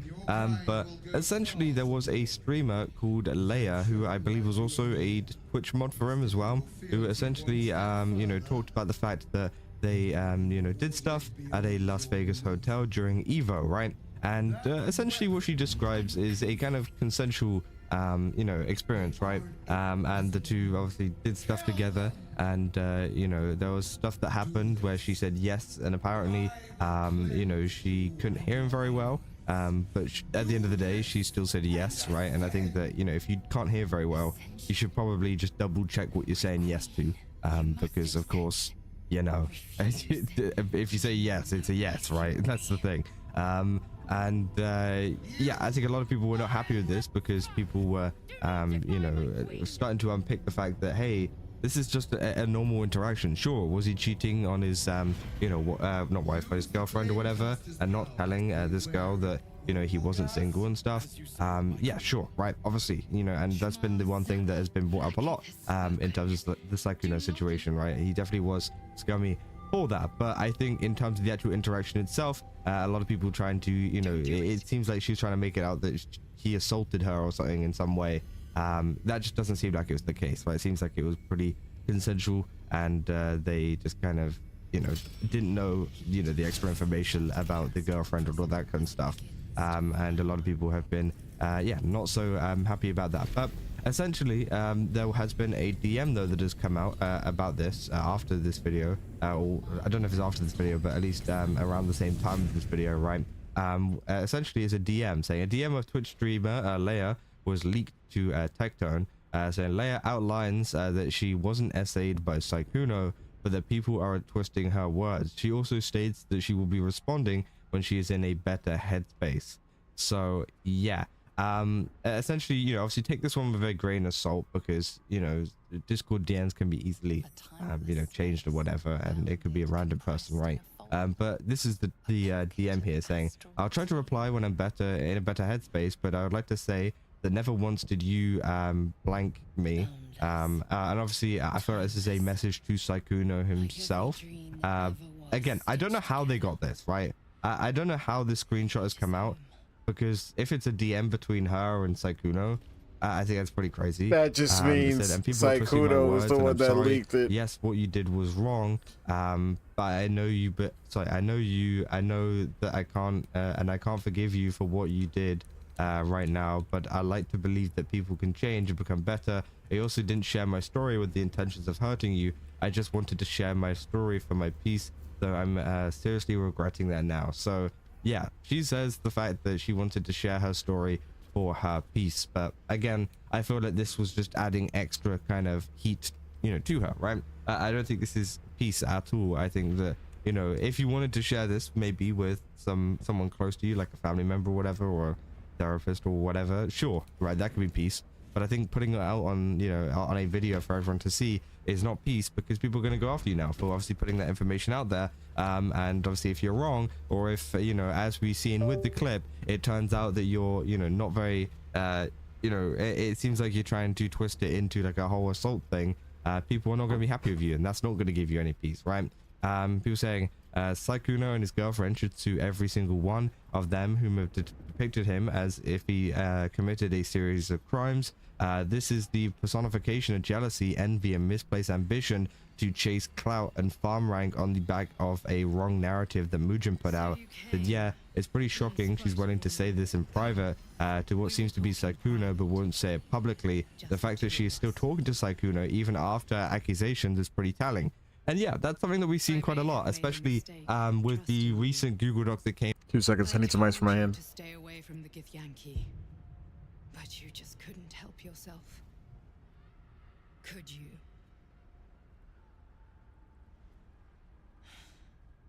And now you've come here to murder me.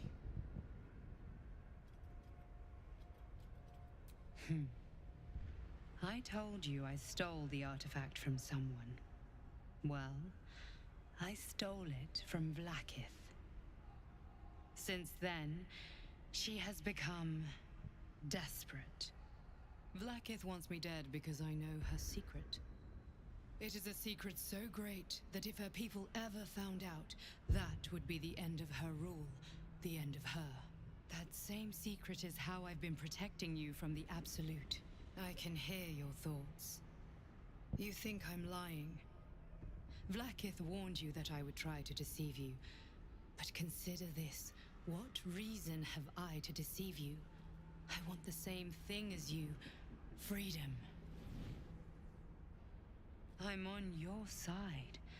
I have been since the very beginning.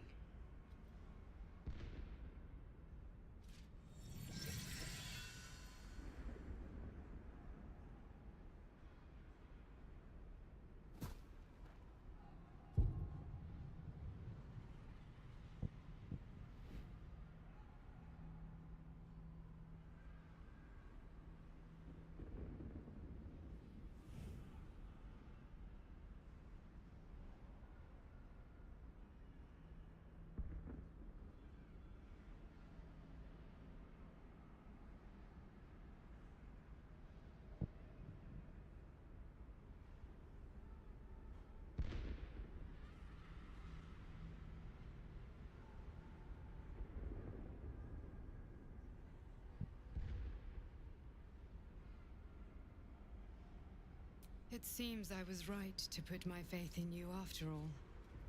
Thank you.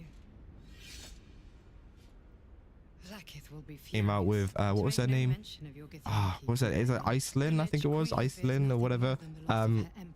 That obviously had a similar experience to a lot of the women that have interacted with Sykkuno, obviously not knowing about the girlfriend and talking to him and whatever. You know, she even had messages with him, you know, whenever the whole stuff was going down, and you know, him talking about the fact that he was going to return, and it was saying like, oh, you think I'm not going to return, stuff like that. That was like a couple of days ago, right? So this guy is still speaking to most of these women, right? He's still speaking to most of them, and including Leia here. Obviously, if the allegations were that bad, you would not be speaking to him, right? You would not be actively DMing him and talking to him in Discord if you really thought what he did was really that bad, right? You would be obviously going to a lawyer potentially, or the police, and you know, trying to figure out what you can do from there, because if it was really that bad, then you would do that, right? You wouldn't be talking to him whatsoever at all. So I think that is pretty crazy. Is there, what she say? Is it low? Said, what do you mean by my piece? Like, what is there? Like a demon in the back of your ear telling you to do it? Holy. Say, goddamn, Sykkuno can't get a break even after you address the situation and apologize. So that's why she did it in the 1 HP voice and acted and tried to frame it like he did. Which of course, yeah, I mean, that's what a lot of people have been saying as well. And there's also this clip as well of Asmongold discussing it.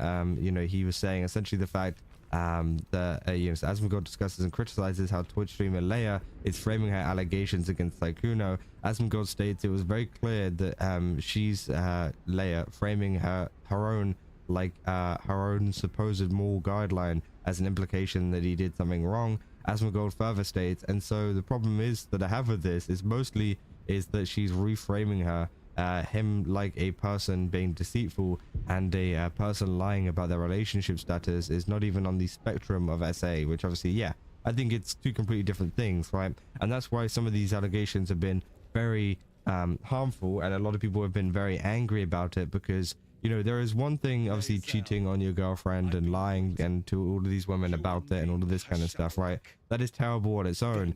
But I think it's a completely other thing to say that he, you know, essayed you, or that, you know, those who he's speaking to you whenever you were younger, which is something else that people are bringing up as well. Those are completely different things to just cheating on someone, right? You know, as terrible as both of them are, I think there's two completely different fields. One goes from some, you know, guy being untruthful and, you know, scummy and whatever, going around talking to all of these women, to obviously being a straight up criminal, right? I think there's two, like, completely different things. Yeah, that's why people are so harsh whenever it comes to a lot of these allegations. Ooh, that number went way up. You know, further, you know, I guess thought Holy out, crap! further kind of, you know, action taken, right? Because of course it does poison the well with people that have genuine stories of him being, you know, scummy, but maybe not on the level of this, right? And I think it is a thing that people we getting are fed up in of danger in terms of a lot of allegations that come out, because this happens all the time, not just with the Sykkuno situation, right? People will try to escalate things even further, you know, to make them seem as worse as possible, right? And that is just a tactic that people use, because then it will get used against them for, you know, many years. People will hear the rumors about, you know, oh, did they do this, did they do that, which, you know, they might not have done, but that's going to be ingrained into people's heads now forever, right? And I think that is going to be something that will obviously you know, be ingrained for Sykkuno, right? And I even noticed this in the chat, right? With if you guys know Alara, obviously does a lot of VTuber news. I was watching her stream a little bit, and some person in the chat was like, oh, I'm pretty sure they're talking about like, oh, didn't he talk to a minor or something like that, right? And obviously Alara and her chat were very quick to obviously correct them, say no, that didn't happen. But it just kind of proves to you, right, exactly how quickly this spreads and how quickly people will just go, oh, okay, yeah, no, that's fair enough, and then just kind of think that, and then start saying that. And obviously the person afterwards, you know, they're not like trying to spread anything like hateful, that person in the chat. They were like literally just like unaware, right? They said, oh, he didn't, oh, okay, no, that's my bad, right? They were quick to be like, oh, okay, if that's the case, then I you know, I take that back. But you know, it just kind of shows how just the average person will be influenced by a lot of the kind of rumors and stuff that go around, and it will, you know, kind of, it will just spread, right? It will spread, and of course we don't want that happening, to take away from the actual bad things that Sykkuno has done, like cheating on his girlfriend and obviously talking to all of these women at the same time, right? But again, you know, as I said, two completely different kind of spectrums there whenever it comes to you know, what she's been claiming, this could be bad versus, you know, cheating on his girlfriend. This could be essentially that is very all bad. that there is. I just kind of wanted to show you that leaked DM there because I thought it was pretty interesting, how she is still DMing him, if that one is real, because of course it really just shows you how unserious this situation is if they are still DMing Sykkuno. But yeah, I mean, that's about all I got for this video. If you guys did enjoy it, don't forget to leave a like and subscribe. Also go to GameSubs, use my code Kazza, get 10% off. Again, they've got a ton of really cool stuff over there. Definitely recommend checking it out. And yeah, I'll see you guys in the next one. So, see ya.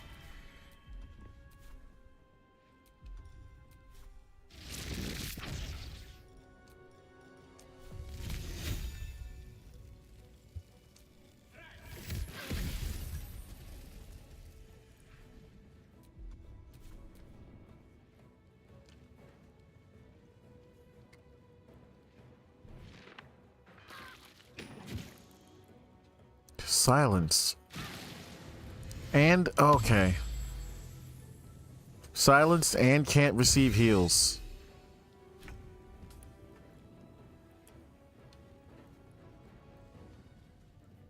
Where do we go from here?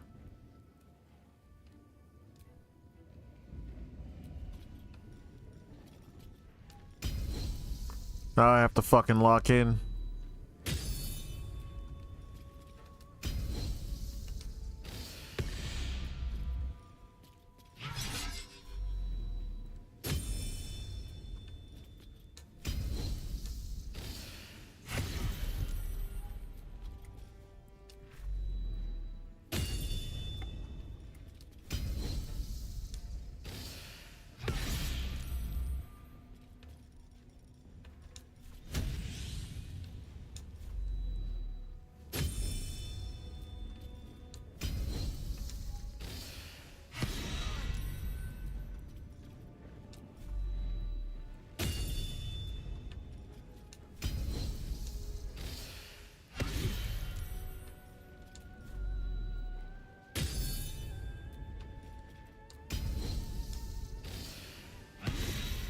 She got him in one. That's actually enormous. Before the others come for us.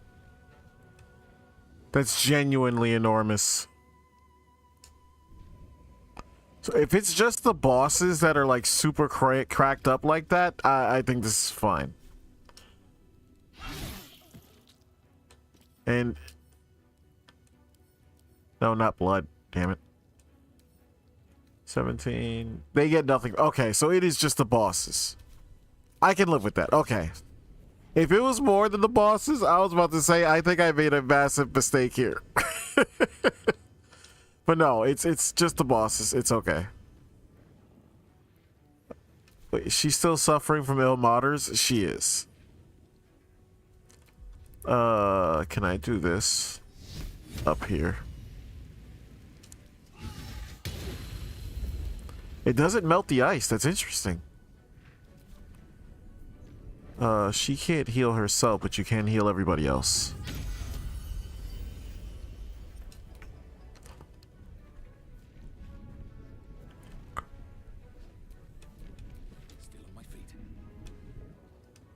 So let's go back to Lae'zel. Wait, she's not available. Shit.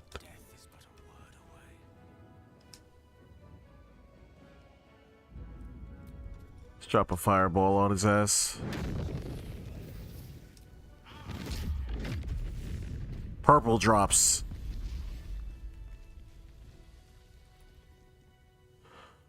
Unarmed attacks deal lightning damage. God damn it. Armor of the Dreadlord. When you slay a foe, you gain Dreadful Soul Charge, max up to 5. This is medium armor. While you have souls, you gain 2 AC when hit by a melee attack. Force a soul to attack, dealing psychic damage and frightening the foe if they fail us. Oh, holy crap. Souls vanish on short rest. Strength of the Grave. If you reach 0 points, you regain 1 HP instead of becoming downed. This is a really good piece. Holy crap. Missing unarmed attacks.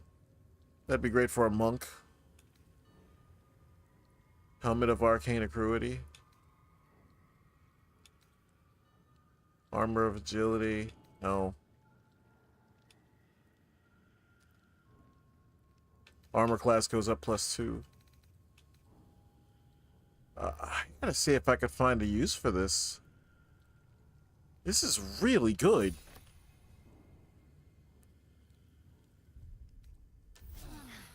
That helped. Vlaakith. Vlaakith! I have wielded your fury as a blade, roared your wrath as a dragon.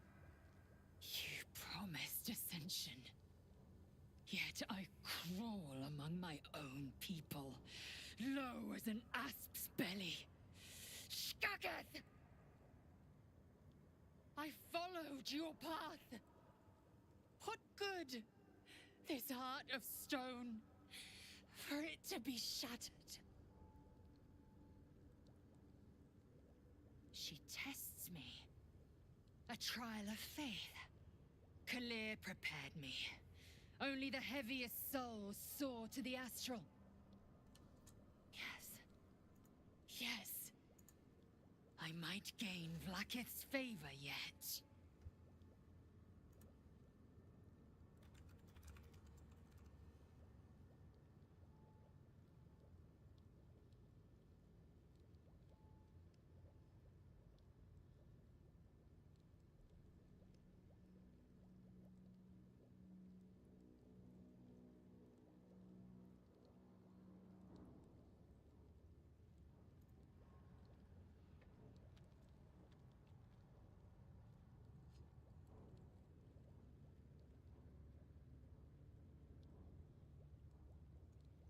Silence!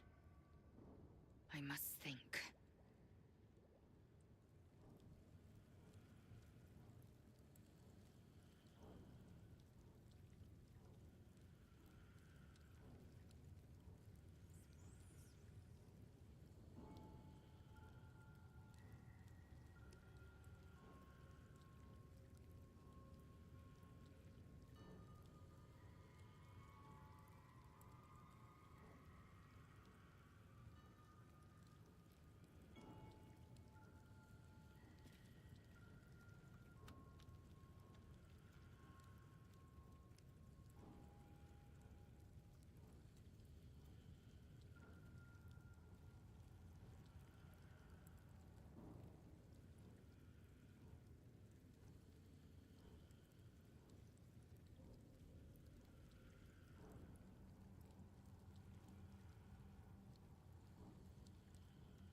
talking about this sort of viral spread of the idea that the game has gotten skill-based matchmaking, particularly at higher levels. A lot of people who are running Cryo mainly are talking about how they think Bungie has secretly slipped in skill-based matchmaking into the higher levels because it's getting sweatier and harder, and they're going against the same teams and things like that, where it's kind of complicated. So what we learned is there is something going on. Joe Ziegler posted this 2 days ago, where he says, matchmaking is a complex series of wires and circuits trying to connect players to give them the best time to match while also providing quality matches.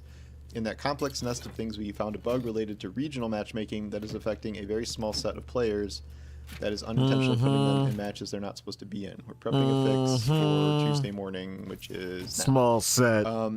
Sure. So what happened here is they got caught. A denial or confirmation of skill-based matchmaking. A lot of people are being like, see, this is what's happening. But well, this, you know, I've seen people playing, they're complaining about playing with people where, you know, they're clearly from other regions or something, and they think that's, you know, affecting matchmaking and match quality and stuff. So that's what this is, but I don't think this can be interpreted as this is like confirmation that skill-based matchmaking exists. The issue here is complicated.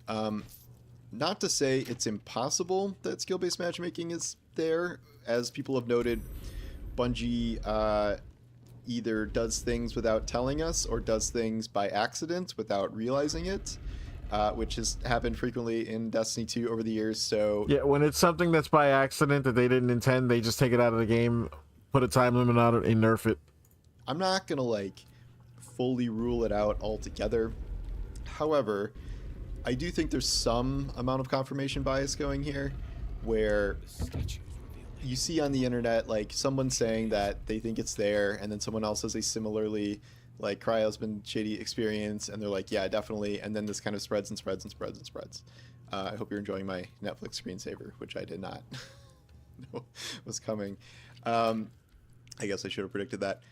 But what's happening in reality, I think, is something different than just Bungie kind of bungling this.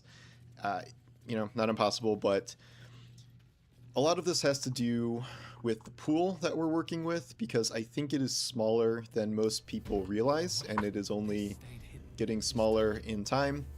Obviously, some of this is player count related. That is at least part of it. We have seen the player count, you know, at least peaks drop and drop and drop week over week. We are now at a quarter of what it was at launch. That's on Steam, its main platform. So just at baseline, that's not like a crazy huge pool, but that should not be enough to produce these issues on its own.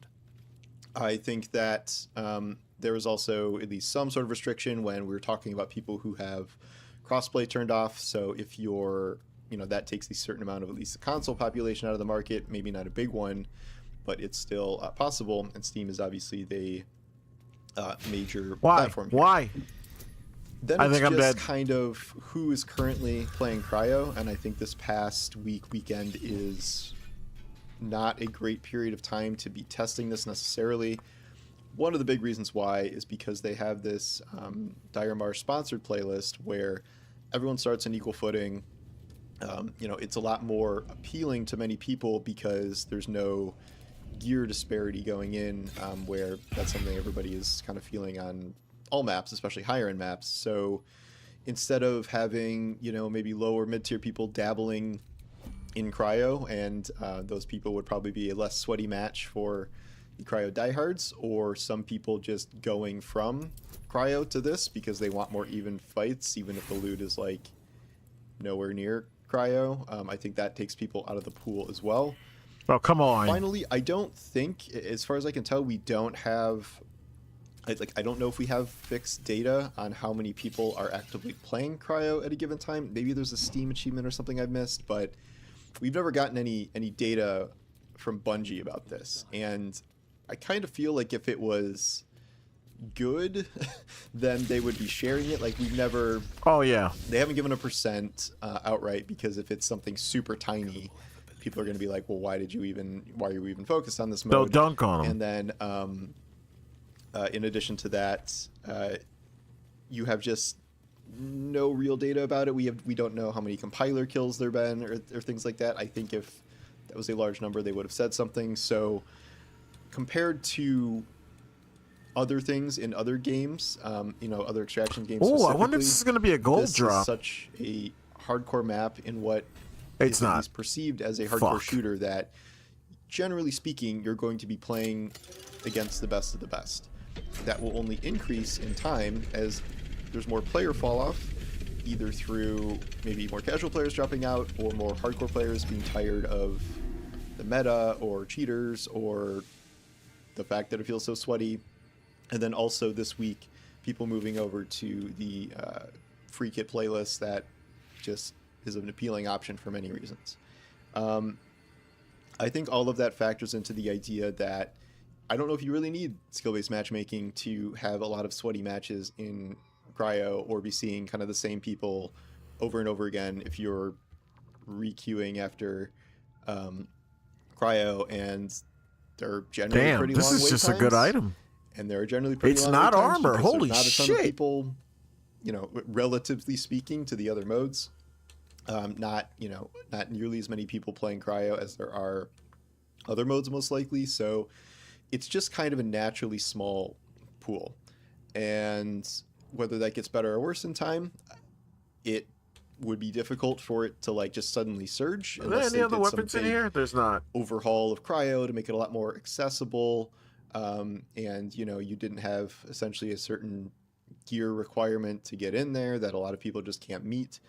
Again, I would really like to know the percentage data on this, but this is what I've said in the past about how I'm not sure how much Bungie can keep focusing on the high end of the player base here, even though what they've made is very cool. Cryo is a very innovative, taking out metas and matchmaking and stuff aside, very creative map, very, unique for an extraction shooter, especially if only, 1 to 5% of Marathon players are playing it. How much are you going to focus on either that map or maps like it in the future? If you do Cryo 2, how much are you slimming the player base down even more if it's even harder? So that may not be what people want to hear, but I think it's kind of what's happening. I do think there will be further changes to Cryo. They already seem to be, for better or worse, doing some changes to the meta where they're nerfing the shotgun. Can't two-shot blue shields anymore. I think a lot of people are generally complaining about that. Again, I'm not getting into the nitty-gritty of the actual meta since that is I'm not that deep into the game at this point. Playing Diablo. I will have my Diablo review tomorrow, the Lord of Hatred expansion. I think it's tomorrow. Why? And I gotta finish watching Beef. Wait, is the embargo releasing that early? It's 8 days away. What the hell? I mean, they're only playing the campaign. That's it. They're not playing anything. Well, they're probably playing the campaign and like a subset of the end game, but obviously not the seasonal stuff, because why the hell would they have access to that? It doesn't drop for another week though. Why would they release the review a week early? That I don't know. I don't like all the coverage this shit is getting this time, man. I like going into these things relatively blind, and it's been pissing me off that all of a sudden all of the fucking the media outlets have taken interest again in D4, and now they're covering the fucking expansion like crazy and fucking dropping information on everything before we actually go hands on. It's pissing me off, man. Good tweet from Drewski, the streamer creator, that kind of sums this up decently well, I think, or at least for the higher end player experience.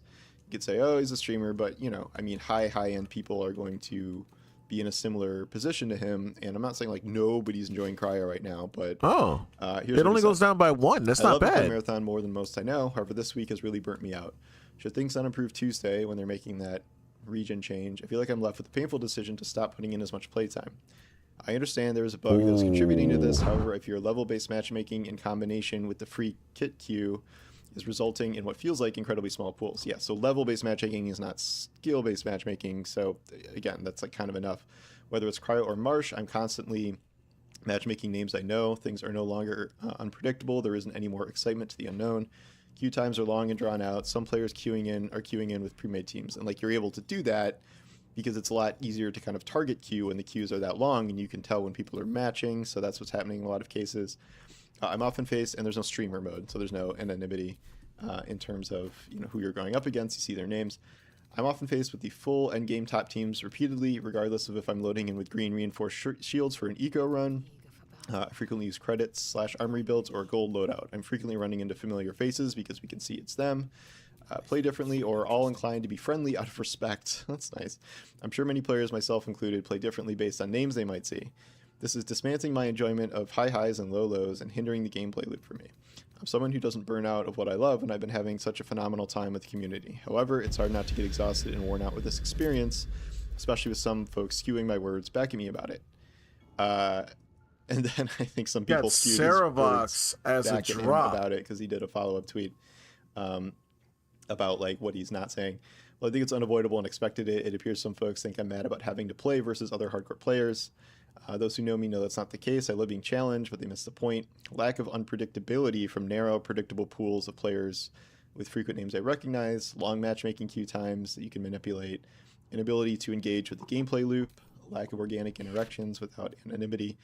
Although interactions, I agree not. that I thought although for a second there, I thought he said improving erections. as an experience for everyone, not just outliers, because it is a great game people should be able to enjoy. It saddens me to see such a rift between players and assumed intent, though. So part of this, is being a streamer, and I don't think the average player cares that much about anonymity mode, but he's kind of summing up a lot of the points here for the higher end, which is some of which I was going over.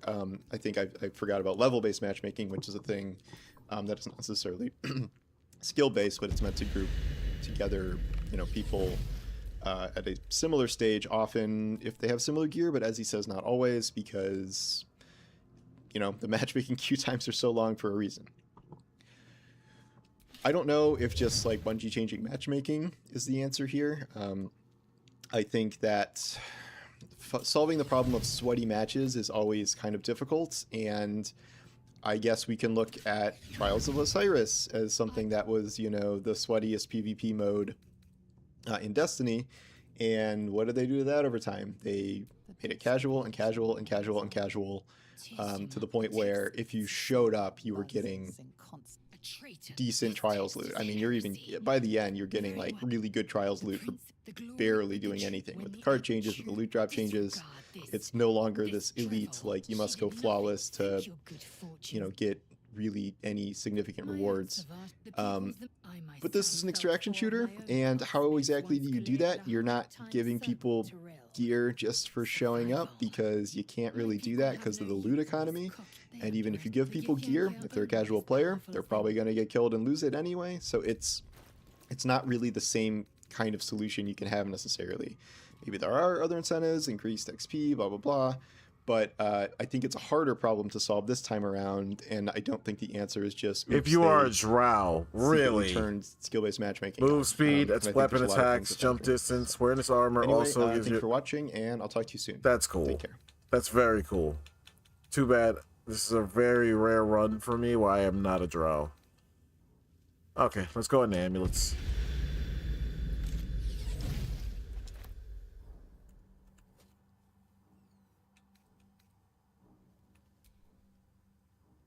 Confidence affects merchant prices. Huh.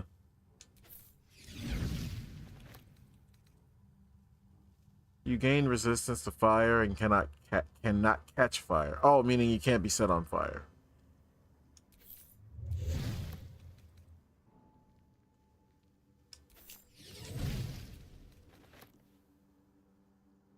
Gain +2.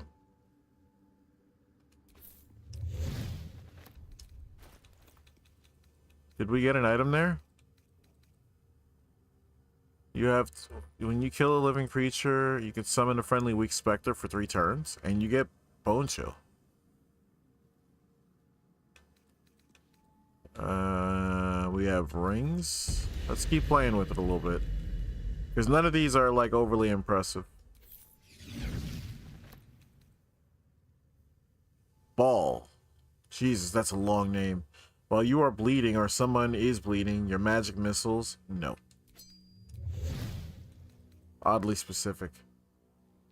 Your weight class is reduced by 2. Taking damage from a foe grants you 2 charges of no. When dealing melee damage to a foe, you gain 2 charges of precision sword. What the hell does that do? Deals an additional 5? Okay, yeah, we'll give that to Lae'zel. Sold.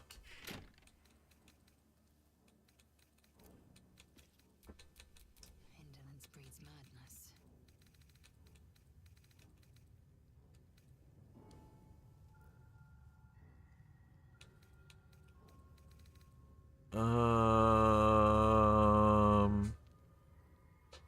What is this? Sun frightened, deeply you also deal. Okay, she could unequip this. And put on the sword thing.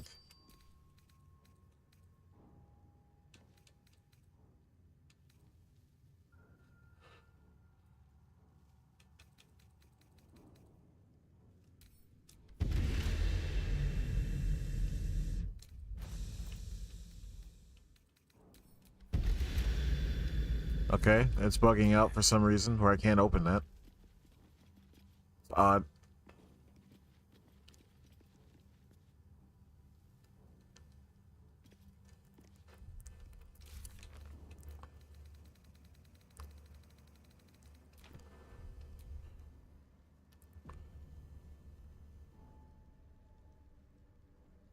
Now, you don't need me to tell you that the past few years haven't exactly been kind to the MCU. Last year's offerings ranged from the kind of thing that emerges from the critical doggle's anus after eating an entire chocolate cake, to forgettable mid-level slop with all the impact of a left hook from Ariana Grande, to barely adequate fluff that once again squandered what should have been a major superhero event movie. I know all of this because I still have a mostly functional brain, but also because every time a new project came out, the standard line from the shill access media was always the same. The MCU is back, baby.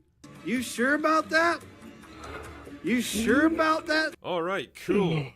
Where did it go? Why does it need to come back if it's still doing great and everything is just tickety-boo?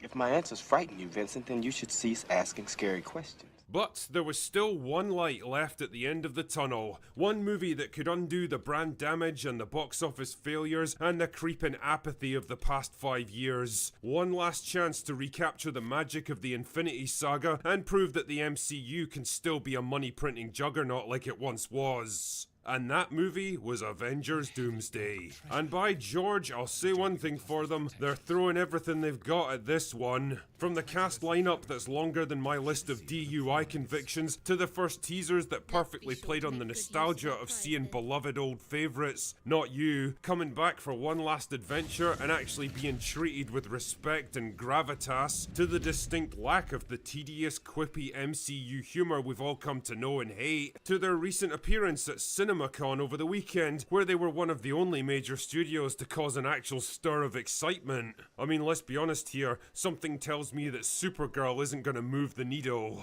Marvel are quite literally betting everything they have left on Avengers Doomsday. They're playing every trick in the book to generate hype for this movie, and as much as the cynic in me says don't get caught up in marketing spin and social media bullshit, I also can't ignore the growing feeling that they just might do it.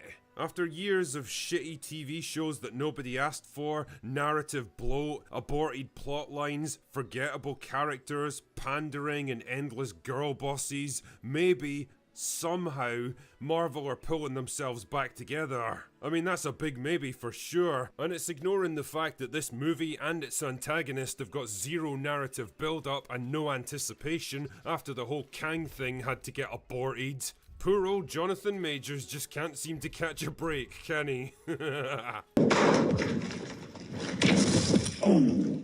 and on the financial side, they've got an uphill battle with this one. Yeah, it'll easily crack $1 billion, and if the planets align and the word of mouth is strong enough, it might even get closer to 2 by the end of its run. But at this point, you have to wonder if even that'll be enough to turn a profit. Marvel have made no secret that Doomsday is the most expensive movie they've ever made, and the sums of money being thrown around for this one are fucking mind-boggling. Robert Downey Jr. alone cost a cool $100 million to come out of MCU retirement in one of the biggest Hollywood deals of all time. The Russo brothers set them back another $80 million to direct Doomsday and Secret Wars, and that's not even counting the rest of the cast, which is extensive. The general consensus seems to be that production costs for these two Avengers movies alone is going to be well north of $1 billion, and that's not even counting the marketing campaign, which I'm guessing is going to put Endgame to shame.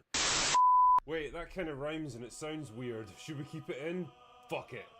Make no mistake, dear viewer, this is an exercise in raw financial power on a scale we have never seen before. The ultimate expression of the saying, go big or go home. I don't think any other studio on earth could afford to throw around mountains of money quite like this. It literally is $1 billion gamble. And well, you've got to respect the sheer balls on them if nothing else. The obvious downside to spending insane amounts of money like this though is that somehow you've got to find a way to make it back again. And if your movie costs upwards of $500 million just to get it in the can, that is a lot of box office revenue just to break even. In fact, if you apply the standard Hollywood formula that I've already covered in previous videos pretty extensively, you're looking at around $1.5 billion globally just to start turning a profit. Holy shit. Fuck. And that's me being conservative and taking every number at face value here. Let's be real, Hollywood studios have a long history of using shady accounting practices to lowball their production budgets. Why? So they can make projects look like stunning successes on paper and soak up all that positive PR in the trades, when in reality they've either lost money or barely broken even. But here's the interesting thing about all this. Maybe it doesn't really matter if Doomsday turns a profit. Are you out of your goddamn mind?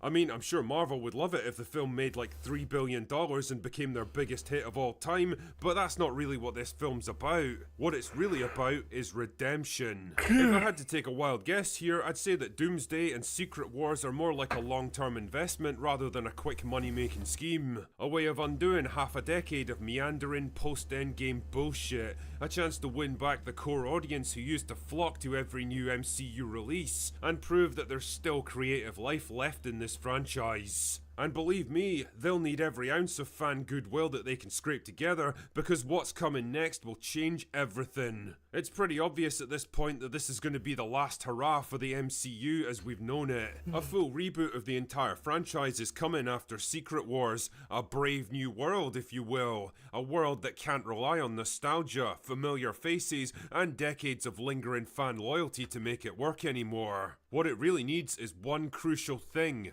momentum. And I guess if you have to do something like this, then now is probably the time. Because the sad fact is, the MCU is old. It's been around for so long that it's become a generational franchise. The kids who grew up watching Iron Man and Thor go on their first adventures back in the 2000s are parents themselves now, and their kids don't have the same attachment to the MCU because they didn't grow up with it. They need a new MCU for their generation. And well, this is how it begins. All this pish is my way of saying that a whole lot rests on the success of Avengers Doomsday. Not just the future of the MCU, but the future of the whole superhero genre in general. If this movie can't get people excited, then what chance does anything else have? And right now, it really does feel like everything is to play for. Doomsday could be either a bloated, overblown disaster or the greatest comeback in movie history. And I honestly don't know what I'd put my money on. But you know what? Despite being a cynical fucking asshole most of the time, I have to admit,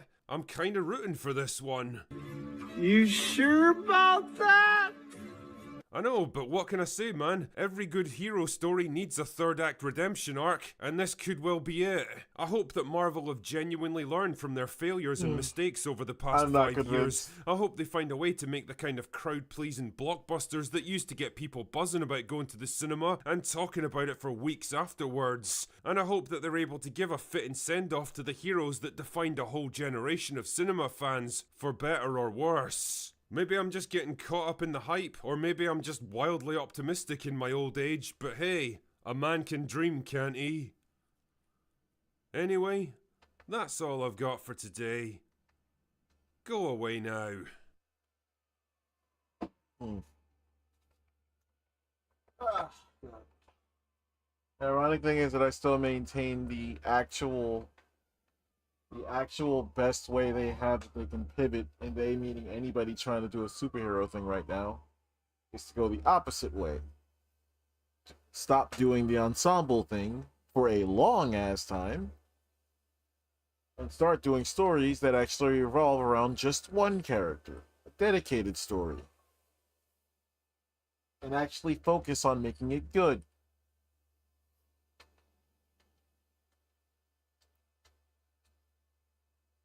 You essentially need like a Batman Begins or some kind of equivalent. You need something that feels like a fucking starting point, and then just stay with that one character. Don't do the ensemble thing ever. It's been done to death.